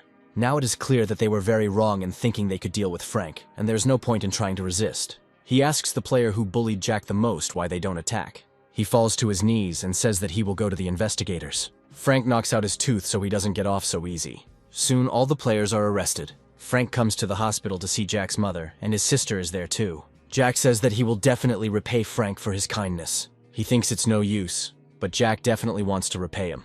Frank came with Lucia. She says that she will go back to the dungeon. Jack still has a lot of money to earn. Frank asks to show him his characteristics. Jack belongs to the normal rank shield bearer class. From the unique skills of the class, he has the skill Unbreakable Body and 3 others. The active skill Provocation by Area, the passive skill Steel Body, and 3 others. Frank shows Jack's status window to Lucia. She says his stats are enough to become a knight. If Frank gives him to her, she will make him a great knight, not just a shield bearer. Jack's initial stats are amazing, and his unique skills are very useful, especially Indestructible Body. This skill is on par with heroic skills in terms of usefulness. If developed correctly, Jack can become one of the best. However, it will not be able to develop without the necessary characteristics. Lucia asks Jack if he wants to be the best, and he answers yes. Then let him become a subject of her lord. Frank is confused that Lucia suddenly brought this up. She says it will be good for both of them. Jack will become stronger as a player, and Frank will gain an ally he can trust. It might be worth a try. Jack says he wants to be the best. Frank asks if he is ready to become his subject. A notification comes that Frank has offered Jack to become his subject. Jack answers affirmatively. He accepted the invitation. 20 leadership points were spent. First, you need to upgrade its characteristics. Frank gives Jack a power status boosting item that is absorbed by swallowing. Jack swallows it. He also has to learn this. Frank gives him skill books. Now he is much stronger. His physical strength, endurance, fortitude, agility, and magical power have increased tenfold. It should be more beneficial for him to hunt alone, Lucia agreed. Since he's still at a low level, he should be able to get a few achievements with ease. Sooner or later Jack will get them all, but for now it is better to invest in stamina. But before they send him out to hunt, his abilities need to be tested. Lucia and Jack enter the Vampire Bat dungeon with a recommended level of 10 to 15. There, Lucia tests Jack's attack skills. She notes that his stance is incorrect. Very soon he is defeated. Lucia tells you to follow the trajectory of her blow and repeat the attack again. 2 hours later, Jack is completely exhausted. Lucia says he is fun to teach. He has great muscle memory, so he remembers everything easily. With a little more practice, he will be able to fight in serious battles. His class will change very soon, but Lucia will try to train him so that he becomes a knight. not a soldier. Frank asks if it's that easy. Changing your class depends on how you fight. If you do it right, it's possible. Lucia tells Jack that he has been resting for a while and his stamina should be back by now. It's time to get up and continue training. Jack doesn't seem to have fully recovered, but he agrees to continue. Meanwhile in Japan, a surprise attack is being prepared against the Chogi, and the monster devours its prey as the player approaches it. He attacks Chogi while hiding behind his shield. The player activates a skill that causes a red light to glow. It envelops the monster, who realizes he has been caught off guard. But it is too late to resist. The other Chogi are attacked in the same way and explode. Their surprise attack worked. Out of 1,500 monsters, they were able to kill 400. This enrages the leader of the Chogi. He flies into the air. As those who fight the monsters thought, they obey this gold. It's time to begin the operation. The shells are launched. They are directed into buildings to confuse the charge. Meanwhile, the players prepare to attack them. Monsters are hit by magical projectiles and are defeated. There are multiple explosions, killing the Chogi. Their leader gives out his special cry. Other monsters flock to his call. Meanwhile, new shells are flying from above. The leader of the Chogi extends his hand as if giving a sign to his subjects. Ballistic missiles explode without causing any harm to monsters. It turns out that even this weapon is powerless against the Chogi. A heroic level monster wouldn't be able to defend like that. They had to raise the Golden Eagle rank to the legendary level. The enemy has broken out of the encirclement. The operation has failed. A heroic level monster would not be able to withstand the explosive force of the missiles. The combined UN forces are currently evacuating. Only 3 weeks have passed, and Jack easily passed both the theory and practical exams. Now he no longer needs to walk through the dungeons secretly. A year and a half later, Lucia was offered to join the guild, promising her active support. But she refused. This is a very good chance, but she refuses, and then she will regret it. Lucia says that she will refuse anyway. A guild representative is unlikely to do something he doesn't like. She asks him to step aside. Frank asks what happened. Lucia says nothing special. She's about to leave, but the guild representative grabs her by the shoulder. It seems like she's not listening to him.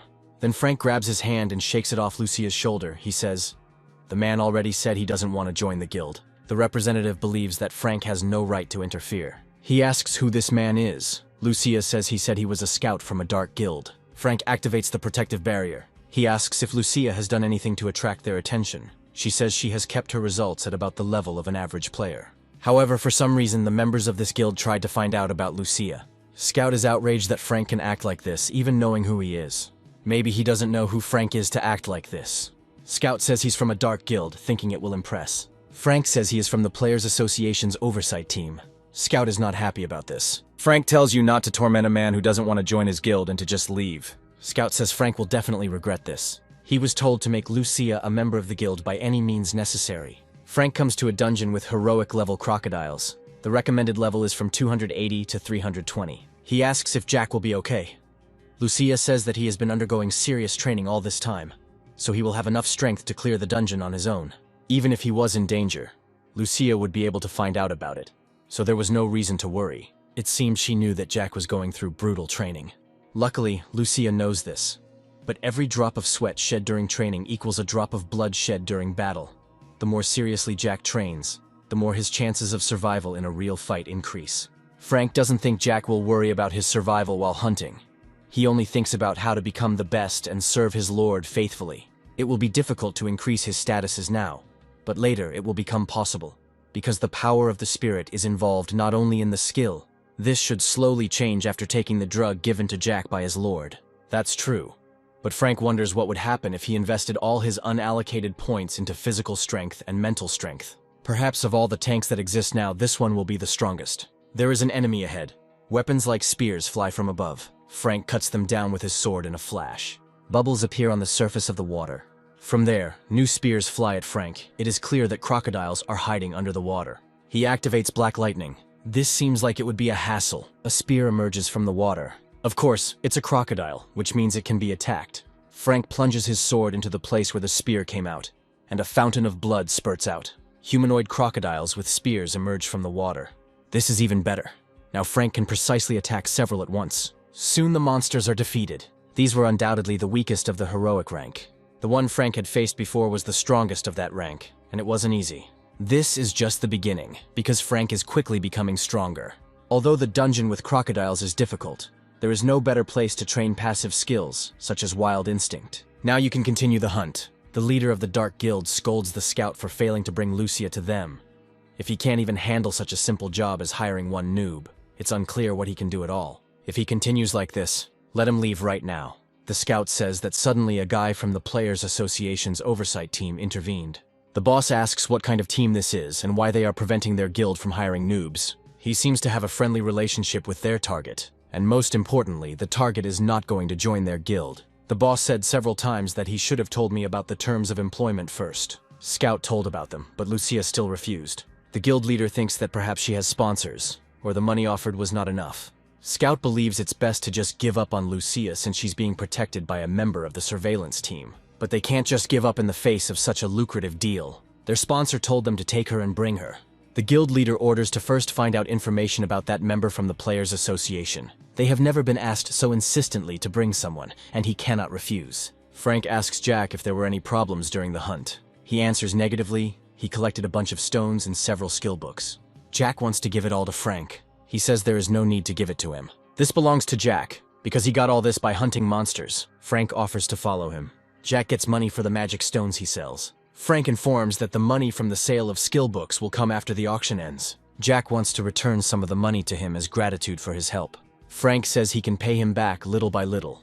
To start with, let him share with his mother and younger sister, since it was for them that he started hunting. He asks how Jack likes his new apartment. Frank hopes it's comfortable. Jack says his sister really likes it. It seems like it was a good choice, since it's the same apartment complex Frank lives in. So even the unexpected can be well prepared.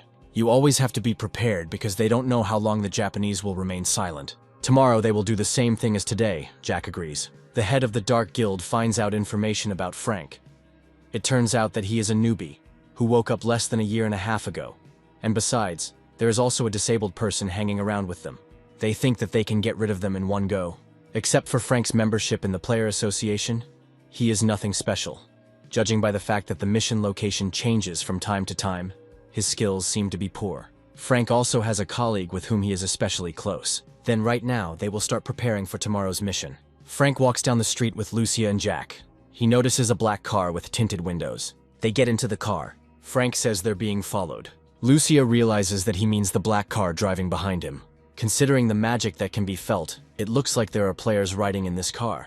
It could be the Japanese, although for them such surveillance looks inept, but they cannot exclude such a possibility. First, they need to go to the dungeon where Jack hunts. They arrive at the scene and engage in battle with the monsters. Frank hears footsteps. He knows who it is, and suggests going further into the dungeon. These people came later than Lucia thought. Then they will start slowly. Players who were watching them appear. Frank notices that their equipment is somewhat flimsy. It seems that these players mostly belong to the normal class. Frank asks what they are doing. One of them says that he is somehow too brave for a weakling. Apparently he does not understand what a difficult situation they are in. Frank thought they were Japanese, but now it's clear they were some other players. He's also making fun of me. The player doesn't look Japanese at all. Frank asks why they do it then. The player says he was going to deliver his body safe and sound, but it looks like that won't happen now. Now they will teach Frank good manners. They are led by the guild leader, who orders Frank's face to be cut in half. He wonders why these players are targeting him. Jack lets out a war cry. He rushes to the defense of his lord. The first person attacked had a tooth knocked out. It seems there is no need to worry about Jack's safety. Lucia explained this in the car earlier, but it seemed like he had a hard time understanding it. He thinks only about how he must protect and defend them. It looks like it will be good training in the form of a real fight. It's good that the level of their opponents is low. If it were higher, it could be dangerous. Lucia says that it is all her fault, because a knight who does not understand his lord's orders cannot be useful in battle. Jack said that in the future, in a combat situation, he would flawlessly carry out his lord's orders and would train even harder. Players who have not yet been attacked are hesitant to engage in combat. The guild leader tells us to stop just watching and fighting. He didn't expect Jack to be so strong. He believes that if he catches those two, everything will end. First, we need to take care of that dear girl. Having activated the black veil, he is ready to pounce on Lucia from behind. She seems not to notice him. However, he crashes into her shield. Lucia throws him to the ground. If he had remained standing quietly, he would have become a good teaching material. The players find their leader defeated and rush to attack. Frank attacks the first of them with his fists. Then he uses the magic blade. Now that the players are down, Frank asks why they targeted them. The leader doesn't understand how this could happen, because this monster, who is taller than everyone else, is a newbie who recently graduated from the Player Academy. The leader's level is 220. The level of his subordinates is about 180. One of the players says that they were just following the orders of the guild leader. He told them to attack, so they attacked. Frank understands that we are talking about trading players. Since the guild leader committed a crime, he must be punished. Frank attacks him. Japan's Minister of Spatial Gates doesn't have much longer to hold his post. We need to finish this matter before he resigns. If Frank Newman falls into their hands, they will be able to recover from the numerous attacks of the Chogi. They now have another target. This man is believed to be a colleague of the first target, and she is a beauty, and it looks like she is from the West. This target lost his country and became a Korean citizen. However, there are some strange moments. According to the documents, their target graduated from the Player Academy only a month ago. But now it has been confirmed that they are going into a heroic-level dungeon together with Frank Neumann. It's unclear how this is possible, because if you enter the academy, it means that you have only recently awakened. Entering a heroic dungeon doesn't always involve hunting, judging by the ability of the first target, Frank Neumann. If the repeal of the 20-level rule worked correctly, then this is entirely possible. This means that it is possible to share experience points regardless of level. At least the probability is high. It is common knowledge that when hunting high-level monsters, experience points are distributed according to the level of contribution. And then Frank brings a newbie who has recently awakened into the dungeon. It is obvious that something is fishy here. Of course, his guesses may be wrong, but what is clear is that overall this is strange behavior. Of course, this cannot be overlooked. They must know that the team that worked before has disappeared. However, it cannot be ruled out that they simply ran away, but this is extremely unlikely. If they really ran away, it would be stupid. First, you need to prepare for the worst-case scenario. The group that dealt with the first target was presumably destroyed. But even a ranker can't destroy a group on his own. He knows this, and yet he says that a man who woke up just a year ago did this. The rate of growth of the target is unpredictable, so they must think about the worst-case scenario in order to be prepared at any moment. When a call comes from intelligence, they must move out immediately. Sales speed is definitely dropped in both hunting, achievements, and battery sales. If Frank collects another 300 billion points, he will increase his buyer rank and will finally be able to buy the elixir. As he thought, there is a restriction on the sale of electrical appliances. Maybe something new needs to be released, but there is no need to rush, because game content is still selling quite well. Now we need to solve the problem in another area. Frank's mother calls him to eat, and Lucia is also sitting at the table. Kimchi taig is Frank's favorite food, so let him eat more of it. They say that while hunting in the dungeon, he usually fills his belly with kimbap or hamburgers. It is clear that Lucia told Frank's mother this. Food cooked by mom is the best. Frank notices that his mother and Lucia are engrossed in what is happening on the screen. It looks like it's an American TV series. Frank asks if they are interested. His mother answers in the affirmative. However, let them take a break and try to eat. Frank wonders if this is really that interesting. Lucia is a person from another dimension, and she is interested in American TV series. Frank asks if she likes it. She says that watching movies or dramas is her only hobby. Frank's mother says she envies Lucia, who watches foreign films and TV series online and has to wait for Korean subtitles to come out. Even if players don't learn foreign languages, they can still understand them like native speakers, which makes Frank's mother very jealous. Frank asks Lucia if TV series and movies are really that interesting, because there are many things that she, as a person from another world, should not understand.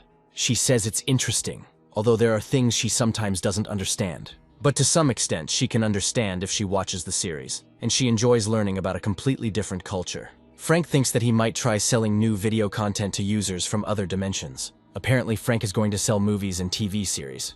That's right. He asks Lucia what she thinks about it. She says it's a good idea.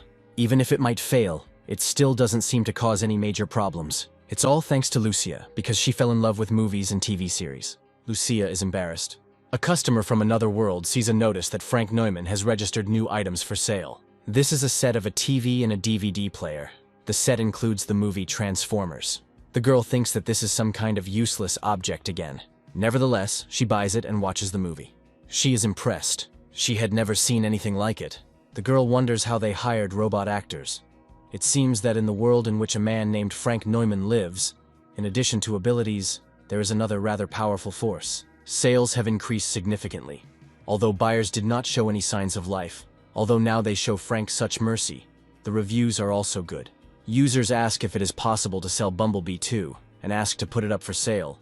Someone writes that it is a living creature and cannot be sold. And of course, it is impossible. But you can sell a car, as well as buy one without insurance. But if you drive without a car, you will be fined, so Frank will not drive himself. Lucia reports that they have sold everything. Frank asks if she knows a way to sell the car. There have been many requests to sell the robot that was in the film. Of course, they can't sell a robot, but they can sell a car. Lucia asks why sell the car. Frank says it looks like it could be worth quite a few points. In this case, you can simply sell the figurines since they can transform. It's a brilliant idea, Frank thanks Lucia. A few days later, he receives a notification that the number of accumulated points has exceeded 1 trillion. He has reached the heroic level and can now buy legendary rank items. The catalog of goods for purchase has increased, and the number of cells for sale has grown to 1,000. Now Frank can buy an elixir. It completely heals all wounds and illnesses of the soul and body. If you take it again within 24 hours after the last dose, there will be no effect. Almost 100 billion. Frank buys the elixir. He says it's all thanks to Lucia. He's going to go and try it out right now. Frank comes to the hospital to see his father and uses the elixir. Now his father should be fully cured. Soon, Frank decides to see what has changed in the product catalog. There are some god-grade items, such as Thunderer, Active Skill Book. The item information is incomplete, and the price is not specified. I wonder how many points it would take to buy a divine tier item. To reach this level, the player's accumulated points after awakening must exceed 1 quadrillion. Someday Frank will be able to gain that much, but that is still a long way off. The legendary Strength Status Enhancement Elixir increases strength by 1. It does not work on players whose strength is over 400. Frank was just expecting something like this. To increase strength by 1, you need about 300 million points. But he can't help but take advantage of this. He buys this elixir too. Frank's mother asks if her husband is really getting better. The doctor says it's amazing how the dying cells are being regenerated. The mother thanks the doctor. He says there is no need to thank him. He himself does not quite understand what is happening. He simply injected the same amount of inhibitors as usual. If rehabilitation goes well, Frank's father will be able to lead a normal life. The players are getting impatient. They want to finally attack Frank. The location of the entrance to the target dungeon changes periodically. You need to wait until it is established in one place. Players think they can just attack when they enter the dungeon. As their leader has already said before, they assume the worst-case scenario and prepare for it. Accordingly, they cannot allow for a single unnecessary variable. Maybe it's because their leader is from the military. He's very meticulous. When he served in the Japanese military, he seemed to be doing well, and was quite successful even when he was a player. He was called the hero of Osaka. It is unclear why such an outstanding person works with them. One of the players heard that he allegedly raped a minor, but it seems like it was a serial killing. Frank and Lucia fight monsters again. Lucia likes the legendary gear. Frank offers to buy one for her too. She says that it will be too much. Because of the legendary level elixir, there are not enough points as it is. Suddenly Frank realizes that they are surrounded. Perhaps these are those Japanese, and there are quite a lot of them. Lucia asks if they could have used mercenaries. Frank thinks that would be too much. Before they are completely surrounded, we must try to destroy the enemies. First, they will deal with those who are 100 meters to the right, and after that they will move to the left and destroy the rest. Lucia rushes forward. Frank activates his instant movement skill and is ready to pounce on one of the players from above. He attacks. Seeing this, the other player uses Ice Storm. Frank charges back through the stream of ice. Another enemy has been defeated. Meanwhile, Lucia attacks another player with a shield. Then she cuts it with her sword. The leader of the group tells everyone to gather. Players in armor come forward. Lucia rushes to attack. The players are focused on her approach and do not notice Frank, who is preparing to attack from behind. However, the group leader notices him. There is an explosion. Now Lucia is also approaching from behind. She activates a magical shield that causes an explosion. The leader of the group orders a retreat. The players scatter. However, they continue to be attacked. Players are enveloped in purple lightning. The leader of the group decides that something is wrong here. It's incredible that such experienced and well-armed players can't handle just a couple of people. Here, lightning also envelops the leader. Frank says this new weapon will need some fine-tuning. Lucia gathered all the survivors in one place. Frank asks to collect their personal belongings. As he thought, they were Japanese. If the boss wants to live better, he'd better cooperate with Frank. The truth contract has been activated. Frank asks how many more personnel they have left. The chief says he's not exactly sure, but as far as he knows, they have about 20 to 30 people. One of the players is unhappy that their manager is revealing such information. Lucia immediately attacks him. Frank asks how many people know of its existence. The chief says perhaps only the minister of the Department of Dimensional Gates and his closest supporters. The minister is probably blocking the information and not reporting it to his superiors in the hope of currying favor. It looks like the leader wants to live. He nods. Frank guesses that it is because of the daughter, whose portrait he saw in the group leader's medallion. He wonders where he found out about this. Frank activated psychometry. He saw the chief talking to his daughter via video link.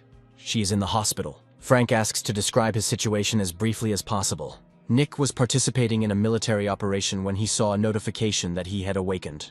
He had many heroic skills and was highly anticipated. 5 years ago, Osaka was attacked by orcs. Nick attacked and killed many of them and saved the city from capture and destruction. They wrote about him in the newspapers, and there was also his photograph from the battlefield. One day, he found out that his daughter had a mana-blocking disease, and there was a 100% chance that she would die. There are still no suitable drugs or inhibitors. So until a new medicine comes along, there is no other option but to simply keep her alive. His daughter didn't know she was going to die and had no idea why her dad didn't want ice cream. She asked him to buy it more often. Nick received messages from banks notifying him of the need to repay the loan earlier, and that 4 weeks had passed since the last loan payment. The minister heard about his situation. He knew that Nick was in a lot of debt due to hospital bills. He said he felt sorry for his daughter, and if she worked for him, the problem with hospital bills would go away. Nick promised that he would try his best. Frank clearly had something that could help with the mana lock disease. It's a magic neutralizer. It can cure this disease as well as mana depletion disease, and it costs even less than 10 million points. Frank asks if Nick can kill the people from the Dimension Gate department who have information about Frank. Nick replies that maybe it can, and maybe it can't. Frank asks to see his status window. He has over 1,000 points of agility, which is typical for hired killers. Nick says he will do whatever Frank asks as long as he is left alive. Frank will do it, but only if Nick agrees to his deal. If the one who signed the soul contract does not fulfill his obligations, he will experience wild pain. Failure to comply with the contract can lead to death from pain shock. The contract comes into force only with the mutual consent of the parties without the use of violence, and costs more than a magic neutralizer. Nick asks if it is really possible to cure the mana lock disease. Frank says he will be able to see the effect of the item himself, and if the contract is broken, they will both die. Nick signs the contract. The paper enters Frank's body and dissolves into it. The same thing happens with Nick. Other players also want to sign a contract. Frank says they can't. They're asking for their lives to be spared. The contract can only be used by mutual consent and without the use of force. Frank knows that these players killed innocent people. Ultimately, they are just trash. He cuts off their heads. Frank buys a magic neutralizer. The conditions for activating the soul contract are met. The contract comes into effect.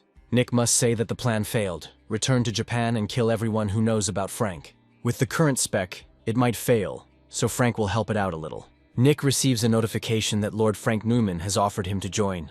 First let him accept the offer, and then he will explain everything. After some time, Nick reports that the operation failed due to interference from the Korean Players Association, and he immediately returns to Japan. He confirmed the strength of those two, and would pass on the exact information upon his return. Then Nick gathers his subordinates. He asks if they have cleaned up their tracks properly, and they answer in the affirmative. Now all that remains is to return. A knife is thrust into the chest of one of those gathered. Nick begins the massacre. There is a woman among his subordinates, and she asks why Nick is doing this. But he's not going to stop until he kills everyone. One of them asks to spare him. Nick asks for forgiveness. Frank soon sees news of the suicide of the Minister of the Department of Dimensional Gates and his assistants. Lucia asks how Frank plans to use Nick next. It would be possible to simply leave everything as is and get the information, or to form one's own government. It's better to go hunting first. Then Frank's mom calls him. His father got much better. Frank asks if he can hear him. Father nods. The disease has completely receded. Now he just needs to undergo rehabilitation. He reaches out his hand to Frank and tries to say something. Apparently, he wants to thank him. Here, Frank realizes that magic comes from his father. Perhaps he woke up and became a player. Lucia asks Father Frank to show him her status window. He has truly awakened. He has an active skill called Fire Sphere of rare rank, and no passive skills. Apparently, the sudden healing is related to awakening. Even the doctor didn't know the reason, but that's how it turned out. Frank wonders how this could happen. Either this is a simple coincidence, or the elixir contains a power that can turn an ordinary person into a player. A week later, Frank comes to his father again, and he can already speak. He looks even better than yesterday. Every day he gains strength. Since Frank is here, Mother needs to go home for a while. He tells her to rest at home first and then come back. He will sleep here today. Mother says he just came from hunting and must be tired. But Frank is comfortable here. This is one of the best wards in the hospital. Today, Frank's father wants to spend the day with his son.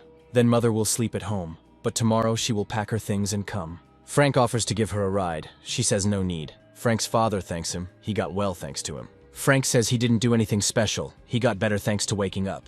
But the father knows that it is Frank's fault that he got better thanks to the medicine he gave him. Father won't ask about this medicine. It's for an incurable disease, so it's better for others not to know about it. Frank asks what he thinks he should do next. He is in his prime and plans to go underground. He would be better off just staying home. The money Frank makes is enough. Father says that 57 is a great age to work. Frank objects that the dungeon is a very dangerous place. You never know what will happen there and when. The father understands that Frank has been through a lot of hardships. He doesn't want to live on the money his son earned by risking his life. Frank has already made enough money that he doesn't need to do anything dangerous anymore. Father really intends to go down into the dungeon. He has already decided everything. Mom won't like it, but he already got her permission, so there's no need to worry about it. A few days later, Frank meets Lucia. She doesn't think he needs to be so negative about it. In such difficult times as these, becoming a player is a great blessing. When the gates suddenly open and monsters come out, ordinary people can't do anything and die. However, with players it's different. It may be so, but the probability is very low. The dimensional gates continue to open. Countless dangerous monsters emerge from them, so Frank just has to watch as his father goes underground. They are dangerous. Lucia knows it too. With his power, Frank could keep his father safe. He already knows about the existence of the elixir and will keep it a secret, so there shouldn't be any problems. On the contrary, if he becomes stronger, Frank will worry less. Father says he will still go to the dungeon no matter what Frank says. Frank knows this, and he didn't come to dissuade him. Instead, let his father do what he says. As a player, he is more experienced than him, and first you need to accept his offer. Frank's father receives an offer to join Lord Frank Noman. His mom and sister don't know it, but he's a little bit of a special player. It looks like it. Everything that happens from this moment on will be a secret for my mother and sister. Frank offers his father an item to raise statuses. He eats it. Now his status has risen. Frank has a lot of these items. They must be expensive. That's true. But no one in the world can buy it except Frank, so it's a mere trifle for him. Therefore, it is necessary to keep this a secret from mom and sister. If this item suddenly becomes known, it will cause a stir in society. The father asks if Frank got the medicine the same way, and he answers in the affirmative. He can't give more details. Father says he can't accept it. Frank wants him to eat these items before someone comes. He can't get his money back after buying it anyway, so we need to eat it quickly and help him. In that case, nothing can be done. He also needs to learn skill books. He will only attack from a distance, since he was originally assigned the position of a ranged fighter. Now he can go into the dungeon with the man Frank assigns to him. This is Lucia, as well as a tank that will protect him. The father asks if ordinary people can take this substance. Frank says he hasn't checked. You can't do something like this thoughtlessly. Maybe if normal people can learn skill books too, they can eat this too. It feels like after eating this, my father became 30 years younger.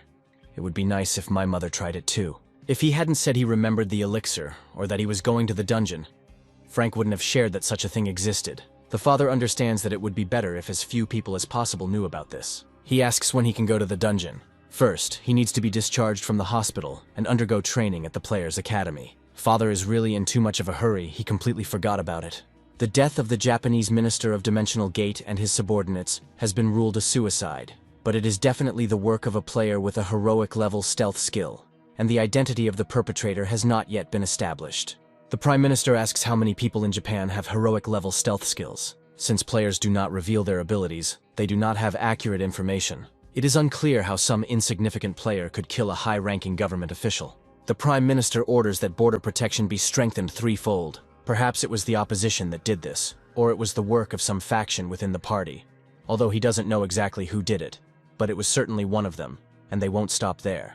The Prime Minister asks who is now in charge of the secret agents, and is told that no one is currently in charge, as all of the higher-ups have died. This is temporarily handled by Nick Do, the hero of Osaka. The Prime Minister would like to contact him in secret. He has some business for him. After some time, Frank gets a call from Nick. He reports that he met with the Prime Minister, who instructed him to fabricate corruption charges against factions within the party and opposition parties that were opposed to him. He ultimately plans to cover it all up by making it look like a suicide.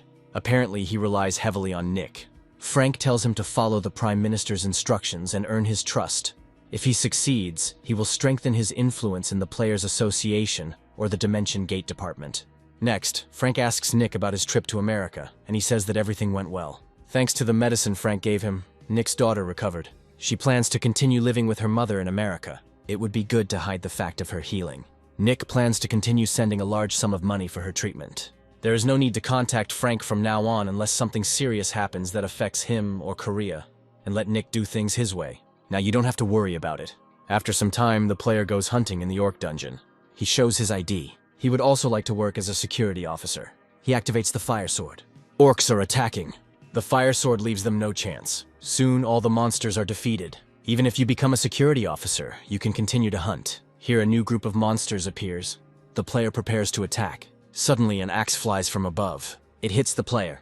It was the leader of the orcs. The security officer realizes that the player has died. It is unclear what happened, that he was harmed by the orc. The main monster cuts off the guard's head. Now it's the second's turn. The orcs kneel before their leader. He attacks another player. He crushes his head with his huge hand. Orcs attack players. People on the street notice that something is happening.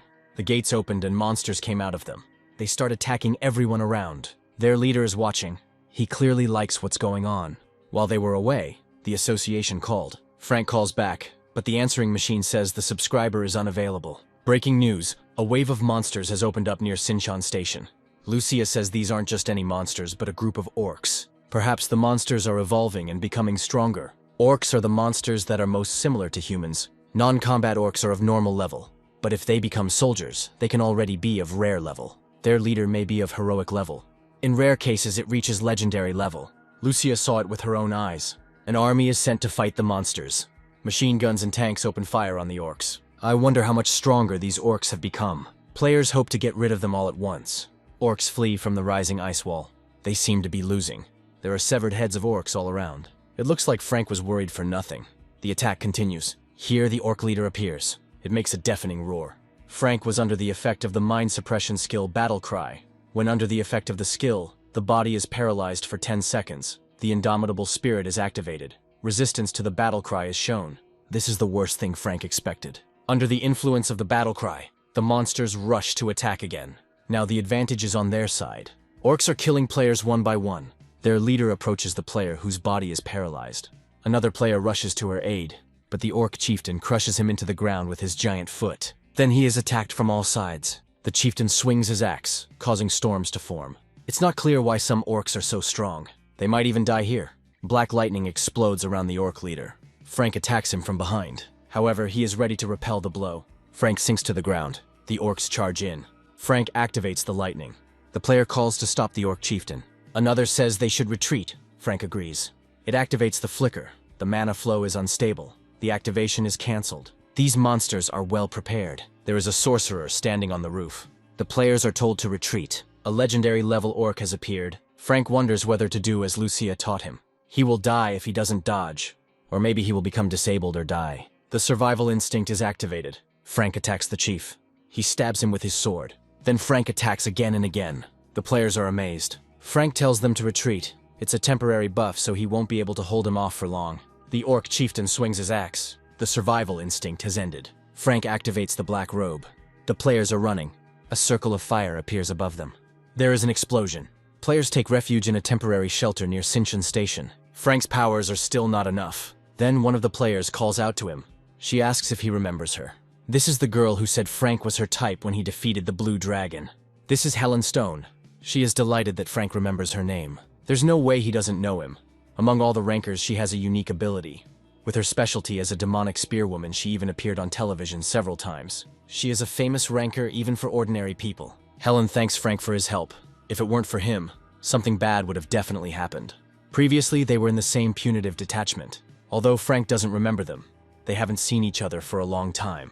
Apparently, this is the man who survived the battle with the dragon. The chairman of the Players Association is pleased to meet Frank. He would like him to spend some time with him. The chairman has received many reports about Frank, so even though they are meeting in person for the first time, he seems familiar to him. Perhaps it's because Frank doesn't know much about the chairman, but he can't say the same. In fact, since this is their first meeting, it is quite normal to feel like strangers. But in the future, they should build a friendly relationship. Frank asks why the chairman was looking for him.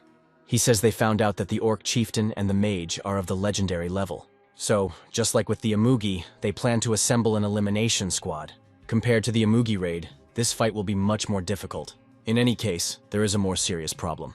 The orcs have taken civilians hostage, so they can't launch an airstrike. More precisely, they don't exactly take them as hostages, but rather perceive them as food in case of an emergency. To begin with, they plan to gather the military and players in large numbers again, from which they will organize 2 elimination squads that will simultaneously deal with both the leader and the mage. Frank asks why the chairman called him separately and tells him all this. He is thinking of appointing him as the commander of one of the assassination squads. Frank asks why him.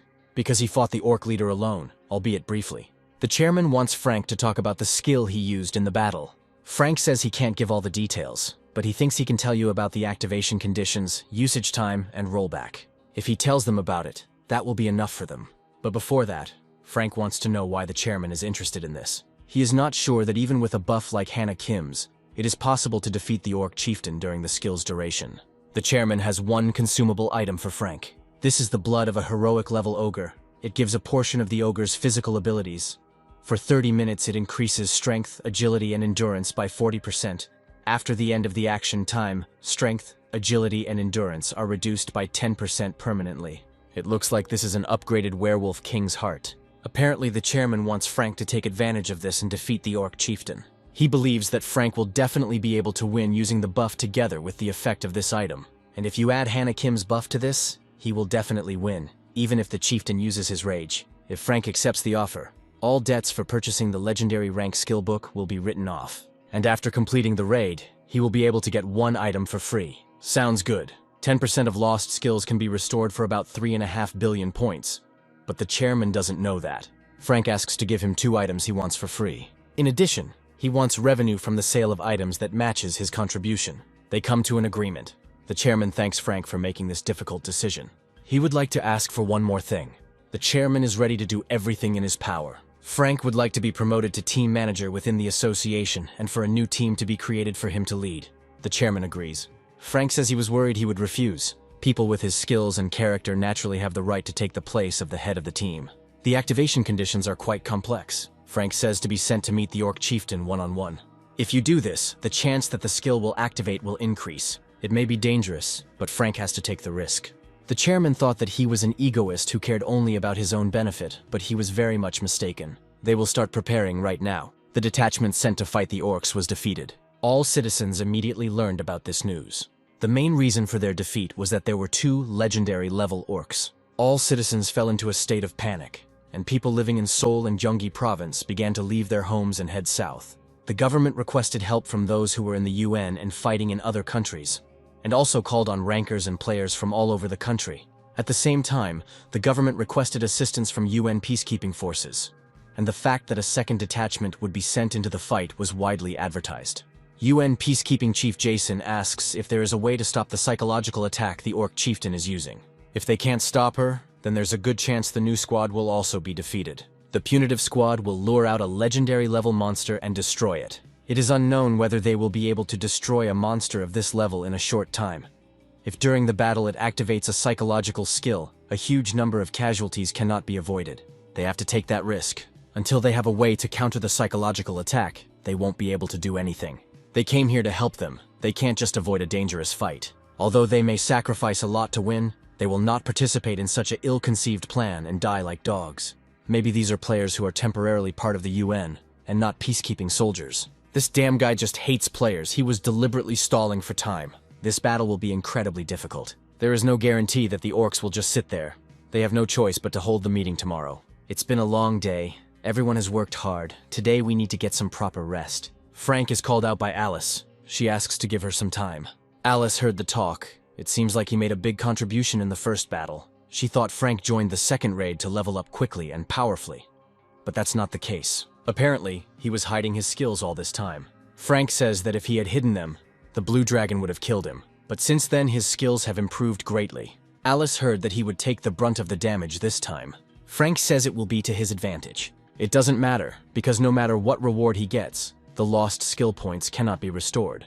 So she is grateful for such a difficult decision. If he suddenly changes his mind, let him report it.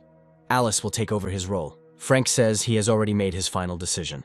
The debt of over 1 trillion won for the 2 legendary items would be written off, so there was no way he could refuse. Alice would like to know about Frank's contribution to the Amugi raid. In this raid, she was second in her contribution. So to find out who took first place, she asked all the rankers who took part in the battle about their places, but none of them were first. That's probably why Alice thinks Frank took the place. She nods. He admits that this is so. The association made a big mistake by giving the player who contributed the most the smallest reward.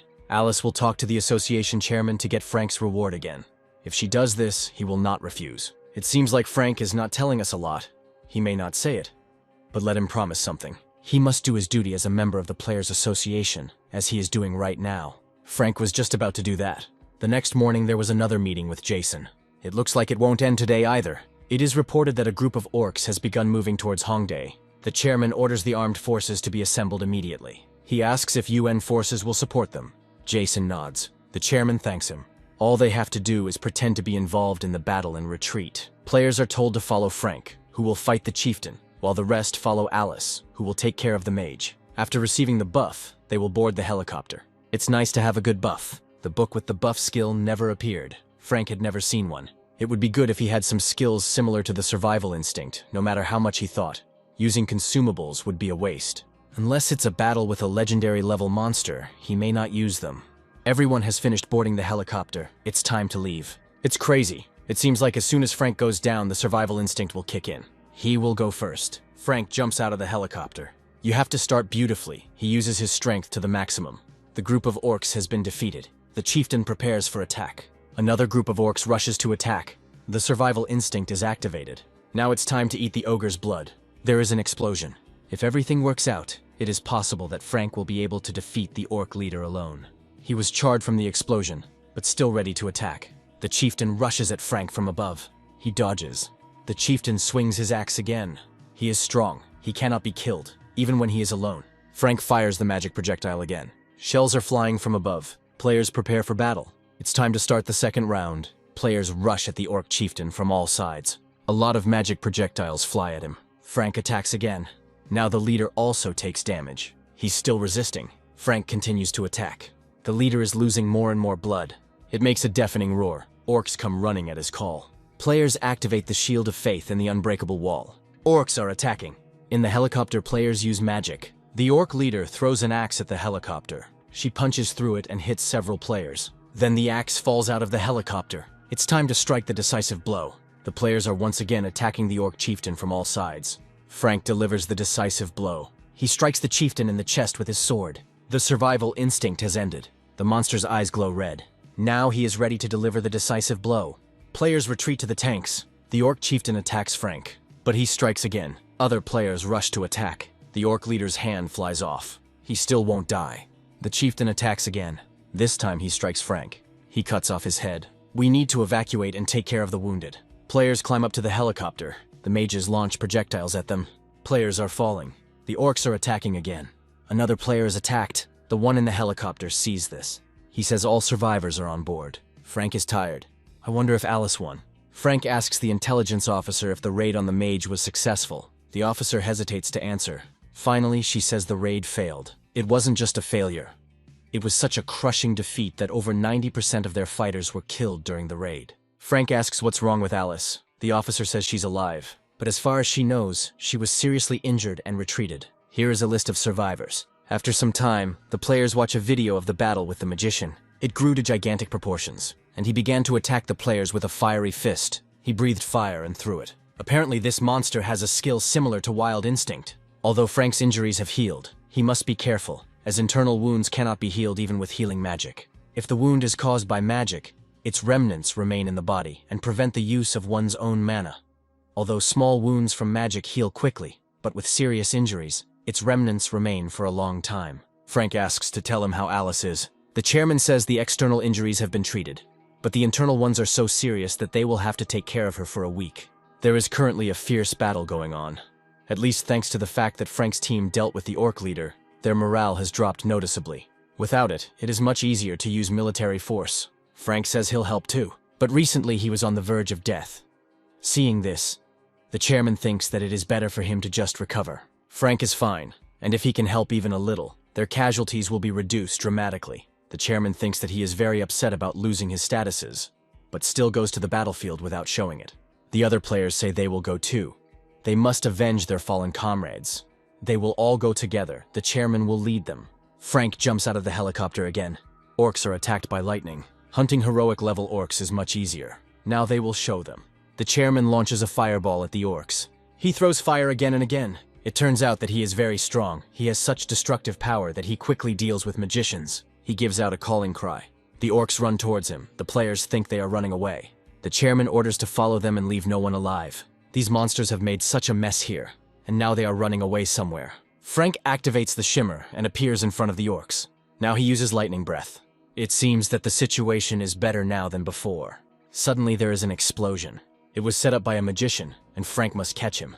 Fireballs hang over him. Frank dodges the explosions. He won't let the magician go anywhere. The orcs appear again. Frank shoots lightning at them. The magician transforms into a fire giant. Jason is watching this. The UN Joint Force will provide rear support. The fire monster attacks Frank. He punches the ground.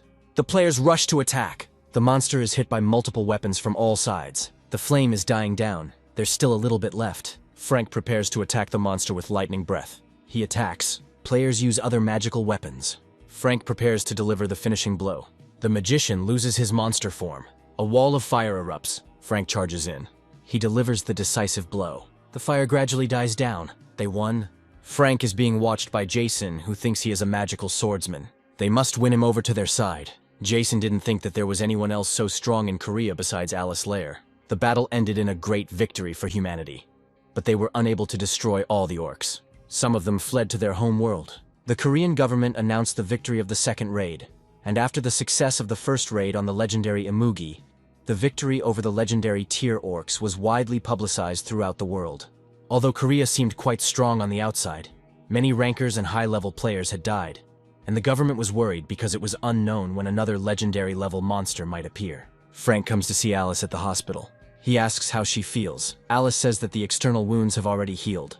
She doesn't use magic on purpose, so she'll be back to normal in a couple of days. Frank tells her not to blame herself too much. There was nothing to be done.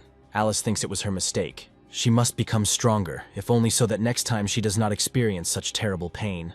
If next time she meets an orc mage, she will definitely avenge her comrades. There's no need to worry. Alice isn't the kind of person who would be broken by something like that. She thanks Frank for avenging the dead in her place. He just did what he had to do, and he couldn't have done it alone. However, it is true that he made the biggest contribution. If it were not for him, everything could have failed. Alice asks how he feels, since he's basically had 2 fights in a row. Frank says he's fine. It's amazing. Even though he got 2 legendary level skills, he must have lost a lot of statuses. He just has to try harder to level up in hopes that Alice will help him with that. The hunt for the orc chieftain and the mage yielded 7 items, all of which were legendary. Among them was the axe that the chief used. The orcs took one with them when they fled, and the rankers took the rest. Other items may not be suitable for Frank. Moreover, he's already collecting a set, so he doesn't need them. If you exclude these 3 items, there are still 3 skill books left. Frank was promised 2 free items, and the first one he liked was the legendary tier skill book, Battle Cry. The auction is declared open. Bids are now being accepted for the Battle Cry skill book. All the major guilds gathered here. Someone offers 1 trillion. The final price is 1,007,500,000,000. The auctioneer asks if anyone can offer more. Frank offers 2 trillion. No one can offer more. Battle Cry is sold. The Kyushu disaster was partly due to a delayed reaction, but given that the monster was flying, it could not have been avoided. They lost Kyushu Castle, which was home to over 15 million people. If they left things like this, the monster would definitely reach mainland Honshu. Korea has dealt with 2 legendary level monsters. They need to quickly request support from Korea. It is obvious that other countries will also fight for its support. The Minister of the Interior will submit an official request to dispatch a team to destroy a legendary level monster. Japan has asked for support, but they have their own problems, and the government's exaggerated publicity campaign has worked too well. Korea is in this situation, and the Japanese want them to help another country. The government says this because elections are currently underway. Frank is informed that the chairman is looking for him. They decided that the team Frank would lead would be a squad of assassins. Frank thought it would be a temporary team to fight legendary monsters. The chairman had thought of everything. They would create a squad of assassins led by Frank, and if a legendary level monster appeared, they would increase this squad by recruiting other rankers. It's like a reserve force being called up for battle. While Frank is the only one on the assassination squad, if there is someone in the association he would like to take, he can consult with the captains of each team and choose. Frank asks if he can take someone who is not directly part of the association. The chairman says yes. If the goal is to fight legendary level monsters, then the criteria for selecting team members must be strict. The chairman will leave it up to Frank because the assassination squad was created to achieve long-term results.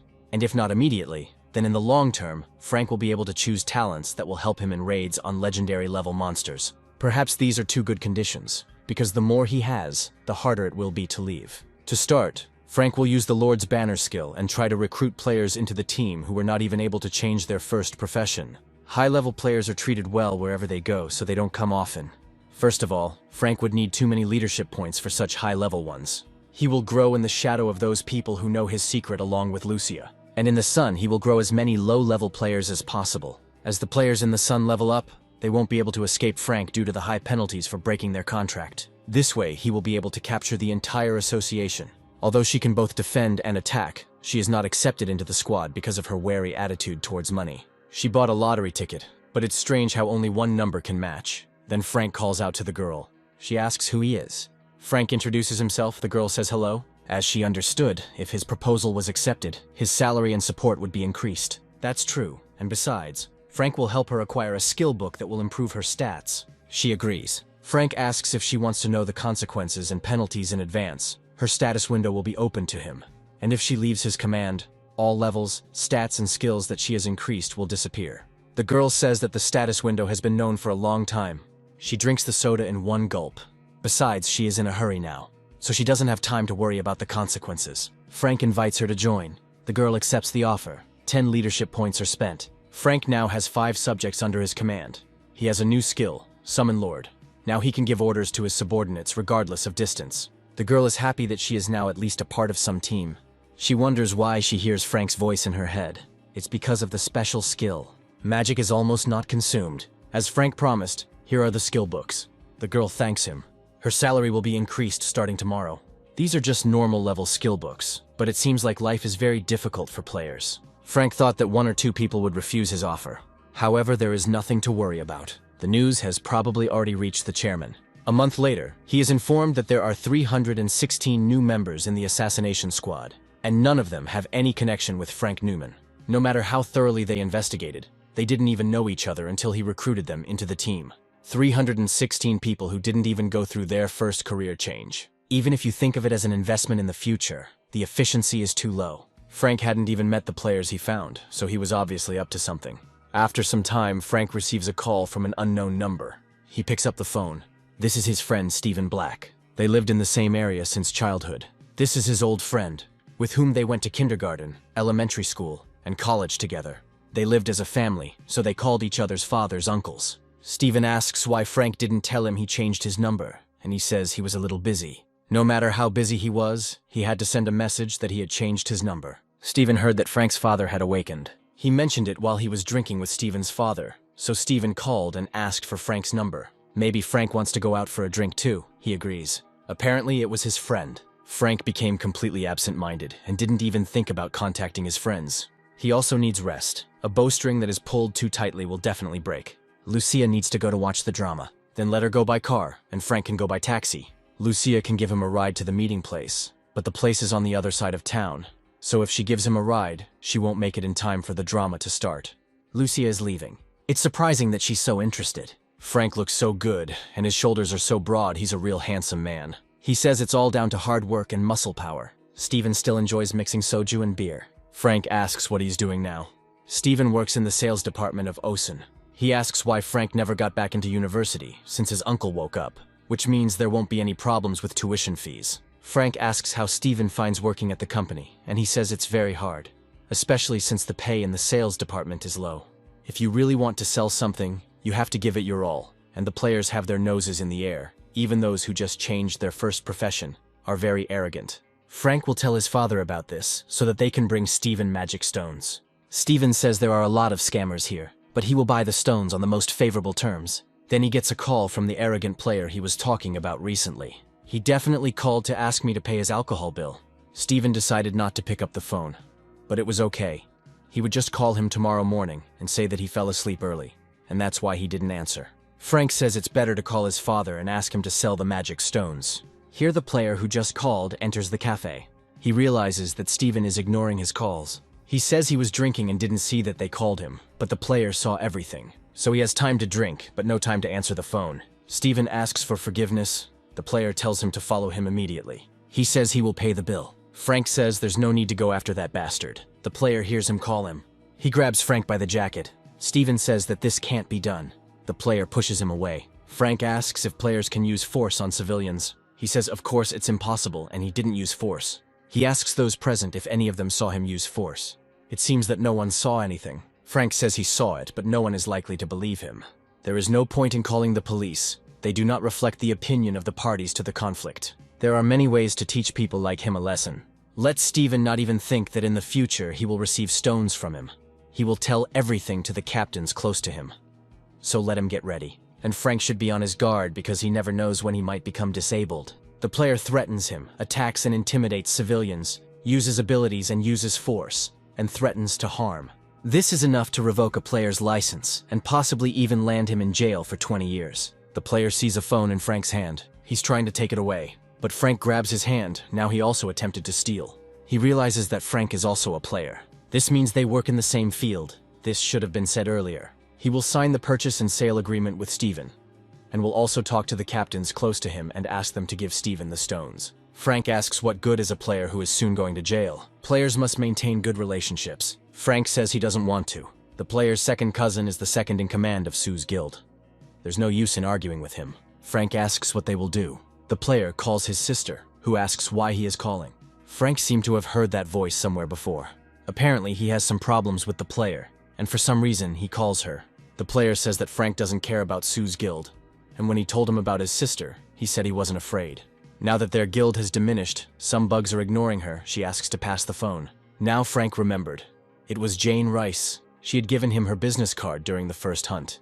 He turns on the speakerphone, and he says that he and Jane haven't seen each other for a long time. She asks who it is. The head of the new team of the Players Association, Frank Noman. He says that Jane's younger brother just attacked and threatened a civilian in front of him. He used powers and skills outside the dungeon that could harm ordinary people, and also attempted to commit theft. However, it seems he did these actions believing that the Sioux Guild would stand up for him. If the Vice Guild Master's second cousin was so arrogant, then the guild members would probably act the same way. Perhaps Frank should consult with the association chairman and conduct a special audit of the guild. Jane says that this boy has nothing to do with Sue's guild. He's just using her name. Then slander can be added to the list of charges. Frank asks if Jane will file a lawsuit against her brother. But maybe they are in cahoots. Jane says she will file a lawsuit tomorrow morning. Her brother is arrested. Frank suggests that Steven go for a second round. So that means he is a player, and also from an association. Frank was about to tell him, but that guy intervened. They will have another drink and then discuss the details. A simulation based on the power of legendary monsters is being developed in the US. Even if only one monster appears, the human casualties and damage will be colossal. But this may be an exaggeration. After all, Korea dealt with 3 legendary-level monsters, and there was no major damage. It's all thanks to the fact that they were able to handle this quickly and efficiently. Korea can gather rankers from all over the country in less than an hour. Compared to that, it would take them 6 hours to gather even a portion of the rankers. In addition, Korea, having dealt with 3 legendary-level monsters, suffered huge damage, especially the casualties among rankers. This is due to the mental skill of influencing the psyche over a large area. Moreover, monsters such as the Orc Chieftain and Orc Mage live in groups with a large number of heroic-level monsters. They are much more difficult to deal with than monsters that act alone, like the Amugi. Most high-level players who raid legendary monsters will not benefit much from this. They need rankers. This is clearly seen in the example of China. And judging by the battle scheme of the raid on the legendary-level Orc, they absolutely need someone strong, someone whose abilities have gone beyond the ordinary ranker. Apparently, this is about Frank Noman, the player Jason reported on.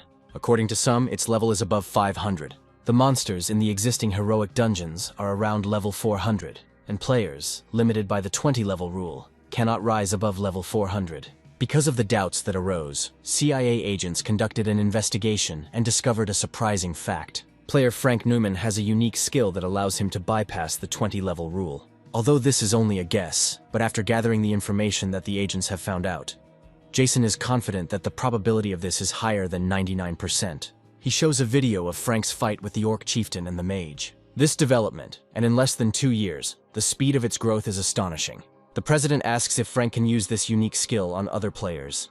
They haven't verified this information yet, but there is another unusual discovery. This concerns Frank's father, John Newman, and his neighbor, Paul Smith. Less than 2 months had passed since John Newman's awakening, and he had already entered the dungeon of the 100th level. Frank Neumann is currently the leader of the assassination squad of the Korean Players Association. He has also recruited 316 low-level players into it.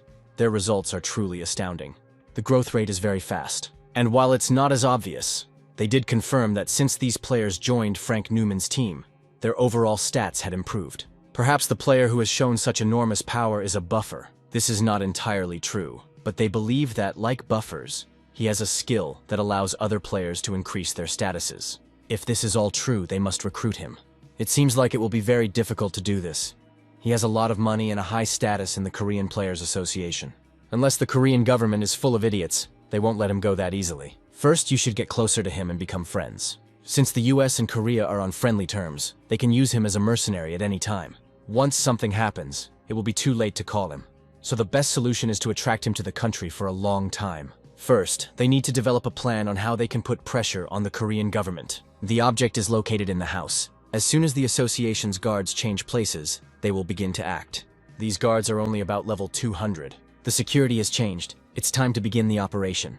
Agents attack the guards. They are pushed into subspace. The door to the apartment where Frank's mother and sister live opens. One of the agents enters. He uses some skill. It turned out too weak. She has a magic item. You need to aim at the arms and legs. They must kidnap her alive no matter what. The ring is broken. Frank's mother is about to be kidnapped. Frank appears and stops the agent. It activates the breath of lightning. The agent's face was burned to the bone. The rest start running, but Frank won't let them go that easily. He stabs his mother's attacker with his sword. Other agents jump out of the window, but they can't just leave like that. Frank activates the double arrow. We just have to destroy them. The agent cuts through the magic arrow, but hidden inside her is the breath of lightning. Explosions are heard. Frank calls Lucia to protect his mother. Now he moves to the warehouse where his sister was taken hostage. He is told not to move and to slowly back away. Frank sees a notification about using the subspace skill. These bastards prepared carefully. He must enter the subspace now if he does not want to see his loved ones die. He will go, but if any of them harm his sister, they will all die. The agent says they don't mean to harm her. If Frank enters subspace calmly, she will follow. Frank enters. The move should work. If Frank's sister doesn't want to die, it would be good to accept the offer. She is ordered to accept it immediately. Suddenly, the agent's hand flies off. There is an explosion. This is Frank, and he's inside. He launches lightning again. Then his hand emerges from subspace. It is not clear how this is possible. Another agent is enveloped in lightning. Frank emerges from subspace. He stabs the agent behind his sister with his sword. She sees that Frank is missing half of his body. She faints. Frank almost died. The move was partially successful. Frank puts his sister to bed next to their mother. Lucia will look after them. She says she will protect them even at the cost of her life. As Frank thought, they had now reached their father. He goes to him and to Paul Smith. They repel the attack of the agents. It's not easy to close the distance. They have to attack all at once. The agents rush to attack. Here someone appears ahead. This is Frank. He attacks agents with a sword. Explosions are heard. Those who miss them run away.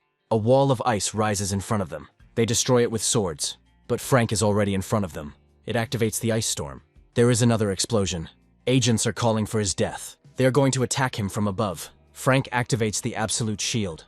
Attackers cannot penetrate it. He continues to be attacked. Frank repels the attack. He has not fully recovered yet. I wonder what they ate. They continue to attack. One of them crashes into the shield. Paul Smith enters the fray. Frank's father joins him. Explosions are heard. The survivors try to capture Frank's father. He stops them with a mental skill.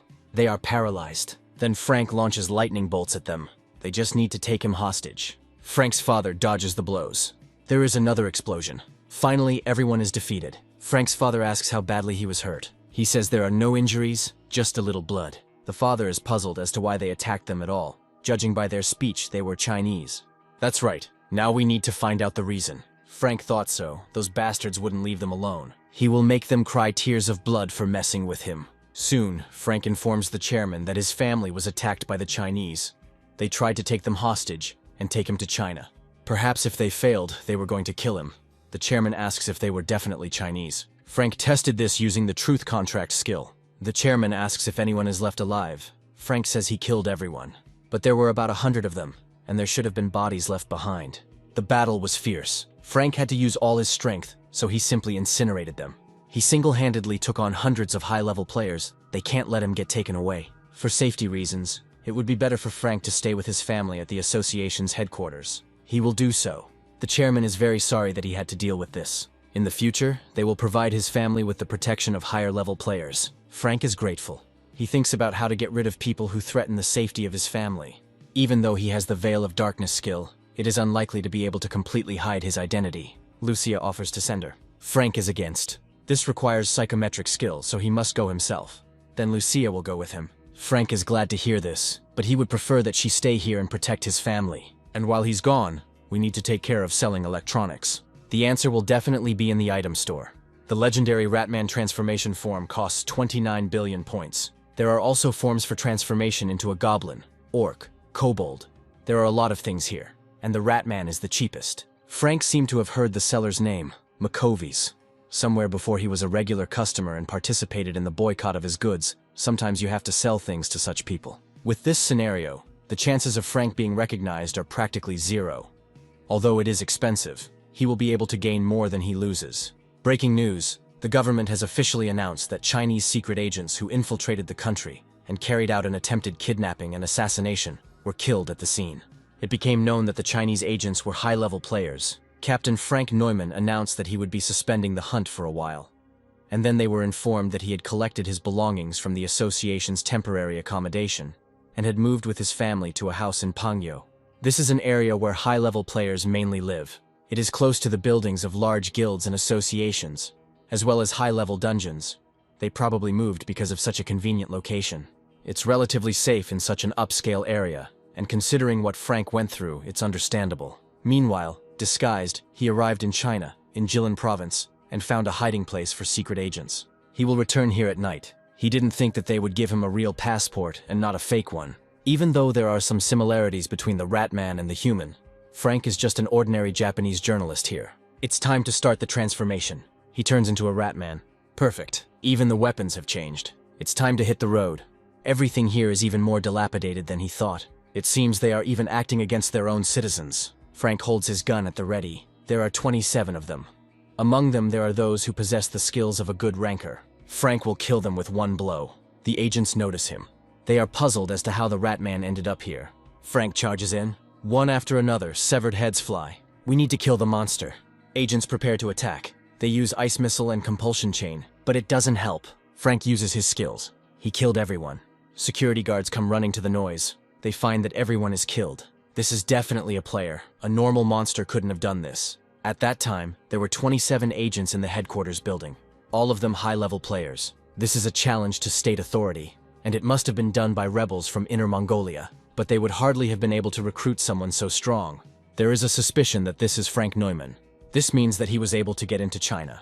The likelihood of this is quite high. Just look at the results of the investigation. The striker used lightning-based skills that few superpowered players can use, but this is quite possible. Someone is knocking at the door.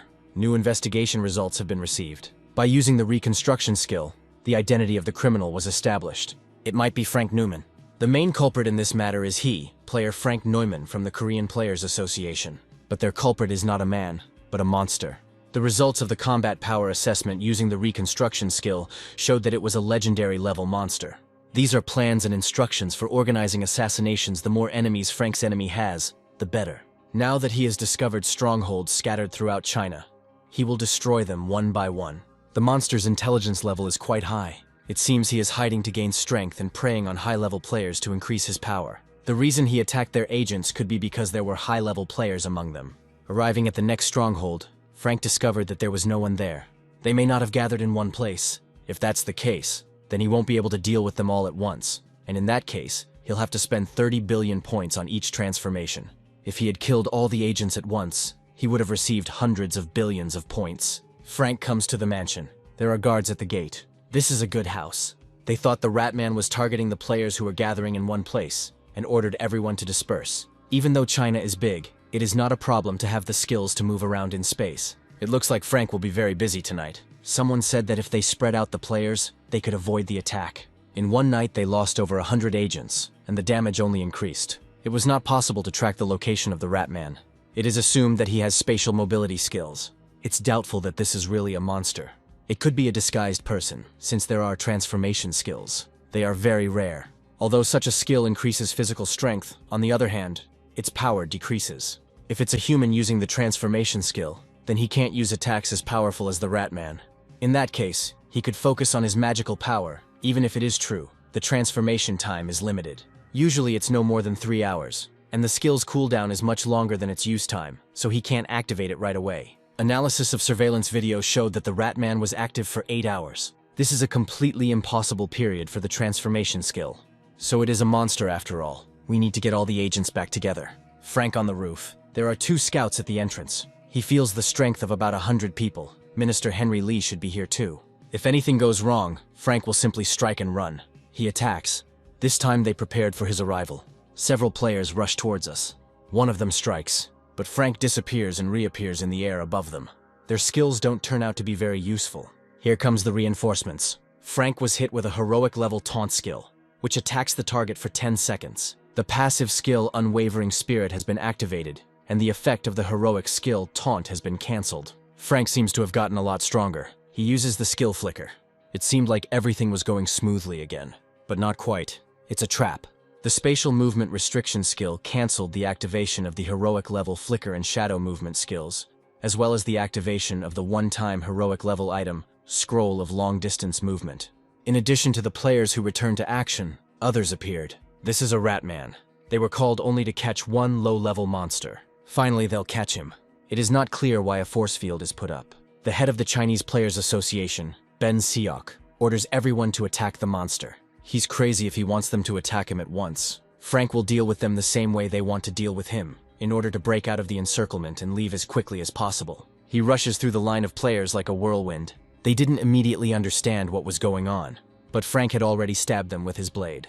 He feels terrible, but he can't die here. This is war. Frank gets hit. There is an effect. You need to hit harder. Weak attacks are useless. You need to attack using as much magical power as possible. Frank strikes again. In the end, it's just a rat. The tanks have to stop it, even with their own bodies. The tank is covered by a shield, but it doesn't help. The blow throws him far back. There are a lot of people here. It seems Frank has killed over 1,000. He went into berserker mode. They almost caught him. Stamina decreased by 10%. The legendary passive skill Berserk is activated. Strength, magic, willpower, and agility are increased by 40%. Resistance to physical and magical attacks is reduced by 50%. The heroic passive skill Survival Instinct is activated, increasing all stats by 50% for 60 seconds. Frank was pierced by blades of ice. It emits a deafening roar. His attack continues. We can't let him escape. What he's doing is too risky. There is very little time left until the release. Here Frank is dealt the decisive blow. There is an explosion. Ben Seok orders everyone to attack again. Frank is not defeated yet. He's trying in vain. It seems there is nothing to be done. Heroic passive skills, Ancestral Instinct, Killer's Rage, Bloodthirsty Maniac, and Murderous Frenzy are activated. Frank turns into a black whirlwind again. He continues to attack. A black tornado engulfs the players. Ben Seok insistently demands to attack and not retreat. But Frank doesn't stop.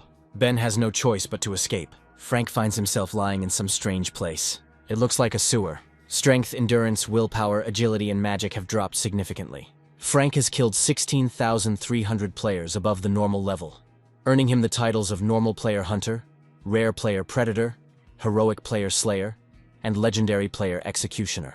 Even taking into account the achievements, the stats have increased too much. The Player Executioner increases all stats by 40%. Perhaps player kills are counted differently than monster kills. First, the body needs to be restored. Breaking news reports indicate that a 5th legendary level monster has appeared in the Chinese city of Qinhuangdao, and residents of Qinhuangdao and surrounding areas are being evacuated. Frank has underestimated China too much. We need to finish this quickly and return to Korea. Minister Henry Lee is currently in isolation at home. Frank will deal with him tonight. Henry Lee was simply thrown away. He doesn't yet notice that his house has been broken into. They grab him. This is definitely Henry Lee. They hang it on the chandelier. He doesn't want to die like this. There is hope that someone will come to the rescue. Henry seemed to be heard. One of the attackers had half his head blown off. Frank attacks the second one. Henry is saved. He sees a rat man in front of him. It's amazing how such a weakling can be a minister. Apparently they were secret agents, and Frank could take advantage of that. He starts tickling Henry to bring him back to his senses. Then he swings his clawed paw. This is the document that the hired killers had. Frank uses skills that affect the target's mind, rage and charm. They dared to do something like that. Perhaps he wants revenge. Of course he wants to, and he must do it. He will expose the dirty deeds of those who wanted to kill him. He must take proper revenge by exposing their weaknesses on the internet. Henry will do so. It seems to have been much more effective than it seemed. We need to tell everything to journalists and the public. In the morning, journalists prepare for an interview with Henry. He leaves the house. He simply did everything as the party ordered. All this time he followed their orders and worked like a dog, but the party decided to get rid of him. This secret document serves as evidence. This is a sensation. We need to go on air right now. The party sent secret agents to kill Henry. They even prepared a fake will. He will not allow himself to be cut off and made into a lamb for the slaughter. He will fight against party corruption and abuse of power. Here Henry gets hit in the head. His murder is followed by an explosion. This is how they decided to cover their tracks. Now only the head of the Chinese Players Association remains. These are unfair accusations. Ben Seok had no part in this time. The chairman believes him, but more than 1 or 2 people doubt him. This is really very unfair. The chairman will try to provide him with the best protection. Ben is grateful and will send the chairman a gift to please him. He says he will wait. What a greedy pig. The situation is not that serious. But this bastard did not deserve an easy death. It's unfair because Ben was as loyal as a dog. If only the players would unite under his command, he could destroy all these bastards. Someone's voice asks what has changed. Ben grabs his weapon and prepares to defend himself. If he doesn't want to die, he'd better throw down his weapon. They can make a deal, but if Ben continues to get on Frank's nerves, there will be no choice but to kill him, as planned. He can talk, so he is a player. It doesn't matter. Ben asks what he wants. Frank will give him the power he so craves, and kill the party leadership that Ben hates so much, instead of him. And then Ben will take power into his own hands. He asks what is required of him. He must sign here. This is a soul contract. Once Ben signs it, he will become the Ratman's puppet. He thought that these were already favorable conditions for Ben. Just 10 years, and then he will be free. Moreover, while the contract is in effect, Frank cannot harm him in any way. On the contrary, he will help him. In any case, even if Ben doesn't die by his hand, he's already finished, and he knows it very well. The chances of success are very slim. Even if the Ratman kills the entire party leadership, the chances of Ben gaining power are still slim. Anything is possible. The hero who defeated the legendary level monster, the Ratman, who caused much harm to China, will be Ben. It will be a kind of performance. If everything works out, Chinese citizens and players will revere him as a god. Ben agrees. The Ratman invited him to join him. This is what will make Ben even stronger and strengthen the bond between them. Ben accepts the offer. It seems to be working. He has become even stronger. He will be loyal to the Ratman for 10 years. It would be a good idea to change his manner of speech. This relationship will end in 10 years anyway, and before that, Ben will squeeze as much benefit out of it as possible. For these 10 years, he will be the Ratman's faithful slave. Although limited in duration, it is a contract of obedience between leader and subject. It is unknown whether Ben will be able to discard all the stats and skills he acquires during this time. A month later, he comes to the party congress. They called a convention, and the heavens themselves favor Ben. I wonder how to get rid of them all at once. I can't believe that a Ratman could easily infiltrate a party congress. Even he would need quite a long time to overcome this level of security. Perhaps during this time, everyone will be able to escape. Frank never thought he'd get a chance like this. There are practically no players inside, so it will be quite simple. Frank will only kill the bad guys and be done with it. It's time to begin. A flash appears. The convention participants think that someone is using magic. It blows their heads off. Then Frank kills the man standing on the podium. There are several players among the participants of the Congress. There is an explosion. The attacker may have died, but this is not true. It makes a creepy sound. This is the cry of a Ratman. He attacks. The players have no equipment. Frank uses lightning strike. The party members start to run. Frank will first figure out his goals. Now it's Ben's turn. They are running away again. China will fall if this monster is not dealt with here and now. To protect Chinese citizens, they must fight even at the cost of their own lives. Not bad. Even if they die here, they must fight so they can protect the civilians. Ben takes out his gun. Frank pretends to be ready to fight. They engage in a staged battle. The Ratman seemed to be slower than last time. Perhaps he still hadn't fully recovered. They must help the head of the association so they can defeat the Ratman. Everything is going as agreed. The explosion destroys the building, and everyone sees Ben and the defeated Ratman. Those present begin to film the battle. Ben lets out a victory cry. The Ratman has disappeared. He died. The head of the association, Ben Seok, was able to defeat a legendary level monster. He is a hero of China. The effect turned out to be even better than expected. The head of the association, Ben Seok, is a hero who single-handedly defeated the Ratman, a legendary level monster, and his support for the presidency has now increased. The capture of the military elite is complete, faster than Frank thought. This is because they know who is in charge here, and besides, there are a lot of people in the military who follow Ben. While this matter is still being talked about, it's better to sort everything out once and for all. Ben will sort it out. The party representatives are in the same boat with him, and the army has bowed its knees. Although there are still a couple of rebels left, this issue will soon be resolved. Frank asks if there will be a new president elected and if Ben can run for the position. It will be difficult to do now, but he could take the place of deputy chairman. There is no need to worry. His man may become the head of the country. Ben won't disappoint Frank. After a long time, he again fights monsters in the dungeon. Lucia fights alongside him. He has become much stronger, but to reach the mythical level, he will have to hunt stronger monsters. It might be worth going to Fukuoka. Lucia agrees that Frank has become stronger, all thanks to the points she gave him. She was just doing what she had to do. She also became stronger, all thanks to Frank's favor. Skill books haven't appeared yet. There are very few legendary level skill books on sale. That's enough for today. Time to go back. Frank wanted to hunt a little more. If he spends another 3 hours, he will earn an achievement. Then he would break his daily routine. It would be better to continue tomorrow to catch even more monsters. But today, he needed to rest a little. Frank agrees. It's Monday. I think that's when Best Romance comes out. It's not because of the drama. Frank didn't say anything. Lucia will go first. It turns out she is very nice. Maybe we should invite Steven for a drink. Frank has 3 missed calls and a message from Alice.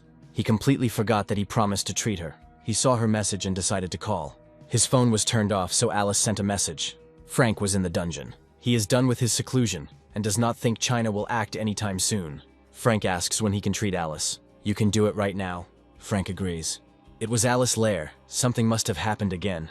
They haven't seen each other for a long time. Frank must have been very busy lately. Alice hopes that his family members have come to their senses a little. They underwent a long course of rehabilitation and are now much better. Frank and Alice had almost finished dinner. Only then did Alice report that a 6th legendary level monster had appeared today. It appeared in the USA. Frank asks why Alice contacted him. They want him to come. In fact, they have been wanting to lure him over to their side for a very long time. They contacted them through the UN, but it was practically the same as if they had contacted them directly. Frank asks to tell more about this. US government officials came to Alice and showed her his photograph. So they asked her specifically to send Frank. That's true, and frankly speaking, it's difficult to formally refuse. After all, Korea and the United States are allies who have signed a mutual defense agreement. But still, Frank is not a military man. That's why they met. Alice was tasked with convincing him thoroughly and strictly ensuring that he did not give in to US persuasion. It seems the association is in a very delicate situation. Alice appreciates your understanding. But this doesn't mean that Frank is obliged to fulfill the association's request. And besides, fighting the legendary monster is dangerous. This is true. So the association has prepared a decent compensation. To begin with, they will change the distribution of income from magic stones. He gets 100%. He could have simply taken everything for himself before. He will also be granted personal tax benefits, which he currently receives because he is registered under the auspices of the association. If Frank leaves, they disappear. So, they are proposing to remove the conditionality of these benefits. But he was already planning to renew his contract with the association. That's nice to hear. It's strange that this is all they have to offer. Nothing special. To be honest, Alice and Chairman Kim thought about it a lot and didn't find anything they could offer Frank personally. Then let them reveal their real cards. In fact, the initiative in this matter came from the government. The head of the association turned to them for help. The government then decided to propose a map of the ownership rights to the dungeon. All dungeons belong to the state until now. No organization or individual has been able to privatize a dungeon. Even the country's largest corporations were no exception. They simply skirted the law to use the dungeons as personal ones. The government decided to transfer ownership of one dungeon of his choice to Frank, completely and irrevocably. He can hunt alone, or he can open the entrance to other players and collect an entrance fee. The government will not interfere. One is not enough. Let there be 3. The state had a hard time deciding to even hand over one dungeon.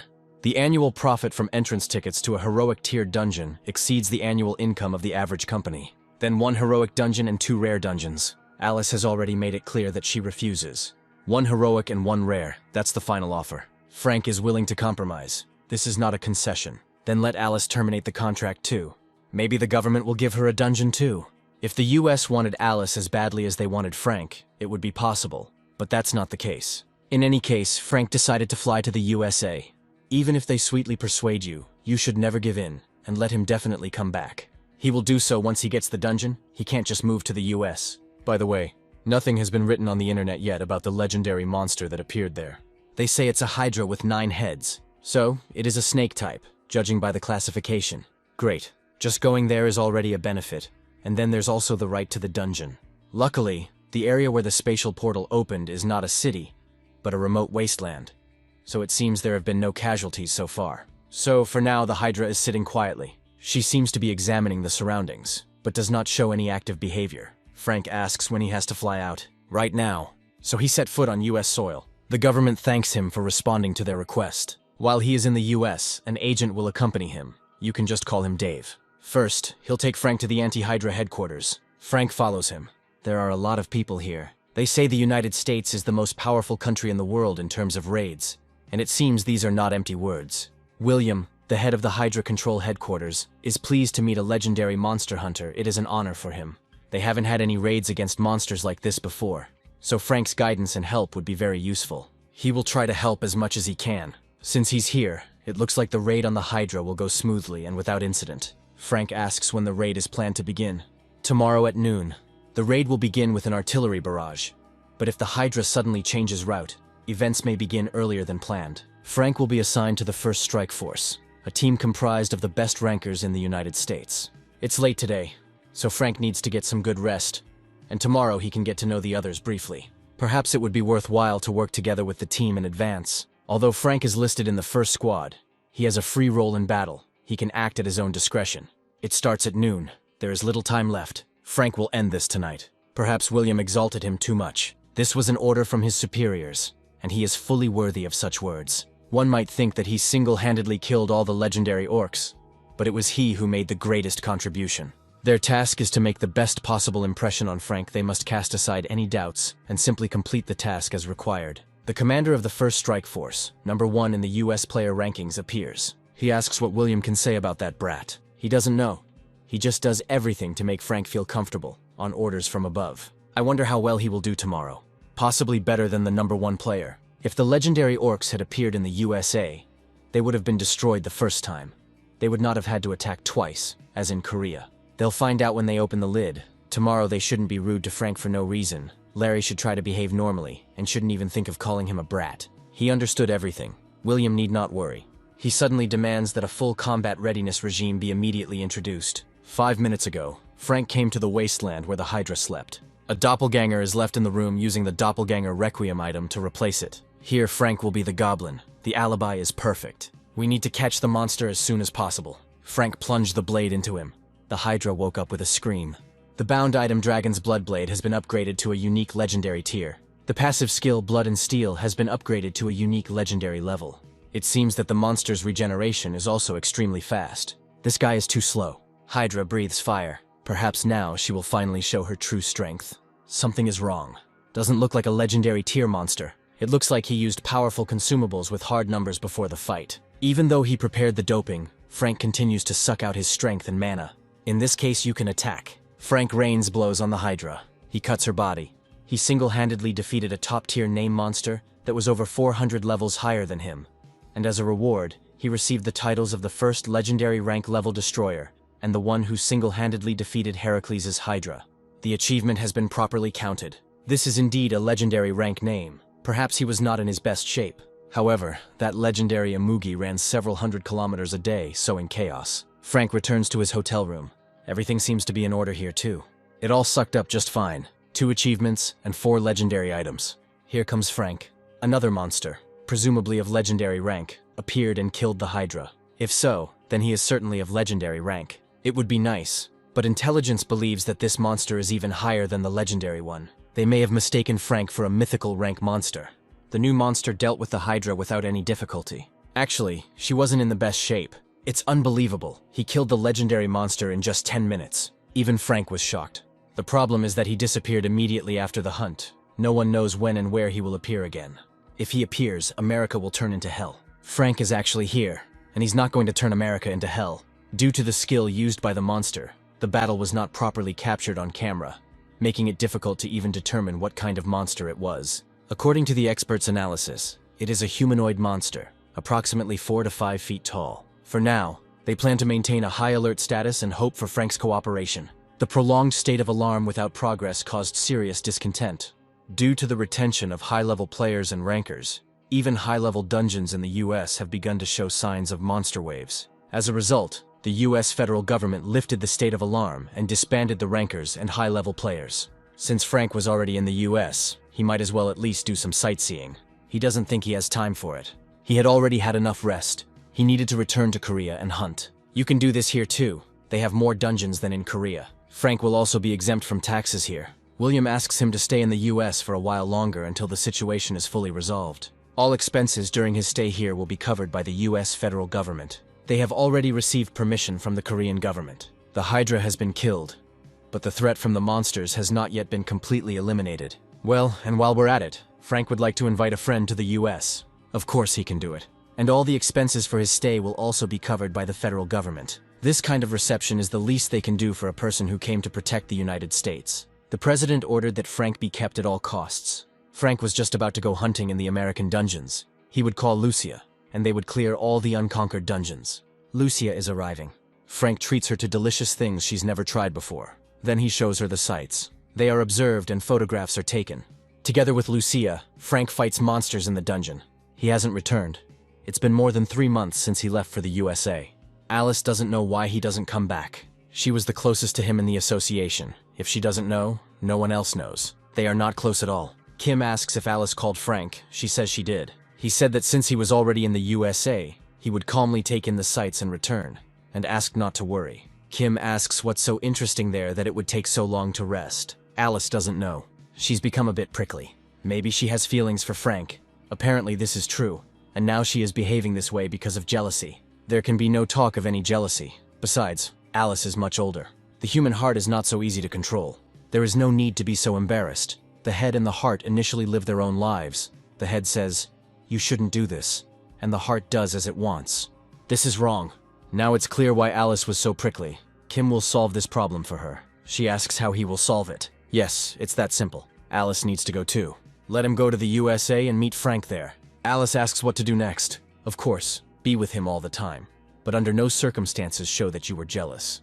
It goes without saying that Alice asks what exactly she needs to do when she goes to the US, meets Frank, and is with him.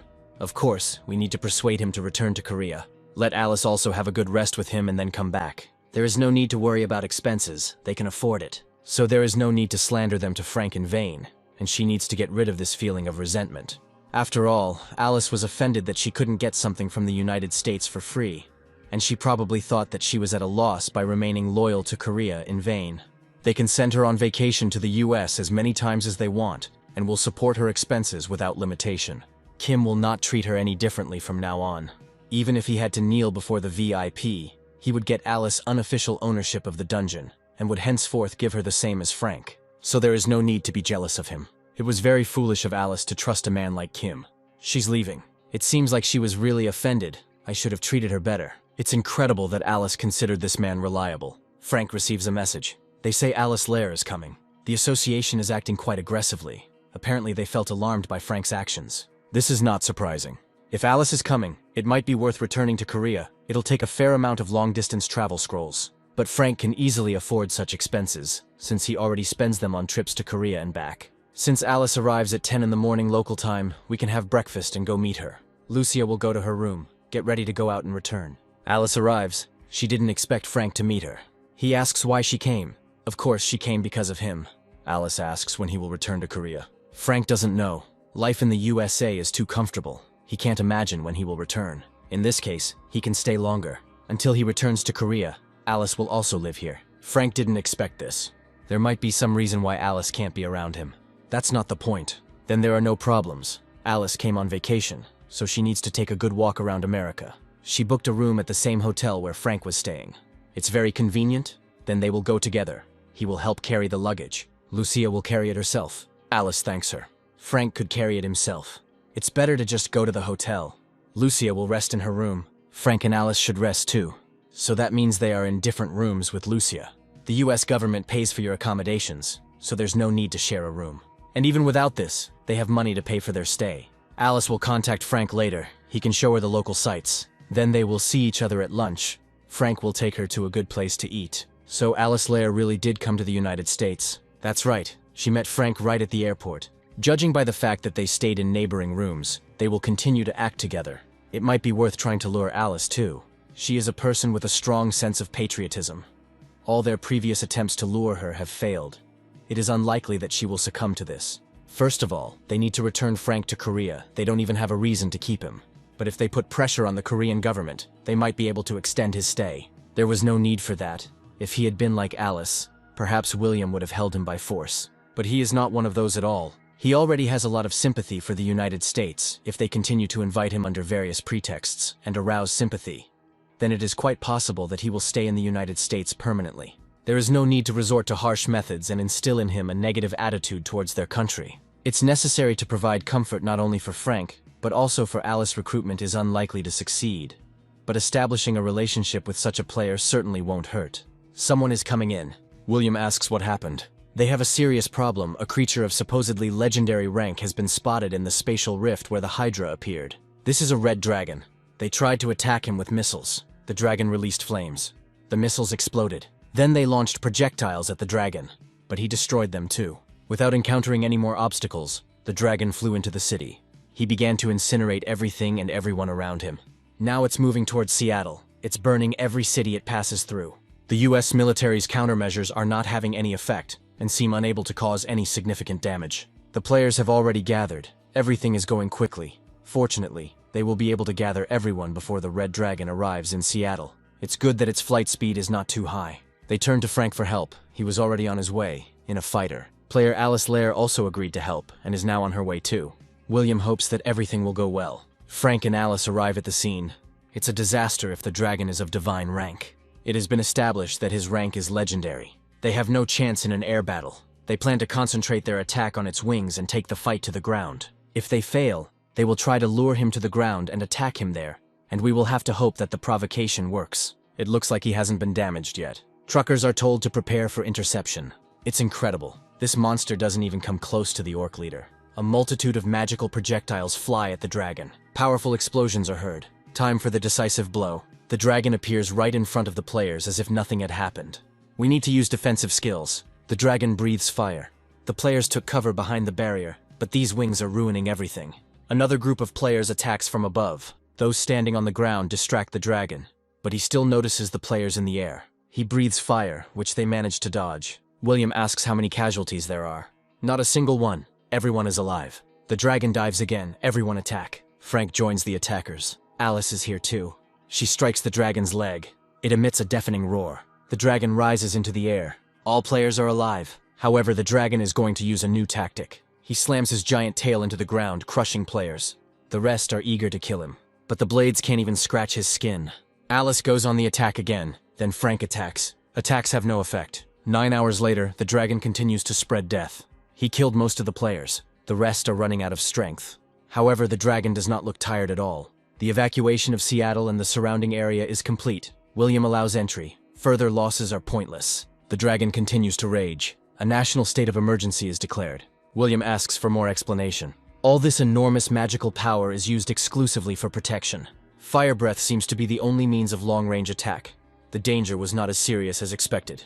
It's dangerous for normal people, but not for high-level players. In terms of danger, it's roughly the same level as a rare rank monster's attack skills. However, his physical abilities are quite threatening apparently.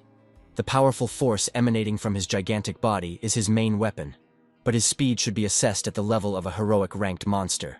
For tanks with pumped-up health stats, this is dangerous. A melee dealer with a high agility stat can easily dodge attacks, so it's just a strategic threat. It turns out that you can form a squad mainly of melee dealers. This is expected to reduce casualties among players more quickly, but then the firepower will be greatly reduced. The melee dealers could fight while carrying the range dealers on their backs, and when the range dealers run out of mana, the melee dealers could attack. That's not bad. But even if they do so, it is unknown whether they will be able to penetrate the Red Dragon's defense. They had encountered many monsters with high defense, but this was the first time they had encountered one like this. If you remove the red aura, you can deal damage, but it seems impossible. Perhaps it's time to return to Korea now.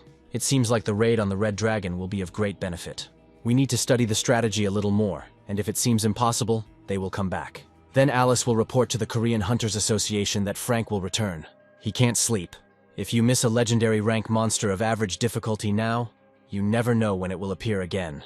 Anti-dragon armor, crafted using magic to hunt dragon-class monsters, is now on sale for 9 billion points. Frank thought they only sold monster drops here, but it turns out they even sell snacks.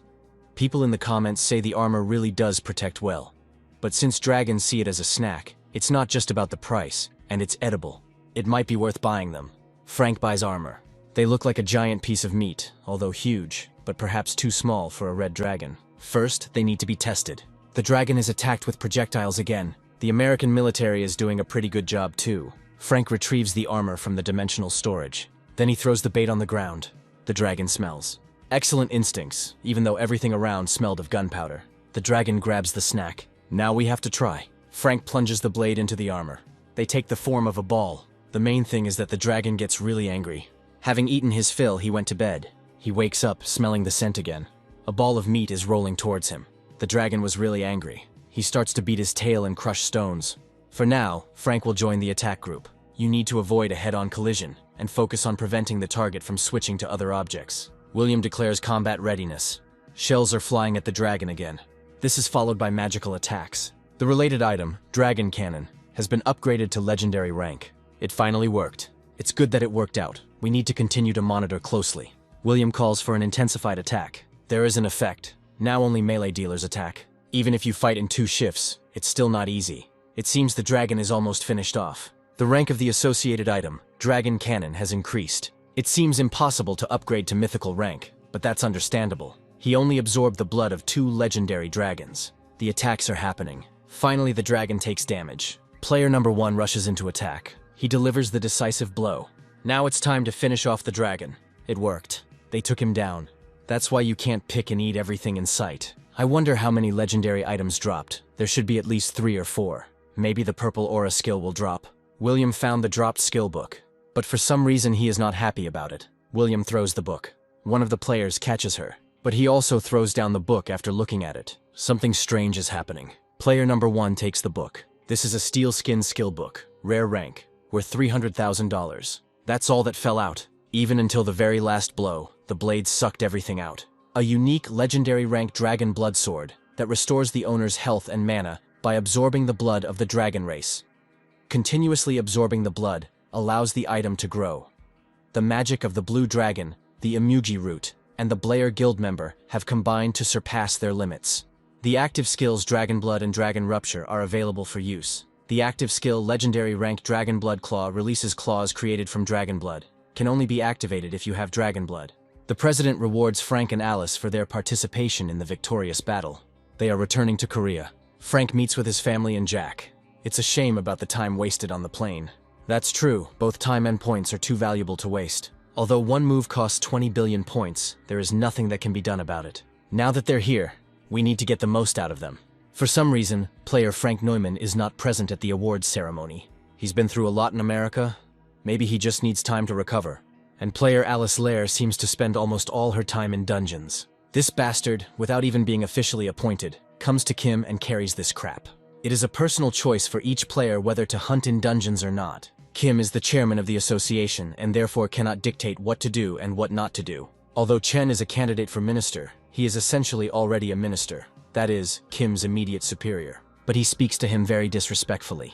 If a boss points out a mistake, a subordinate should apologize and say that he will fix it. For some reason, the first thing Kim does is justify himself and his face turns to stone. Perhaps Chen's words were unpleasant to him.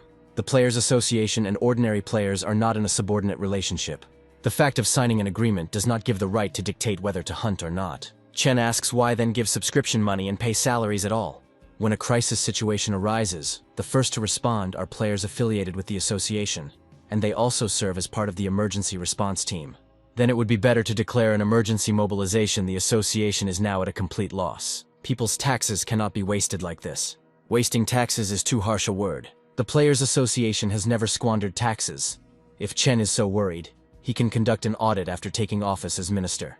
Then this question is settled. But the fact that a player who received huge signing money and salary is slacking off is negligence that needs to be corrected immediately. Kim says she will try. The official inauguration of the minister is coming soon, and we need to get all the players who are subordinate to the association and participated in the legendary raid to attend, including that guy Frank Newman. Kim understood Chen. The Players Association is run by a damn incompetent guy. When the minister orders something, you have to say that it will be done. This time the budget was cut because the state budget is not enough. Their country's annual budget cannot be so insufficient, and the funds currently being used were approved last year. The budget hasn't been cut, there's just not enough money right now. There is something that needs to be looked at. This is a photo of people showing how much money they have.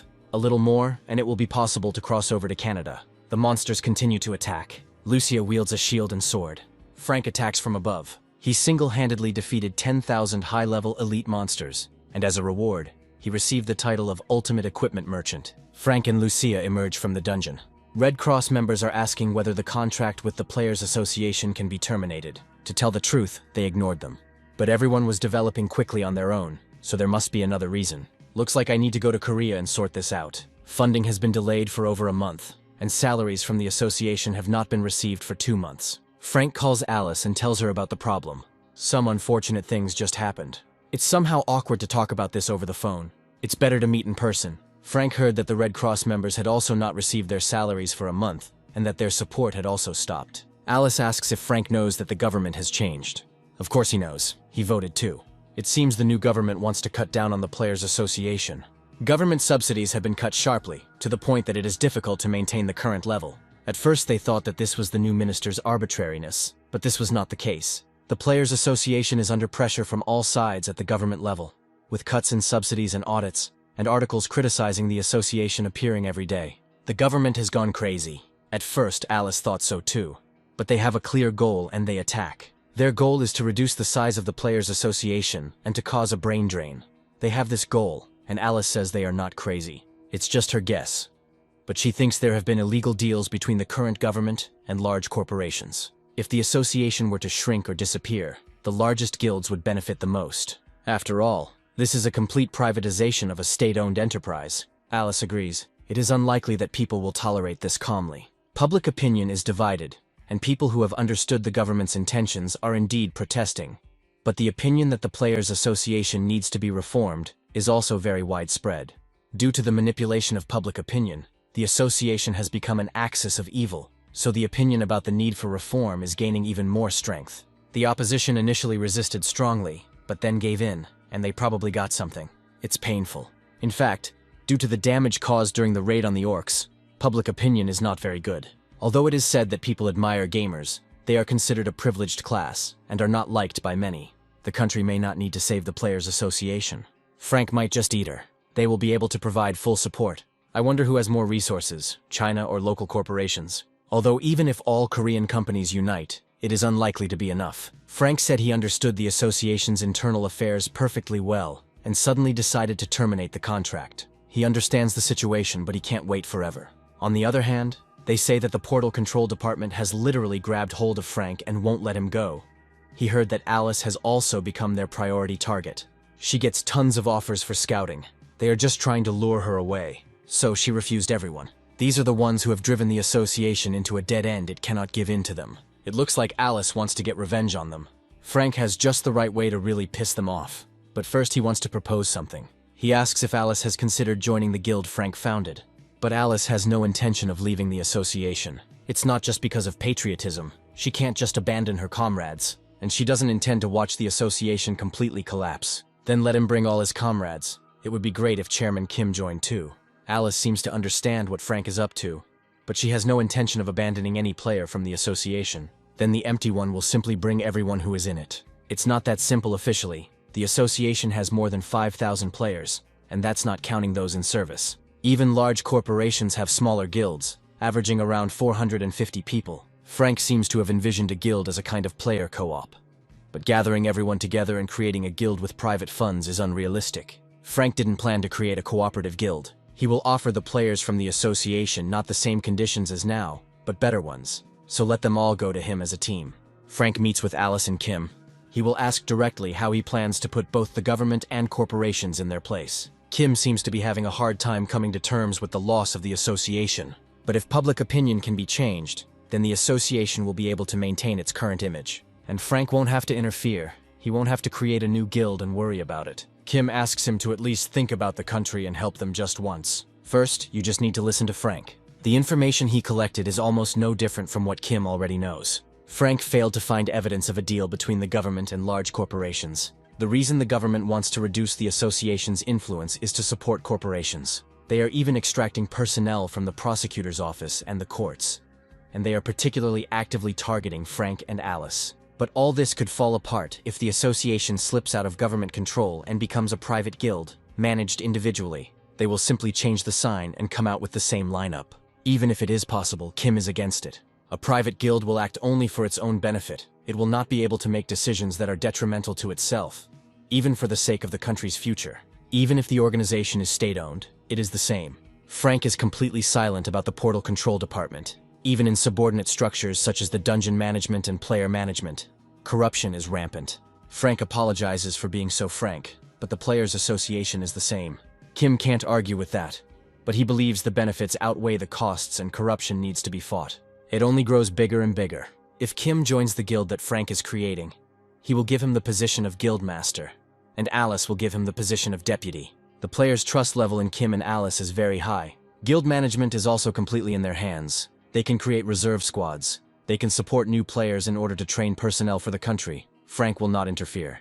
Kim doesn't think that's possible given the Players Association's annual budget. Frank is confident that the amount is impressive, but the initial investment will be large, and he does not expect losses. He was in the US, and there were plenty of people there willing to invest. If Frank officially announced that he was creating a guild, he would immediately collect 30 trillion won. This is a very large sum. Frank thought that was more than enough. This is, of course, a lot of money, but you can't call this amount something supernatural either. There are more than 500 high-level players directly affiliated with the association. The contract advance payment will cost approximately 30 billion won per person, with 15 trillion won just for the advance payment to high-level players. You also have to take into account their annual salaries, and if you add to that the advance and monthly payments to mid- and low-level players, then 30 trillion is a rather limited budget. So that's why Kim said this money was not enough. Apparently Frank didn't make himself clear enough. He wasn't talking about one, but about stone dollars. After the appearance of dimensional gates and monsters, the world changed dramatically, and the US government, taking advantage of the situation, issued stone dollars, a currency backed by magical stones. This was done to bypass the Federal Reserve System, which issues dollars after the introduction of the stone dollar. The position of the regular dollar was significantly weakened. As a result, the stone dollar began to be preferred in the international arena. All the investors Frank works with are foreigners. 30 trillion stone dollars is about 300 trillion won. This amount should fully satisfy Kim's expectations. He's not sure that 300 trillion won will really be invested in Frank's guild. Frank calls someone and says that he is going to create his own guild. He asks if he can get the promised investment right now. He will send in a message and invoice from an investment company registered in his name. About 30 trillion stone dollars were received. Frank shows Kim the bill, so he really wasn't joking. He hardly seems like the kind of person who would lie to such respected people. The amount is simply too large to take at face value. And to be honest, Kim still doubts that this banking app is real. It's real. There's no doubt about it. But there is one point that Kim would like to clarify. Those investors who have invested such sums may try to interfere with the management of the guild. They won't be able to do this. They have already transferred the money and have no reason to interfere. The most important thing for them is that the guild gets on track and brings in a stable income. They may decide to withdraw their investment. This is also excluded. It is clearly stated in the contract that there will be no interference in management, and unilateral withdrawal of investments is impossible. If this all goes down, they might have Frank in their clutches, and the US government might be behind it. In this case, they are simply obliged to improve the work of the guild. Under no circumstances can they lose these investments. They can't let Frank get taken by the Americans. He's completely on the hook. Frank asks if Kim can convince the players who work directly with the association. Convincing everyone will not be easy, but most of them are quite possible. Then we need to start. Whatever one may say, lifting the restrictions was the right decision. Players simply hunt in dungeons and bring back magic stones. If the association's chairman had used his brains even a little, he could have gotten the full benefit of this honey. Frank Noman and Alice Lair terminated their contracts with the Players Association, so Chen fulfilled all his previous promises. All this became possible only thanks to him. Larry will definitely thank him. There is no need for this. Chen gets a call. It's Larry again. Frank Noman and Alice Lair are already members of some guild. This is no longer within Chen's competence. It looks like some other company has decided to poach them. Larry himself just said he would sort everything out. If they had simply been lured away by others, he would have understood and turned a blind eye to it. But the leader of the guild they joined, Kim Seong, was the former head of the Players Association. Moreover, Frank and Alice were not the only ones who joined this guild. All the high-level players they were supposed to recruit first moved to the guild, led by Kim Seong. It's unclear how Chen is even doing business, since in the end, they won't get anything. It was Larry's fault. Chen was just doing his part. Everything according to the agreement. Larry asks if he can tell the chairman exactly what Chen just said. He must urgently begin collecting information about the guild that Kim created and destroy it by any means necessary. Even if there are no leads, they need to be created if everything falls through. The chairman of other companies will not stand aside either. Chen will do his best. If he wants to live in peace after leaving his post as minister, he had better do his job properly. Soon, information is gathered for Chen about a guild called Immortal. The authorized capital is only 100 billion. Maybe Frank and Alice were taken in as friends. Frank has always been considered a loner who acts on his own. It's strange why he suddenly did this. Kim Seong doesn't have any shares in the guild. He is a completely nominal guildmaster. Chen asks who is the main shareholder of the Immortal Guild then. This is player Frank Newman. As expected, Kim reaped all the benefits. He transferred 1,500 people out of 5,000 employees of the association. That's what authority means. But he can't stop there. Now that the restrictions have been lifted, Frank will take full advantage of it. Poaching rankers is like declaring war on large guilds. Perhaps it is too hasty a decision. As soon as they lured high-level players from the association, it was already the beginning of the war. Then they will bring here the players with whom they are negotiating, and only then will they begin to act. This is impossible. Those who are still hesitant can be forgotten. They don't even think about going over to their side. Frank himself said that it was possible to take all the players from the association. It's still valid, but he can't put off recruiting rankers for the sake of it. Kim has some ranker friends, although most of them are not particularly interested in power. There is no limit on contracts you can spend all 300 trillion won. If anything, they will get more. There are a lot of people who regret not investing earlier. Then the price for rankers will skyrocket. In fact, these prices have long been inflated by large corporations. Although, to be honest, theirs are still below international standards. So we need to raise the stakes as high as possible. So high that large corporations will go nuts. They didn't expect Immortal to start luring away their people. Larry calls Chen. He clearly said to resolve the issue with the Immortal Guild at any cost. No apologies. Osen is not a laughingstock. The thing is that there is nothing to cling to at all. They were just founded. The problem is that Chen is trying to act legally. He can falsify evidence and cancel the guild's registration.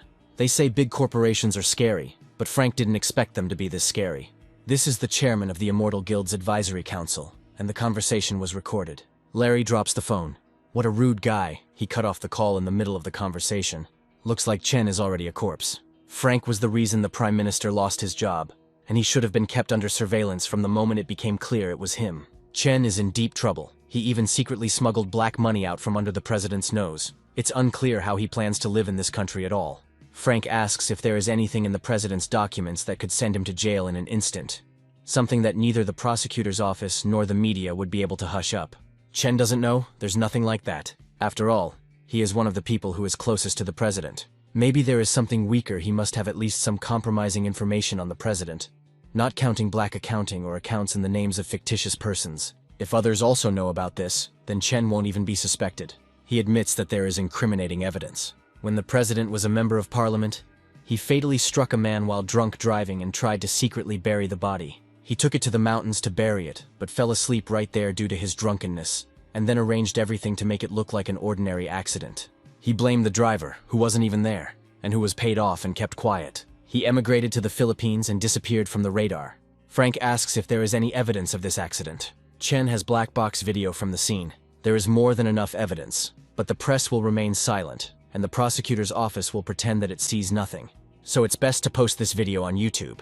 Chen is doing a terrible job of handling things, so maybe we should start looking for a replacement for the Minister of Dimensional Gate Management right now. President Paul Harper entrusted him with this task, and that's all he's capable of doing. Frank Newman learned of Chen's weakness. But in reality, this is Paul's weakness. Frank got the black box video from the Lin May case. Paul doesn't even remember who she is. This is an incident that happened when he was a deputy, a traffic accident. Paul asks how Frank got this video. It seems the driver made a copy and kept it just in case, as insurance. But that bastard disappeared in the Philippines. Chen himself doesn't know about this. Here's the black box video Frank used to threaten him. He said he wanted to meet the president in person and talk. Maybe it's worth just meeting him for now. First, you need to listen to his conditions, and after the video is completely destroyed, Paul will deal with him. Chen will do his best if given time. Frank comes to the Blue House. He is shown into the office. He sits down immediately. Apparently he doesn't know the rules of decency. It seems that Paul hasn't figured out the situation yet. He still hasn't figured out who's in charge here and who's the subordinate. No need for unnecessary emotions. Frank isn't asking you to help the Immortal Guild, so don't interfere in their affairs. Frank found dirt on the president and already imagined himself to be in charge of the situation. But we shouldn't go too far. The president can remove people like him at any moment. Frank just needs to leak the video and go abroad, because the US continues to beckon him. Paul could tear his guild immortal to pieces. Then Frank will simply transfer her to the USA. They will be only too happy to accept them. He did offer to negotiate peacefully, and in fact, he is not eager to leave Korea either. He plans to establish himself here permanently. For example, by taking on the Players Association's responsibilities for supervision, or the formation of reserve teams. And Paul, of course, wanted to entrust tasks such as maintaining public order to large corporate guilds. Let him convey this to the Immortal Guild. There are simply no words. Frank can leak the video if he wants, but he better be prepared. Paul will make it so that he cannot live in this country. It's a pity, because he was planning to pay much more than large corporations. He has 30 trillion stone dollars in his overseas account, and if Paul does everything right, Frank will give him about 1 trillion for his efforts. He has already spent tens of trillions just on attracting rankers. This is true. We need to persuade the deputies from all parties to transfer powers to the Immortal Guild. Corporations will pay a maximum of 1 or 2 trillion won. Paul asks if Frank is sure he can keep that promise. This is a secret account in a Swiss bank. If everything goes smoothly, it will belong to Paul. The bank book will remain with him. When everything works out, Frank will tell him the password. You can check the authenticity of the book as much as you like. In a few days, Paul will call him. Frank advises you to think carefully about whose side it is more profitable to take. He's leaving. Paul orders that an expert be called immediately to check the authenticity of the bank book. Frank promised Chen 100 billion stone dollars if everything worked out. We must convince Paul at any cost. Soon Frank is called to the Blue House. He believes that Paul made the right choice. He simply has to make decisions for the future of the country. Frank said he would tell me the password to the bank book when it was all over. Once the job is done to the best of my ability, this savings book will belong to Paul. But to convince members of parliament, a small advance will be needed. Paul will have to deal with this on his own. Frank has already handed him 1 trillion stone dollars. But he can't use this money right now. Even if you just show him a savings book with 1 trillion in the account, members of parliament will themselves switch to Paul's side.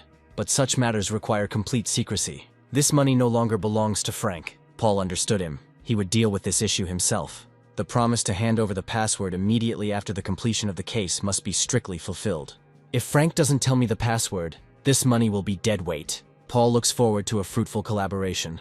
They shake hands. Frank uses psychometry. He sees Paul celebrating after receiving a lot of money. So I collected everything in one place. This is an investment worth 10 trillion won. Paul calls Chen. He asks how much money is in his shell accounts. As far as Chen knows, just under 100 billion. This money will have to be spent on bribing members of parliament. This Immortal Guild again. It appears the presidential administration received a promise of generous compensation from them.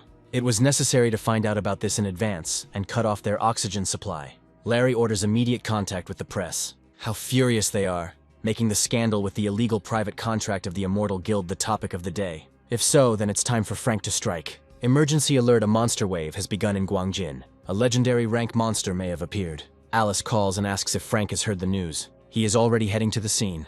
Alice also goes there with the team. If they had been contacted, they would have been able to react in time. But for some reason they remained silent. Frank seems to have an idea why. He will be there in about 3 minutes. This is a dungeon in the territory of the 5 Stars Guild. Their defense is a complete mess. Frank attacks the wyverns. Someone is filming it. The man in the brown cloak single-handedly scattered a flock of wyverns. The monster attacks the players. Frank attacks him. The heroic rank gate created such chaos that it was unclear how they organized their defense. Frank won't let this go. He single-handedly killed the named monster of the heroic tier, the Red Wyvern Postra. Now he will see what's going on with the drop. A unique heroic rank Book of Flame has dropped, allowing the caster to freely control fire at will, and can be developed by absorbing fire-type skills and items.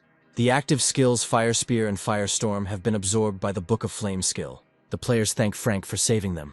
These people are not guilty of anything. Frank asks them to gather around him and pull up the wounded. It activates great healing.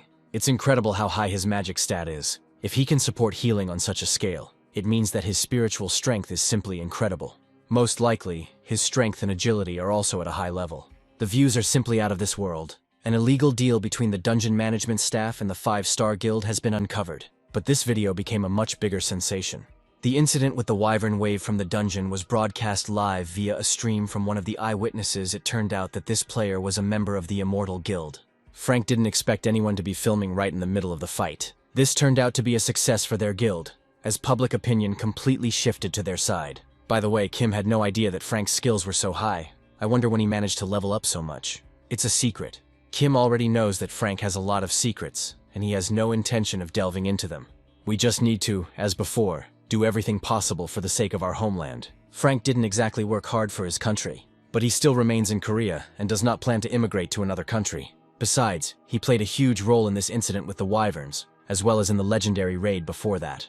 If a player is good at killing monsters, there is nothing more to wish for. This guy is definitely the same breed as Alice, only his case is more advanced. Requests to join the Immortal Guild are pouring in, and even mid- and low-level players who were previously cool to them are now showing keen interest. Kim will not accept everyone. Even if they do, the conditions will not be as good as before. He is no longer the head of the Players Association, not a civil servant receiving a salary from citizens' taxes, but a person spending investor funds. He does not intend to cause losses either to Frank or other investors. His views changed greatly, but among those players he rejects, there may be a real diamond in the rough.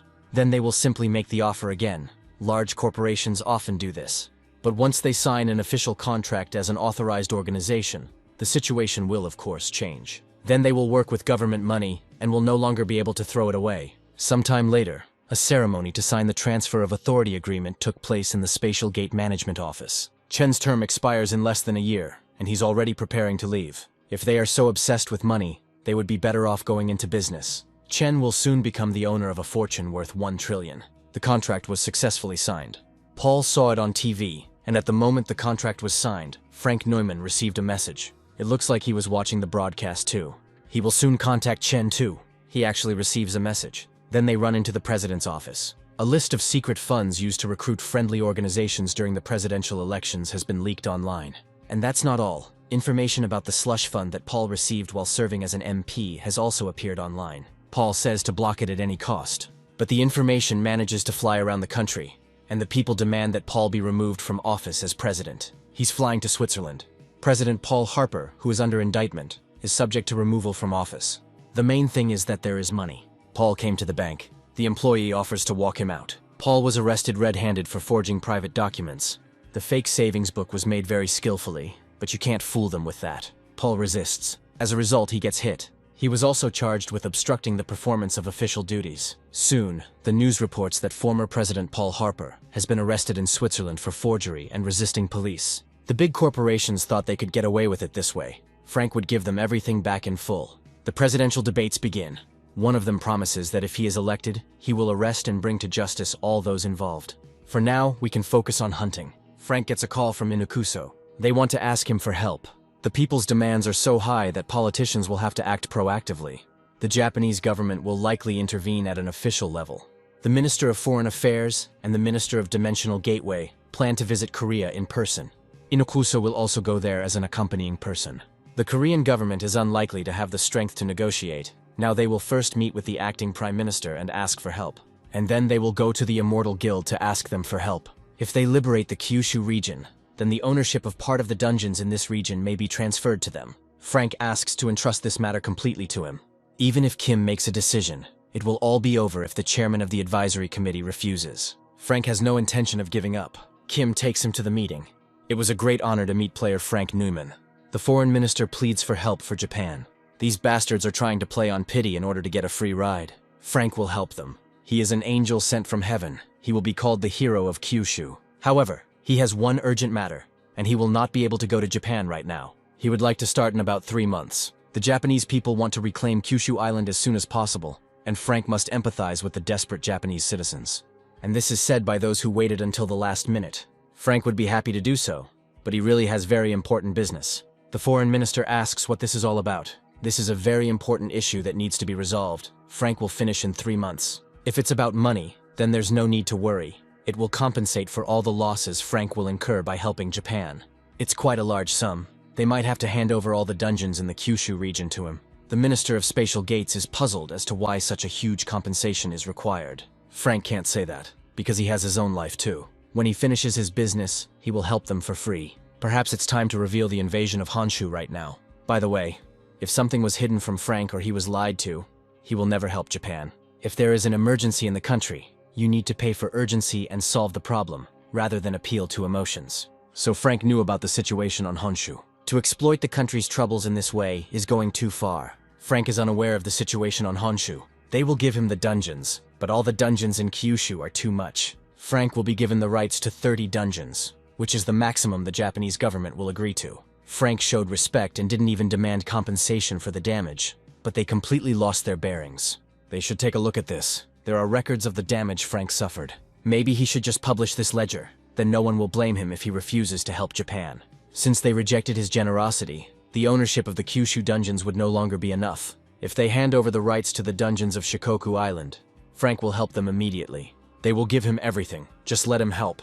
As soon as the combined UN forces arrive, they will begin the operation. They say it will take about 3 days, so we'll have to wait at the base for now. Since the operation involves approximately 100,000 high-level players, there will be a slight delay. At night, the Chogi prepare to attack. Their leader found a green crystal. He eats it. Frank is awakened by an alarm. He asks what's going on.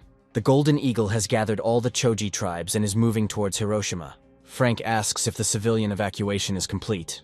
For now, the order to retreat has been received. With their current forces, they could not stop them, so the command ordered a quick retreat. We need to leave quickly. The rest have already evacuated. Frank asks if Inakuso would like to take this chance and try to become a hero of Japan.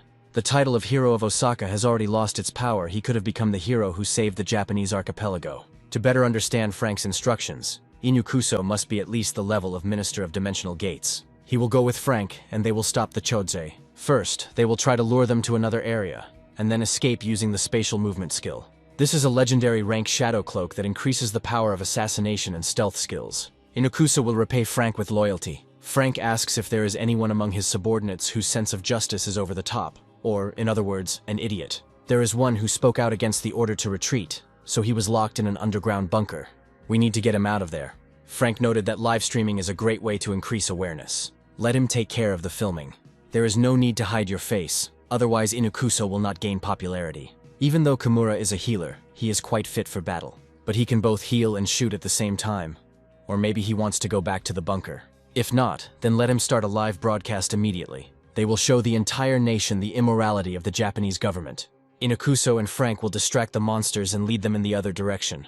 Frank's determination to sacrifice his life for the people of Japan is admirable. Kimura starts filming immediately. The Japanese government abandoned Hiroshima, but one Korean player and one Japanese player did not abandon it. Kimura asks for prayers for these heroes so that they return safe and sound. Frank begins the attack. He makes the Choge freeze. Then he releases fire. A fireball hits the Choge. Incredible. Frank single-handedly killed 5,000 high-level monsters of the Choji tribe. He received the title of Choji Tribe Slayer. Fire spreads instantly through mana. This bastard seems to be very angry. Frank attacks the Choji boss. The Book of Flame doesn't work on him. We need to try again. The boss attacks Frank. And he's damn strong. He managed to wound Frank. He fights on equal terms with the boss. Too fast, you can't even see anything. The Choji targeted Kimura. But he is not alone here. This is team leader Inakuso. He refused to obey the order to retreat and remained here alone, as the last pride of the Japanese players. The Choji are advancing. Inakuso continues to deal with them. Kimura also films Frank's boss fight. Frank Noman had to evacuate. This is exactly what they were told. This is broadcast to the whole world. Now everyone will consider the Japanese government a bunch of incompetents. We urgently need to contact Chairman Ino and give the order to destroy the Choji. Inakuso holds the position of team leader of the information department. Once the battle is over, he needs to be appointed as the president of the Players Association. He is the only Japanese player participating in the battle. We need to promote him as a hero of Japan as much as possible. It must also be stated that player Frank Newman and Inakuso voluntarily went to the front lines in agreement with the Japanese government. It must be said that the authorities wanted to send reinforcements, but they refused to help. And it must also be announced that the other players did not flee, but risked their lives trying to defend the approaches to Hiroshima. Frank continues to fight the boss. This bastard is really damn strong. Frank attacks the other Chogs. He single-handedly killed 10,000 high-level monsters of the Choji tribe. Frank's health has dropped by more than 10%, activating the passive Berserker skill. Frank and the boss clash again. This creature is still resisting. If another passive skill triggers, there will be big problems. Due to his high intelligence, the boss quickly assesses the situation. Frank wouldn't let him go for anything. He strikes. There is an explosion. The boss falls. The raid is over, and Kimura ends the broadcast. Compared to the Hydra, the sensations are completely different. The spear only has a heroic rank. The legendary rank Choji Lord's robe contains the magical power of the Choji Lord, allowing one to soar freely in the sky while consuming a small amount of mana. Now that's not bad. Frank tries out the robe. Mana consumption is almost zero. Now it's the turn of skill books. I couldn't learn the active skill Heavenly Thunder. Apparently it's still far from mythical rank. This is a unique legendary rank passive skill book for the Heavenly Thunder Lord's armor. This is a jackpot. The passive skills Hard Body, Stone Body, and Steel Skin have been absorbed into the passive skill Heavenly Thunder Lord armor. Frank did a great job. Inukuso did a good job too. The president of the Players Association arrived. Player Frank Noman is a hero who saved Japan. It's not just him we should thank. Inukuso defended the pride of Japanese players. He is incredible. He was just doing what he had to. Here comes someone else. This is Prime Minister Akunabe. He brought journalists with him. It seems he had something in mind since he came here in person. Thanks to Frank's actions, Japan is saved. On behalf of all citizens, Akunabe expresses sincere gratitude. Frank and Inukuso are the heroes who saved Japan, so he came to put on a show. Inukuso needs to accept the praise, and at the same time show his face on camera. Inukuso only did his duty. He risked his life by taking on this crazy operation. Akunabe is talking nonsense. You can send him away, although you shouldn't. At first they will play along with him. Inukuso repeats that he only did what he had to. While they were preparing the defense of Hiroshima, Inukuso took on the dangerous mission of luring out a flock of Chogi. And they weren't just lured out. Akunabe couldn't even imagine that they would be completely destroyed. And you can get a good profit from this. Akunabe once again expresses his sincere gratitude for saving Japan. Of course he should be grateful, because Frank had remained silent until now. And thank you for that. I wonder what Akunabe is planning. He lays out his plan. So he wants Frank to say that they fought the Chogi together, at the request of the Japanese government. He also asks to keep secret the fact that they were planning to abandon Hiroshima. Frank asks what he will get if he does this. They had already agreed to transfer to him the rights to the dungeons on 2 islands. Frank is not happy with this. He will go outside right now and give an interview to journalists. Akunabe asks what he wants. Frank is not going to ask for the impossible. To begin with, regarding the income from the dungeons on the 2 islands, he must be guaranteed complete tax exemption. Judging by the reaction, Frank was right. Apparently, Akunabe was going to stab him in the back. They guarantee in writing that there will be no taxes at all. As for the island of Kyushu, it was completely turned into ruins. Frank would like to get this land for free. Despite the high level of danger near the dungeons, land prices there are high, all because hunters need equipment stores, restaurants, and overnight accommodations. In Japan, entertainment venues are often located there.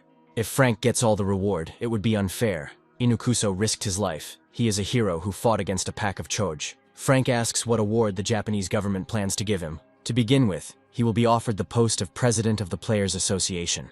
Let him take over the post of Minister of Spatial Gates concurrently. Compared to the current minister, who can't even assess the situation, Inukuso will do 100 times better. Akunabe cannot dispose of the minister's position at his own discretion, but only after careful discussion with cabinet members. So, he again wants to appoint someone who doesn't understand a damn thing, and it's because of such ridiculous personnel decisions that Japan ended up in such a deplorable state. Akunabe will view this in the most positive light. The next day, Frank returns to Korea. He didn't expect there to be so many journalists. Frank puts on glasses and a mask, but he is still recognized. These are presidential candidates. Frank experienced a lot in foreign lands. He and the presidential candidates are surrounded by journalists. For some reason, these bastards put Frank here and are promoting their policies. He is tired. It is time for him to go. Of course, they took up a lot of his time. Journalists ask which candidate he supports. Frank finally fought them off. He thought he would die from this stress. It's all because he's too popular. Alice was also very surprised by his level. He was just hunting hard. Alice asks him to tell her in more detail how he caught the golden eagle. Frank tells. He almost died. His mother and sister scolded him for taking such a risk. And even Lucia. Frank is pleased that Alice cares so much about him. She didn't say she was worried. But it wasn't that she wasn't worried at all. Frank is back after such a huge success. Managing the guild has become easier, although journalists are a nuisance. But this can be tolerated. There have been many offers to invest in their guild. All of them must be rejected. In addition, they were inundated with applications for membership, and not only from Korea. Rankers and high-level players from all over the world want to join them. We need to accept everyone, and since this is how it turned out, open foreign branches. This would require too many resources. Frank will handle it. The results of the Immortal Guild's fund tracking have arrived. They are coming from China. But Frank has a bad relationship with this country. This is Ben Seok, who seized power in China. He is the deputy chairman. But since the chairman is only a puppet, Ben is actually the first person in China. Under Ben Seok's leadership, China officially apologized for the attempted kidnapping of Frank and the murder of his family. Then, 30 trillion stone dollars were poured into the international investment company created by Frank. This is an absurdly large sum to compensate for the damage. With this money, Frank founded the Immortal Guild. However, he kept this fact a closely guarded secret. They clearly have more than just a business relationship. Perhaps China learned of Frank's hidden power and decided to bend to him. Arguing about the past won't change anything. The main thing now is to establish friendly relations with Frank. CIA agents in Northeast Asia are doing everything they can to find out what secret agreement Frank made with China. But it doesn't seem to be easy. Since their relationship is based on money, there must be an opportunity to intervene. First, we need to offer 100 trillion stone dollars. If Frank wants regular dollars, they'll say they'll invest 1 trillion. However, the price for this must be paid in full. The US ambassador to Korea sought Frank to convey President Wilson's wishes. He heard that many difficulties, especially financial ones, arose during the expansion of the Immortal Guild. Apparently the US wants to invest. There is nothing wrong with that. They invest 100 trillion stone dollars. If Frank wants regular dollars, they can pay 1 trillion. Their scope is quite serious. If this is not enough, they can increase the investment amount. It's not for nothing that they are called a country with a $1,000 trillion budget. They really do throw trillions around. Frank asks what the terms are. They would like him to stay in the US as long as possible, and at the same time, if a legendary monster appears, to participate in the raid. Frank may go to the US on vacation, but he doesn't plan to move there permanently. They have a solution for this case too. There is a player in the US named Sarah. She has a unique skill of moving through space over long distances. Using her skill, one can travel between Korea and the United States in the blink of an eye. The scroll of long-distance movement is implemented as a skill, an item costing 10 billion points each. If there's any trouble in the US, they'll send Sarah to the Immortal Guild. Frank agrees, but he has one condition. They will fulfill any request. Instead of stone dollars or regular dollars, Frank wants skill books. Healing, protection, lightning and fire worth $1 trillion. The money that the US federal government promised to pay is purely an investment. Frank believed they would not demand a return on investment until his relationship with the US soured. He's right. As long as their friendship lasts, the federal government will never demand repayment. Soon the United States signed an investment contract with the Immortal Guild. The passive skill, Heavenly Thunderlord's armor, has been improved. The passive skill, Steel Skin, has been absorbed. And the active skill, Black Thunder Dragon's Breath, has been improved. This is just the beginning. We need to go hunting. Frank invites Lucia to come to the entrance of the Minotaur's dungeon in Los Angeles. They hadn't seen each other for a long time and hadn't hunted for a long time. Hunting the crowd is not easy. Since they are solitary creatures, there is no other way. It's time to go back. Today is probably the last day to collect skill books. These are the last ones. The passive skill Book of Immortality has been improved. The passive skill Natural Recovery has been absorbed. Frank received a quasi-mythical rank skill for the first time. All stats increased by 80. The passive skill Book of Immortality has been upgraded to a unique quasi-mythical rank. Frank will not die until the body is completely destroyed. This means that simply by consuming low-rank skill books, you cannot reach the full mythic rank. The passive skill Black Thunder Dragon's Breath has been upgraded to a unique quasi-mythical rank. This was the last batch. The president is not sure that this is the right choice. But the issue of national security is resolved. Even if a legendary monster appears, they will be able to eliminate it without much loss. That's true, but Frank has 4 growing skills. Even Joseph, who ranks first in the US, only has 2 of them. And even those are only heroic rank skills. Lately, Wilson has been thinking that even at the cost of sacrifice, it was worth it for them to cope on their own. In Korea, there are other legendary skill holders besides Frank, but in the US there is none. If they continue to hunt legendary monsters with the help of others, they will not receive any trophies. It's like a poisoned chalice. We'll have to allocate additional budget for the development of American players, and we need to secretly find those with growing skills. It is planned to engage in their active training. Legendary monsters are currently considered the highest rank, but no one knows how long this will last. We need to try to convince senators and congressmen. Even the Democratic Party will provide full cooperation in this matter. But at the same time, they need to find a way to lure Frank to their side. Frank looks at customer reviews for the first time in a long time. Customers are unhappy that he sells a TV set with a DVD player.